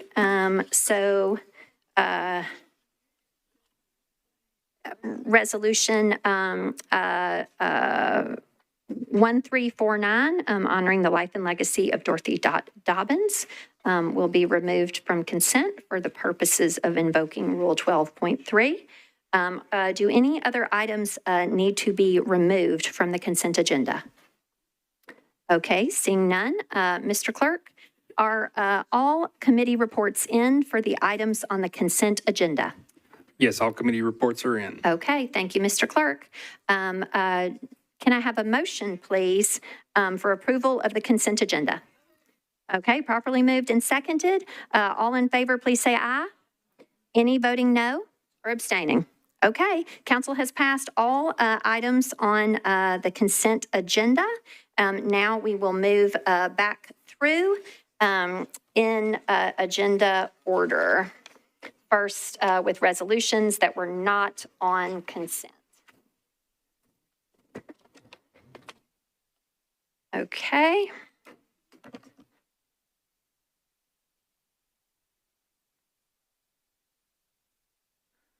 First is agenda item 44, resolution 2025-1100, sponsors Druffel Hill, Evans, Ellis, Huffman, Gamble, Nash, Hancock, Allen, Rutherford, Weiner, Johnston, and Webb. This is a resolution requesting Mayor Freddie O'Connell create an advisory working group to explore and determine a coordinating model that supports a long-term sustainable youth policy and strategic plan and analysis of data that extends beyond mayoral administrations. Sponsor Druffel, you are recognized. Committee report. For the report of budget and finance, Chair Porterfield, you're recognized. Thank you, Vice Mayor. Budget and Finance voted for RS 2025-1100, 10 in favor, 0 against, 0 not voting, for a 2-meeting deferral to the first meeting, for a deferral to the second meeting in August. Okay. All right. It's back to you, Mr. Druffel. Thanks, Chair. I move to defer it to the second meeting in August, please. Okay, properly moved and seconded. Is there any discussion on this deferral? Seeing none, all in favor, please say aye. Aye. Okay, this resolution will be back on the agenda on August 19th, second meeting in August. Okay, next.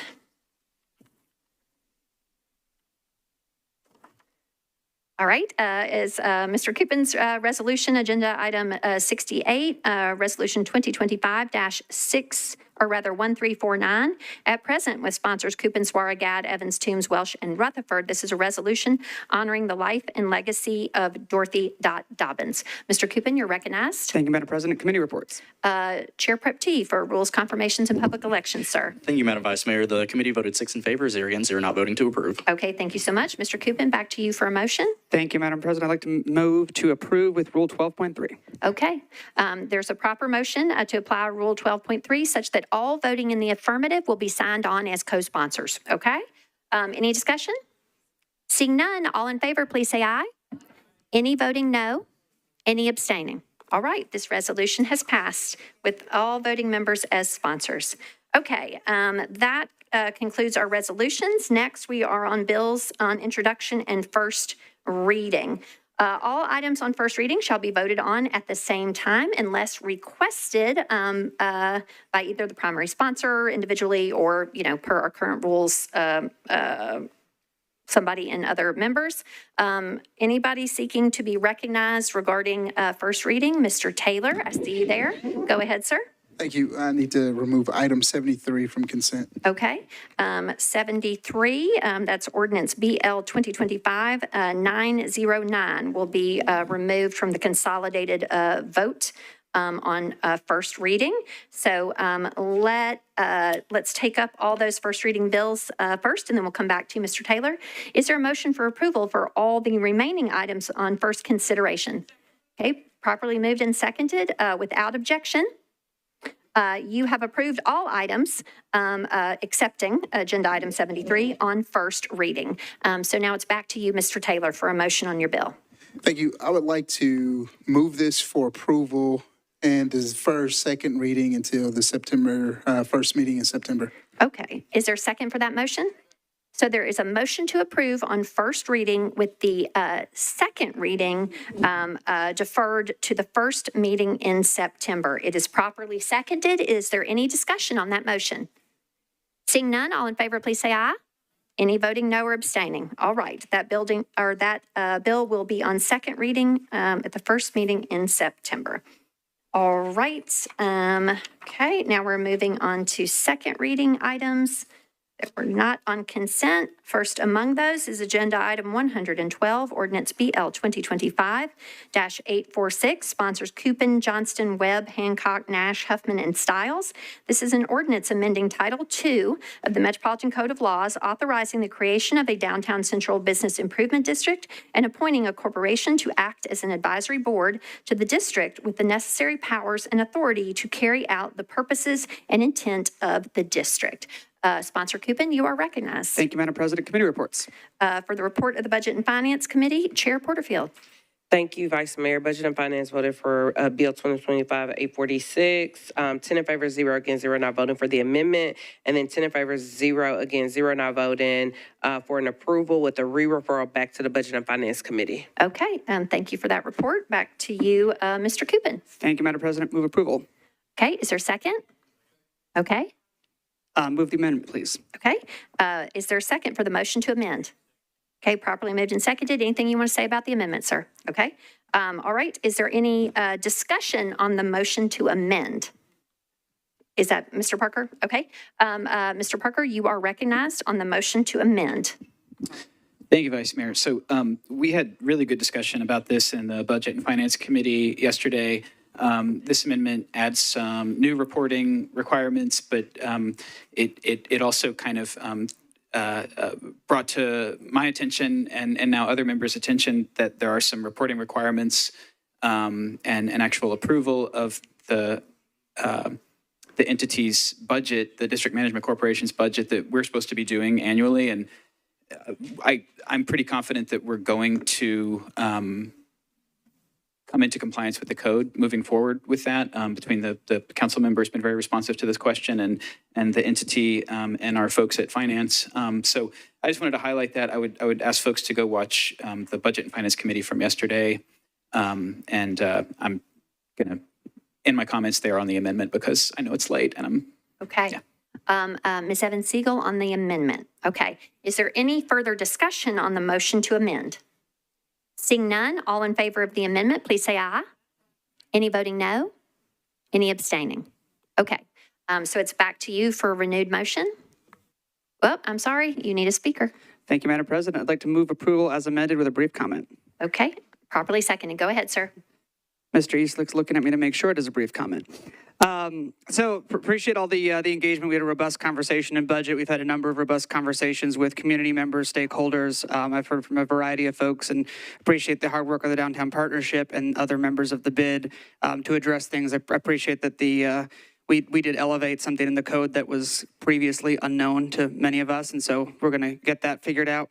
But as we talked about, this legislation seeks to expand the Central Business Improvement District as well as combining the Gulch District into one bigger district that is expected to generate over $8 million in revenue. This is driven by 25,000 plus people who care so much about their city that they want to spend extra money to invest in it. And the great thing for all of us is that money that's invested returns for the whole city and the state. We generate somewhere between 10 and 20% of the city's budget from downtown. So that money is invested and comes back out to everybody. But of course, it is important to be good stewards of that money. I know there's concerns raised around homeless, around multimodal, around other matters as well. And my commitment is to continue to address those concerns, to have those conversations. I think we've had some really productive progress, and we're going to continue to do so. I want to remind my colleagues as well, this is amendable on third.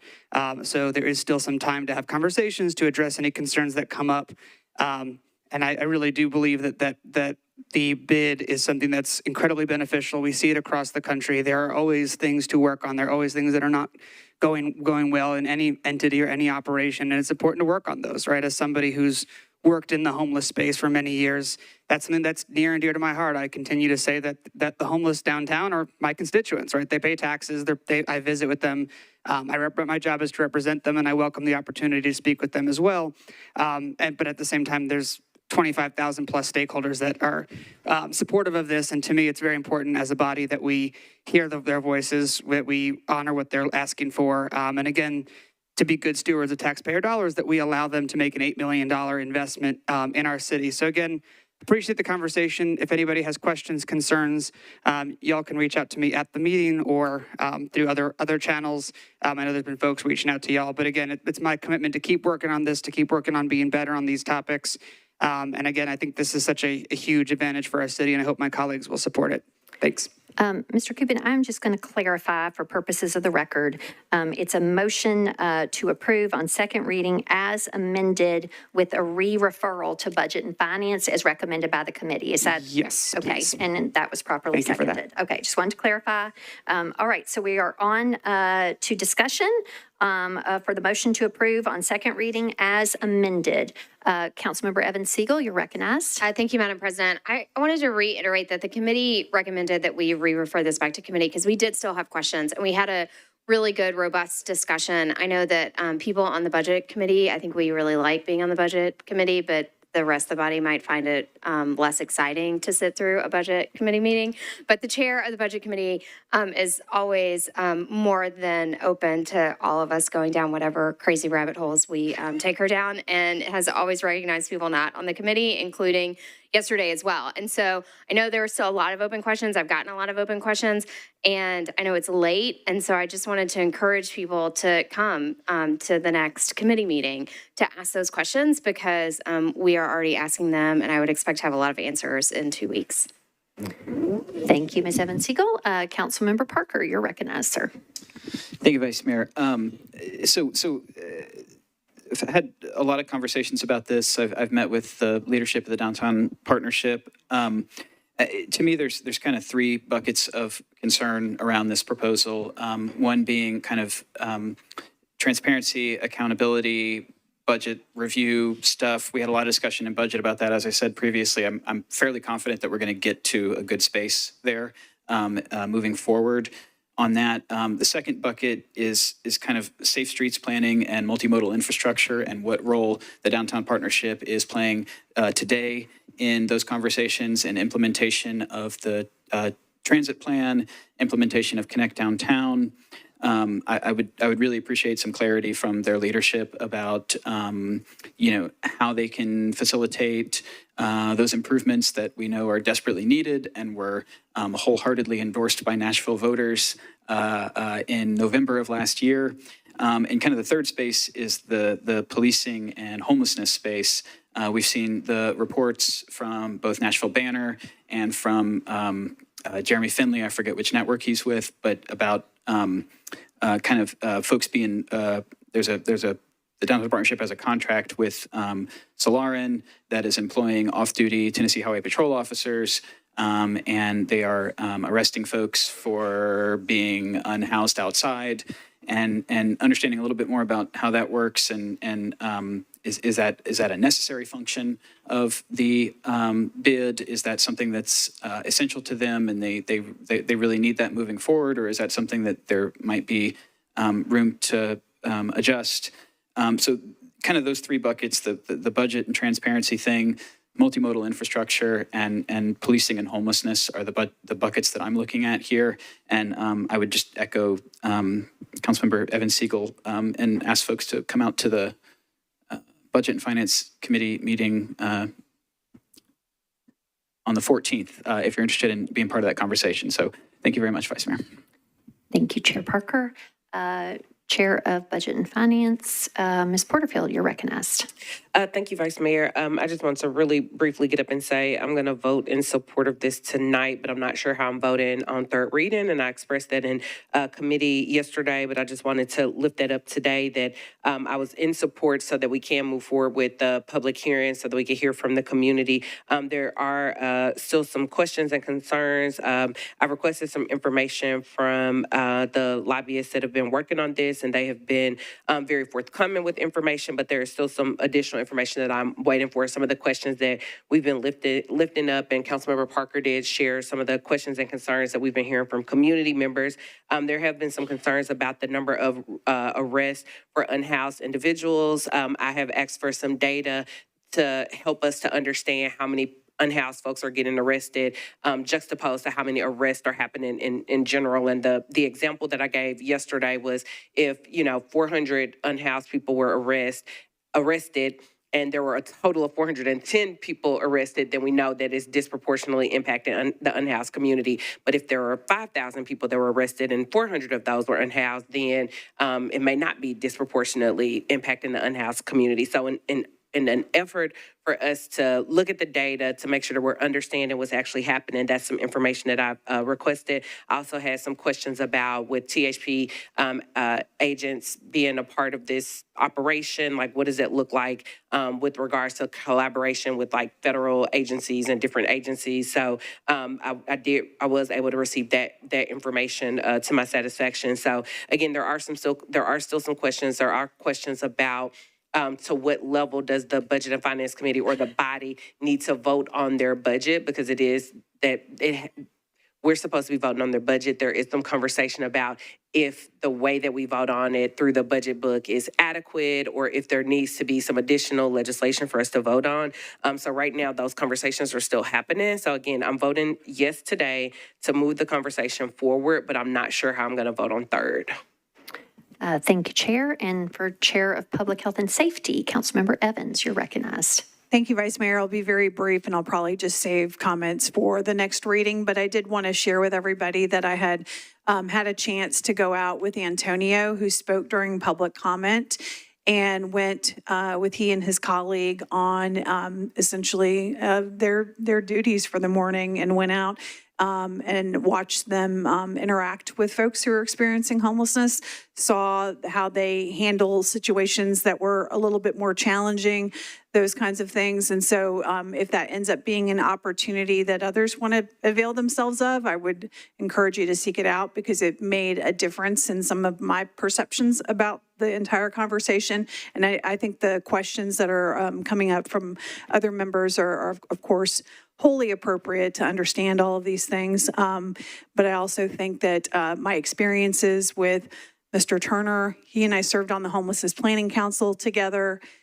He has supported some of the efforts around homelessness in my community, but I'll save all those details when we actually get into deliberation at the next meeting. Thank you. Okay, thank you, Chair. Is there any further discussion on the motion to approve on the second of three readings as amended with a re-referral to budget? Okay, seeing none, all in favor, please say aye. Aye. Any voting no? Any abstaining? All right.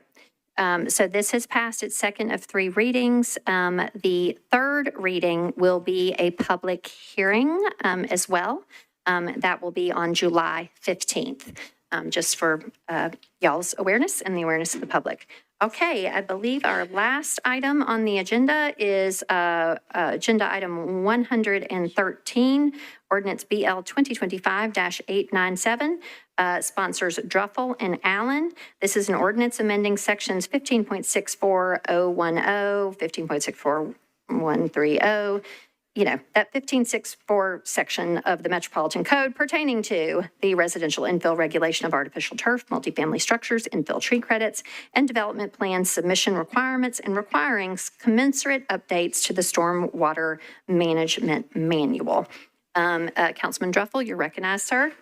Thanks, Chair. Committee report, please. Okay, Chair of Transportation and Infrastructure, Mr. Parker, regarding Mr. Druffel and Ms. Allen's bill 897. Transportation and Infrastructure recommended a one meeting deferral, 9 in favor, 0 against, and 0 not voting. Okay, and as such, Mr. Duffel, that is a mandatory deferral by rule, Rule 8.1. Agreed. Thank you very much. Okay, all righty. That concludes our agenda. Is there a motion to adjourn? Okay, all right.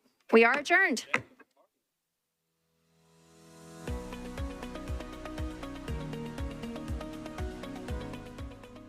This has been a service of the Metro Nashville Network. If you would like to see this presentation again, or for more information on this and other programs, visit nashville.gov.